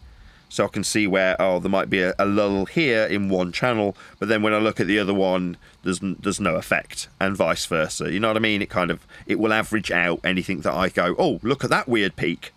Well, is it also simultaneously happening on the other? No, it isn't. No. Right, okay. And then the following week, the channel that, by contrast, didn't have anything happening. Oh, what's this weird peak? Oh, is it happening on the main channel? No, nothing's happening. You know what I mean? You can just sort of even out what's happening. There's differences. Yeah. Because they're separate channels. Because they're separate channels. Emails, everything. Precisely. Yeah. But when I do a search, it might be that sometimes you can't find my main channel, but you'll find my second channel. And sometimes it's that you can only find my second channel and my main channel is a bit more difficult to find. This is beyond the 25 pages of other people's stuff, by the way. That's notwithstanding the original level of censorship that we're all familiar with and know and love. You know, beyond the you're going to find Simon Dan first, I'm talking on top of that. Yeah? You might, on page 25, find my second channel. Or you might, on page 25, a different week, find my main channel. Now I'm saying you won't find either channel on page 200. It makes sod all difference. Doesn't matter if I'm looking on my third channel if I use Oakley Cord to search out Nathan Oakley. It's not like I'll find either of the channels since TFE. It's just horrendous censorship to the point where it's really in my pocketbook, where it's like a struggle to pay the freaking mortgage after 10 years of YouTubing. And it's not because I've suddenly done something different. I'm contraire. Not at all. The YouTuber turns you into a myth, Nathan. That's what it seems to me. It's like a myth is like something you must travel deep into the jungle of the Amazon and, you know, brave alligators and anacondas and all kinds of stuff to get to this tribal leader who brings you into the underground pyramid, the blah blah blah blah blah, and then you get to see the jade sphere or whatever nonsense, and that gives you all the information. It's like you become a myth. It's like the sacred jade sphere that's in the underground pyramid in the Amazon, the blah blah blah. You know what I mean? It's ridiculous. They turned you into a myth. Like, I've heard about this guy Nathan Oakley, but no one can ever find him. He's just a elusive character. He's not. He's right there, but YouTube won't allow you to see him. You know, that's the size of it. Exactly. I mean, it was one thing to just be, okay, fine, well, you can find reams of stuff about me, and if you keep scrolling, eventually you'll find a video by me from 10 years ago on my second channel. At least you can find me. Now, no. It's like, I keep saying it, and obviously I'm going to wind down the microphone business as I wind up book sale business. But ultimately speaking, there's only one reason that's necessary. One reason is that the censorship got stepped up at the end of TFE. Now, did it mean that we were doing anything different? No, not really. Nothing's really changed for us. The lead up to TFE was no different to the process of TFE happening. Our arguments didn't change. Nothing changed. Yes, it did. Go on, Neil. It changed when he's standing there declaring a 24-hour sun and you're bringing up measurements. That will cause people to think. Got to shut this guy down. This Nathan Oakley 1980 and that other fella, Quan Maresa, and let's throw Brian's logic in there. We can't have these guys out in the total public where everybody can find them. You guys ain't looking into the bigger picture. Yeah, but Neil, what I'd have to say about that is after or involving what MC Toon did. The fact that Toon did that at all is the issue. Like, I know there's all the censorship after that, but the fact that he did that at all is the issue.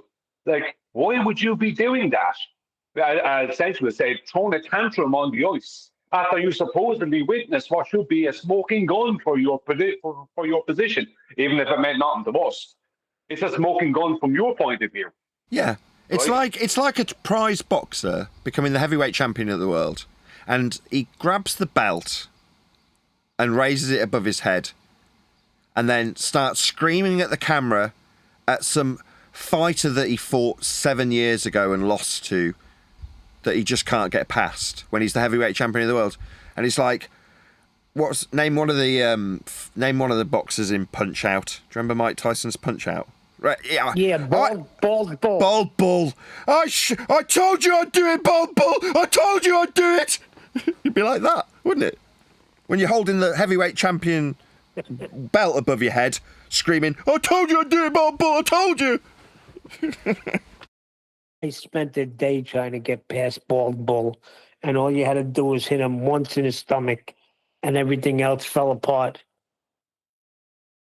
You know, something that was really... This is speculation now. I'm going to state it's speculation, right? You can call it conspiracy, right? Because that's all they can do is conspire. But this guy, there was 4 claimed flat earthers went there, right? There was Witches, who was a true earther, not a flat earther. There's Jaron, who was never a flat earther. He wasn't even really even a true earther, right? There is Elizabeth, someone no one ever heard of, and I think could be even supposedly a baller now. I have no idea, right? So she is someone who has no connection to anything. She just turned up out of the blue, and who knows who she is or what she's about, right? And so there's those three. But the fourth one, right, the quiet one, was a guy called Jonathan Morandi. Oh, the Hollywood special effects guy? Yeah, the Hollywood up there with Hollywood's number one, like the best working in Hollywood at special effects. This guy, and he's supposedly a flat earther. And when he was questioned about why is his favorite flat earth proofs, he came out with three complete and utter nonsenses that had not to do with anything, because he couldn't come up with anything. One of the things was the two suns in Russia. Something no one ever heard. What is he on about? What that got to do with anything? Or I never even heard of this thing. Two suns in Russia. No one ever heard of this. No, I didn't anyway. I'm not saying no one did. I didn't. How was something to do with us? I don't know. Really, you never heard of the two suns in Russia flat Earth proof? See? Nah, I'm in it 10 years. I'm in the subject 10 years. I'm flat earth for 10 years, and I never heard about. Oh my God! You mean to say you've been here 10 years and you haven't heard of proving Earth's flat with two suns in Russia? I mean, come on, Brian. The double sun effect. Yeah, well, it's starting to make me think that there is two suns being seen at some point in the year in Russia. I don't know, in Siberia. But the point being is, this guy who was supposed to be the fourth flat earther, right? No one heard anything about, and he was very quiet, and he couldn't even answer questions that like any flat earther would be able to answer afterwards. And he just happens to be, and they didn't state this as clearly. He did state it, but not as clearly. But Will Duffy didn't state his total credentials. This guy, John Morandi, is at the top of the tree in Hollywood when it comes to special effects. I'm sorry, but something I see where you're going, Denmark. Brian. I don't. Well, okay, you'll have to lay this. You'll have to spell this out for me. I don't really understand what you're saying here. So you're saying there's a Hollywood special effects guy. Sorry, go on, sorry. I'm just trying to piece this together. I don't see any problem here. So what if his day job's Hollywood special effects? That doesn't mean anything suspicious down in Antarctica when trying to prove a ball antipodal from a position that's mapped and measured and charted flat. Why would that be in any way suspicious, Brian? I don't really follow. Well, the reason it's suspicious to me is that if anyone would be able to, and this guy I think works with NASA as well, right? I could be wrong, but I think he works with NASA too, or has worked with NASA. So for anybody, is it Industrial Light and Magic by any chance? I'm not sure. ILM. Is that his employer? I don't know. I don't know the name of the employer. It could be. That could be it. You could know, and I don't know. I don't know. Are you saying they staged the whole thing, Brian? He hasn't said that yet. Shut up, Neil. Don't anticipate. No. I'm saying is that if there was anybody who would be in a position to make something like that work as a fraud, obviously it would be the Bono. Change. It's definitely Bono. Yeah, it would be Bono. It would be Bono. Yeah, definitely Bono. Bono, without a doubt, would be the man for the job. Not Jonathan Morandi, the special effects expert. The Hollywood special and NASA special effects expert. Definitely Hollywood special effects expert. So it's Bono all along, eh? I knew it. Yeah. Well, Bono does have this song called Ultraviolet Love. That's got to do with the sun. Woo-hoo! Just for reminiscence, like I think you should play the video that I posted in Master B. So too late. So we all learn how to get a proper cup of coffee. Too late. Well, because I just posted a video. Okay. I'm presenting right now. We don't want to hear about shitty coffee. All right. Good. Guess who's back? Guess who's back? Good. Witless shrimps it. Shady's back. Way to matrix engineer, that's unfortunate. Geopolitically, we in a field. Don't be playing this. What are you doing? Don't be playing music. Ruining my monetization. Sorry. Let me go forward. It's just a dumb white boy trying I'm to. really You poor. started a problem, Nick. He's doing it deliberately. He just wants me to be poorer. He's delaying the book too. Song. All right, sorry about that. Here we go. He's back in the Flat Earth comeback. Yep, told you. Just wait. He'll be coming back. Is that All right. So the return of LeBron golf ball. Yeah. If you want my comeback, you'll have to scrape it off your sister's teeth. Huey did say he's going to respawn. Yep. He has respawned. Obviously, it's just popped up in my feed. So, when was this done? Streamed 13 hours ago. Here we go. I haven't listened to it. Just popped up. Here we go. All right. What is going on? I did throw a Q&A up on YouTube. So any questions that you want me to answer, just submit them. So now you're the answer man. Will be separate from the chat, please. Why are you? I have a question. Why are you a completely lying dirtbag? That's answer that question. My question is, how much wood can a woodchuck chuck if a woodchuck could chuck wood? Good question. Ask questions in there, and I shall answer them. All right. So tonight's stream is called The Flat Earth Comeback. So I saw someone say, don't call it a comeback. Well, yeah, don't call it. Come back. We never went away. Come back from what? Yeah, we've been here. Guys, the ground came back. I mean, if we're being honest, that's when you know there's a lie coming. Yes. The flat Earth space has been interesting. I would say it's maybe even had some revisions in the last few months since our trip. Did we have any revisions? I was unaware of. Welcome back to our heroes. So, you know. Oh, you know. This is deep. So, Yeah, so it's a comeback. that's what the whole journey thing was. That was a revision. That's what that is. Because that's what he's talking about. There's been revisions. Oh, you sure? You can't read his dumbass mind? Well, what else? What else could he be talking about? Since his from a double speaking lion sewer rat, numpty dipshit, you never know. Let's hear it. They attempted to end. Who are they? Flat Earth. They attempted to end Flat Earth. Who are they? They're claiming that they did, but they didn't. But they didn't. You can't. You cannot. Cool. Yeah, I will go ahead and tell you. So, what? What did he say? Is he speaking African? Do we want a $5 on that? Let's pull a J. Yeah, we're gonna need that. What was that? But they didn't. You can't. You cannot. Cool. Yeah, I will go ahead and tell you. Oh, cool. Yeah. So. Oh, wait a second. Sorry about that. 5 seconds. I'll let it play. Cool. Yeah, I will go ahead and tell you. So. What?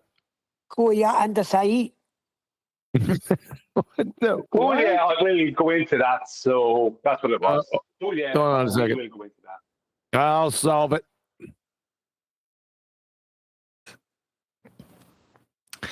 Cool. Yeah, I will go ahead and tell you. So. I will go ahead and tell you. Really? Correct.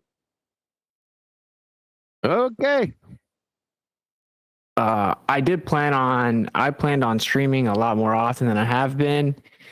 Just a lot's happened since I last streamed. I have had to travel a good amount, and then there's been like pretty crazy issues with it. Issues with flights, stranded, staying, out of town much longer than expected. I feel like I have barely even been at the house. So that's really the primary thing. Also, I just All right. Is that what's it saying? He's a traveling man there. It's June. So you've been traveling around and okay. I just had other things I had to try to take care of. So that is the situation. Huh? So traveling around and stuffing things. All right. Is this the situation?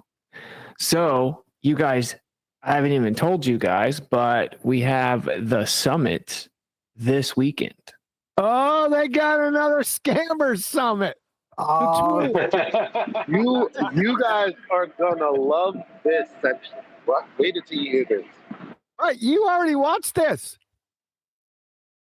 Yeah, I was up late last night. It dropped probably like around 12, 10, somewhere around there. Oh, he likes a fanboy.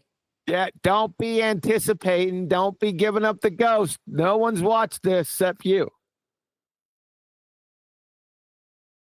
14th and the 15th online virtual summit. It's called the Etheric Summit.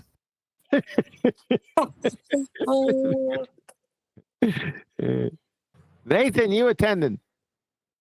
No. I'm going.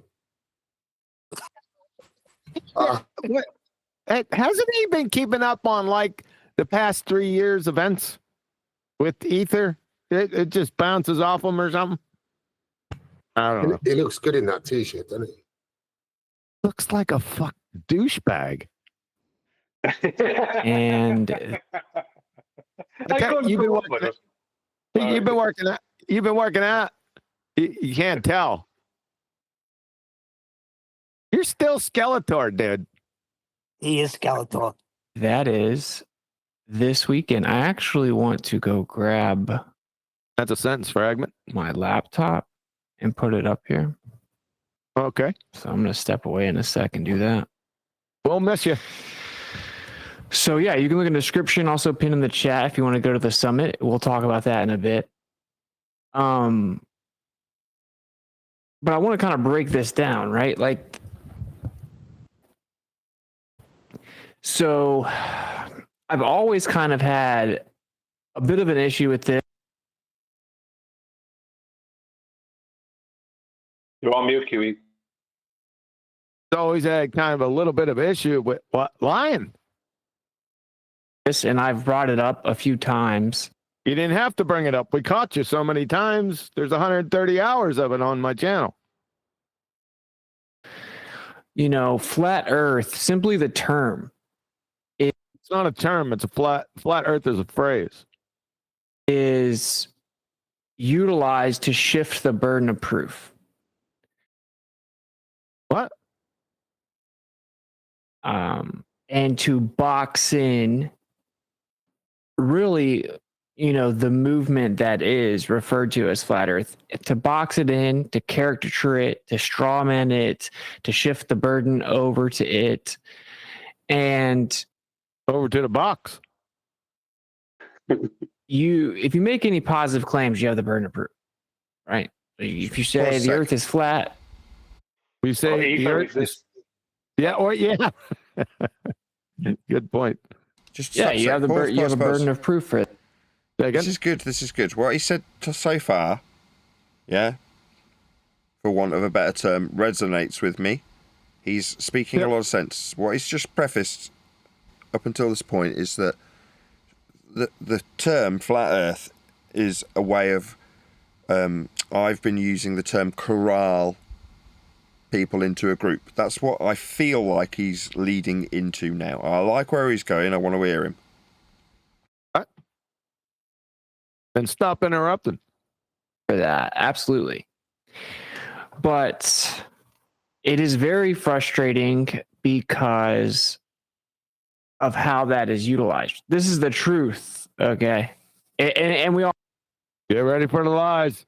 All know, right? It's like a huge stigma is attached to it.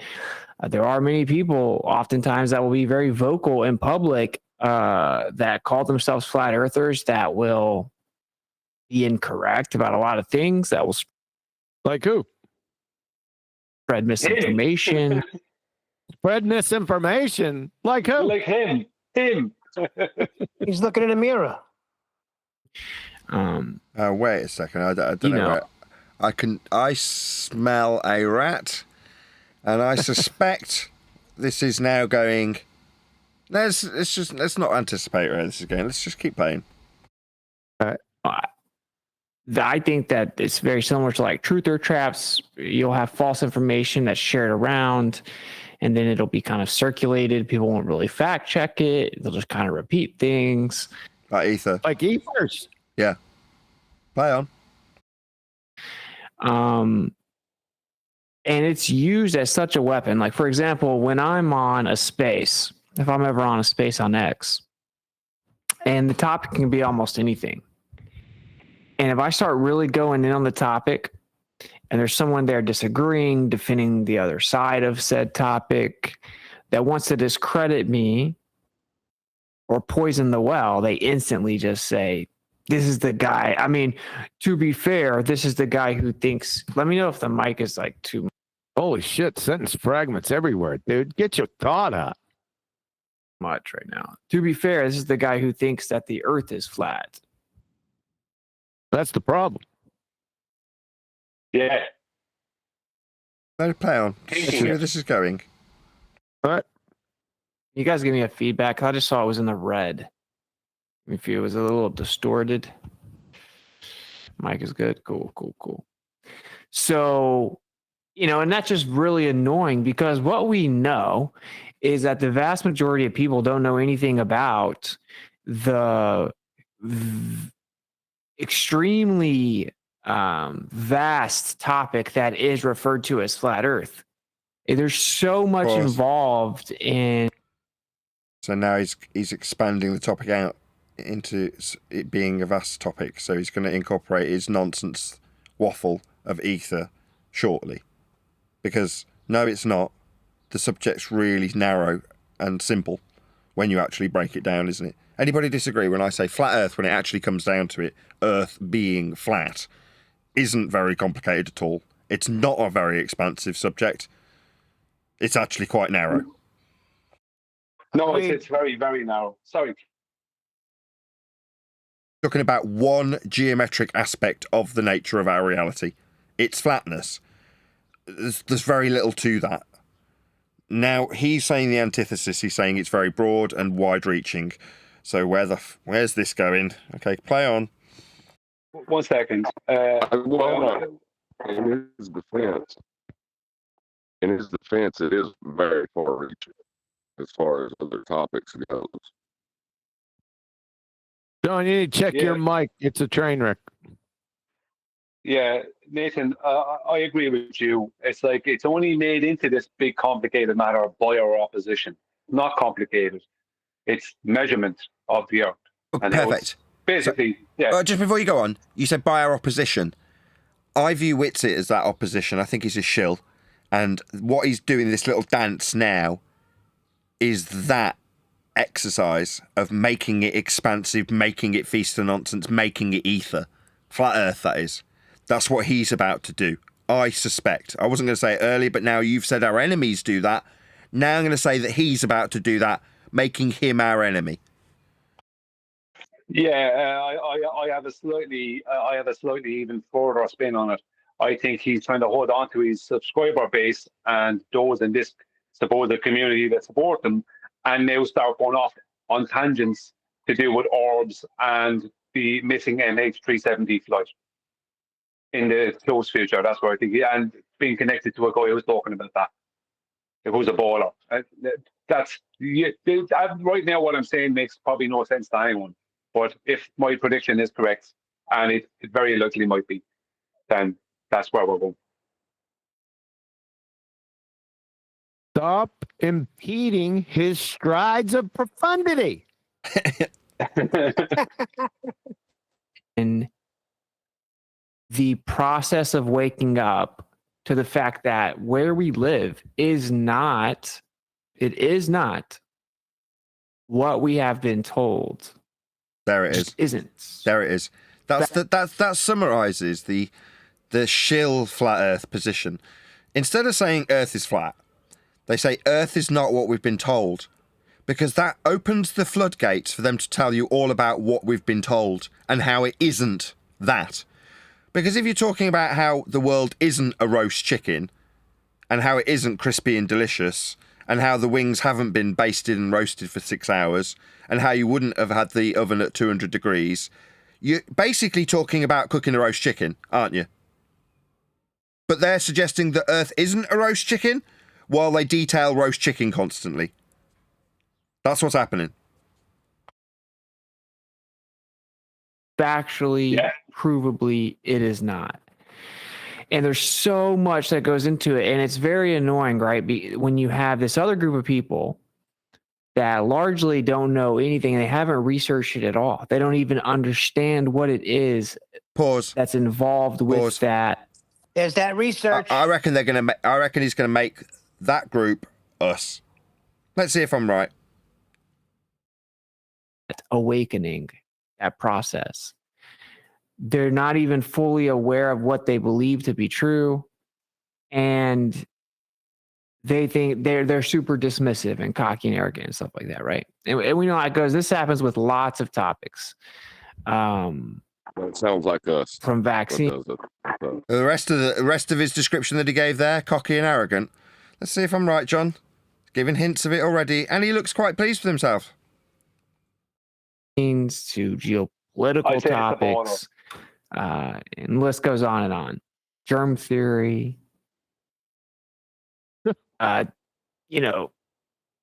Hiroshima, nuclear bombs, alleged nuclear bomb, dinosaurs, giants, different historical timelines. I mean, there are so many huge truths that have been suppressed. So many major lies. I thought he was talking about the convoluted gaggle screw of nonsense fuckwittery that is called Flat Earth when he listed off that load of old shit. And it was followed up by there's so many truths that are hidden. Oh my God. We're just surrounded. The game's rigged. He's a shill. He's here to prop up the anti-Flat Earth rhetoric. If that's what he's alluding to, it's even worse. I thought he's going to try and tar us with this shit. No, he believes in this shit. And that is not our fault. We didn't lie. We didn't create the world the way that it was. We didn't. We weren't in charge of history. We aren't the ones that chose to mislead people. We didn't do any of that. There are facts. There is truth. There are lies that are used to suppress. Yeah, he did do that. You've done exactly that. Which you personally have done that. Yeah, that's all I was going to say. Yeah, that's exactly what you did. Yeah. You tried to rewrite history. You tried to mess with things. You lied. You were dishonest. Yeah.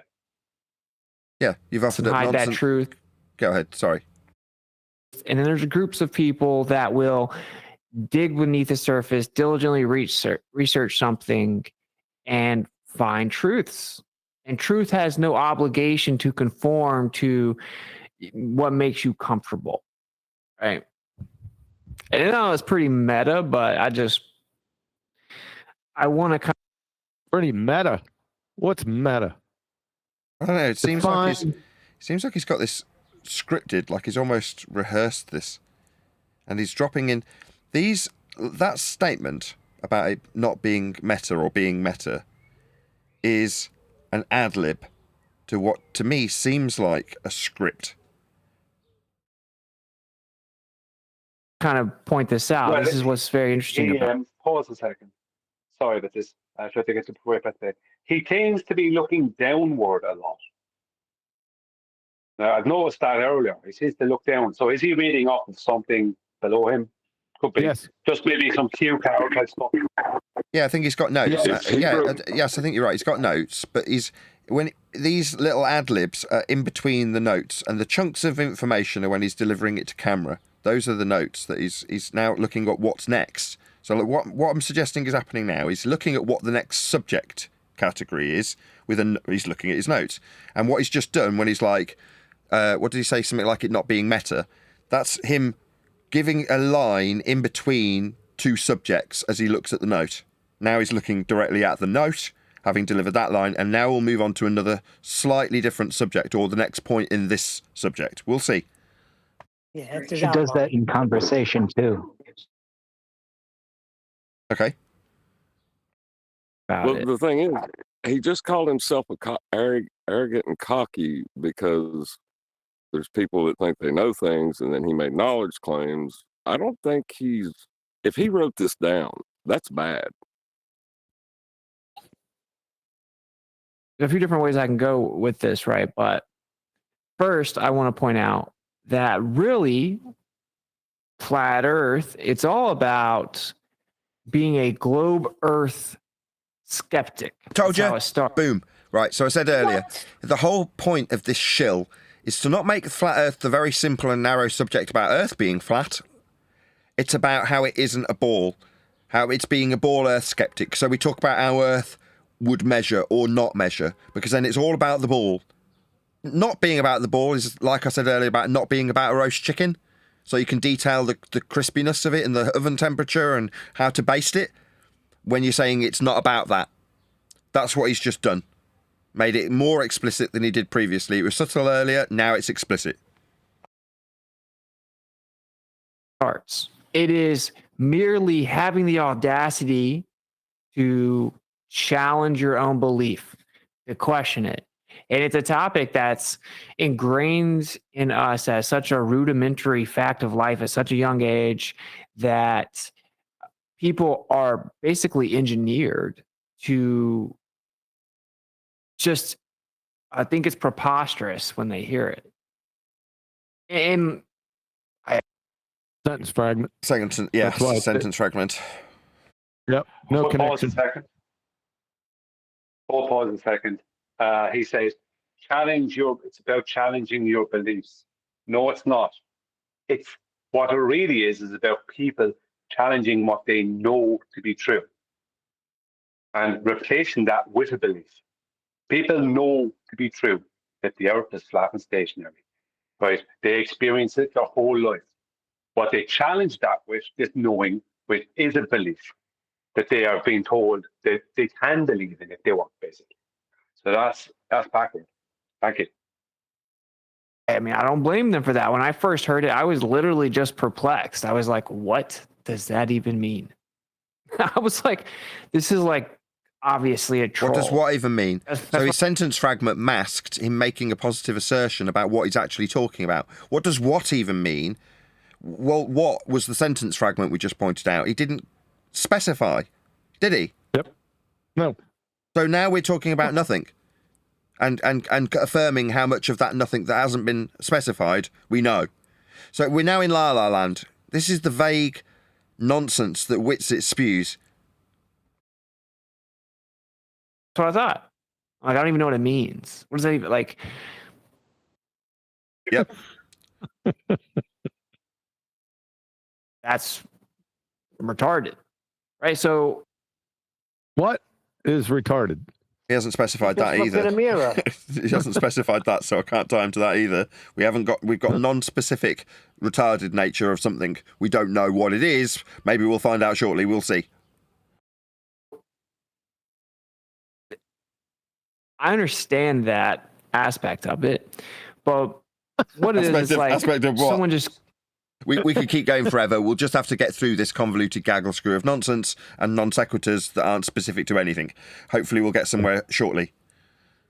Kind of conveys the idea to you. Well, there's people that say that the Earth is not what we all kind of think it is. There are people I now know why you, when you're covering this sort of shit, end up just repeating what they've said. Because if you just repeat it verbatim with a slight air of disdain, you realise just how little sense the sentence that he just said makes. Yeah. isn't this blue marble globe that we've been shown. It isn't. Boom, and there it is. In Now this we're universe that we all... now we're onto it not being a blue marble. So this is the game. This is what shills. This is how to identify shills. The question you ask: does this person talk about Earth being flat? End statement. No. No, he hasn't brought up a measurement yet. Right. Is this person talking about how globe-shaped Earth is or is not? Yes. So it's just the only purpose of these types of people being in here, this community that isn't in existence if you actually study what we're talking about, that's Earth being flat, want to make it into a community of people who deny the globe. That's what we've really got. What we call anti-flat earthers are the people who deny us pointing out how Earth is flat. But we can't have that as the actual argument. The argument needs to be people who deny gravity is real, people who deny that people went to the moon, people who deny that boats are blocked by Earth curve horizons, people who deny that you can see the sun again if you raise in altitude because of it going behind an Earth curve edge. That's what they need a flat earther to be. And Witsit perpetuates that to an audience. We all kind of learned growing up. It just isn't what we've been told. It's different. And that there is, you know, a deception in terms of where we live. And so when you hear that, even to get to that. Sorry. No, this is another tell. When they say there's a deception, there isn't. It's observable and experienceable all day, every day of your whole life. There's no deception. There isn't. No one's deceiving you as to. There's indoctrination, fair enough. But what the world is itself is not being hidden. It's right there.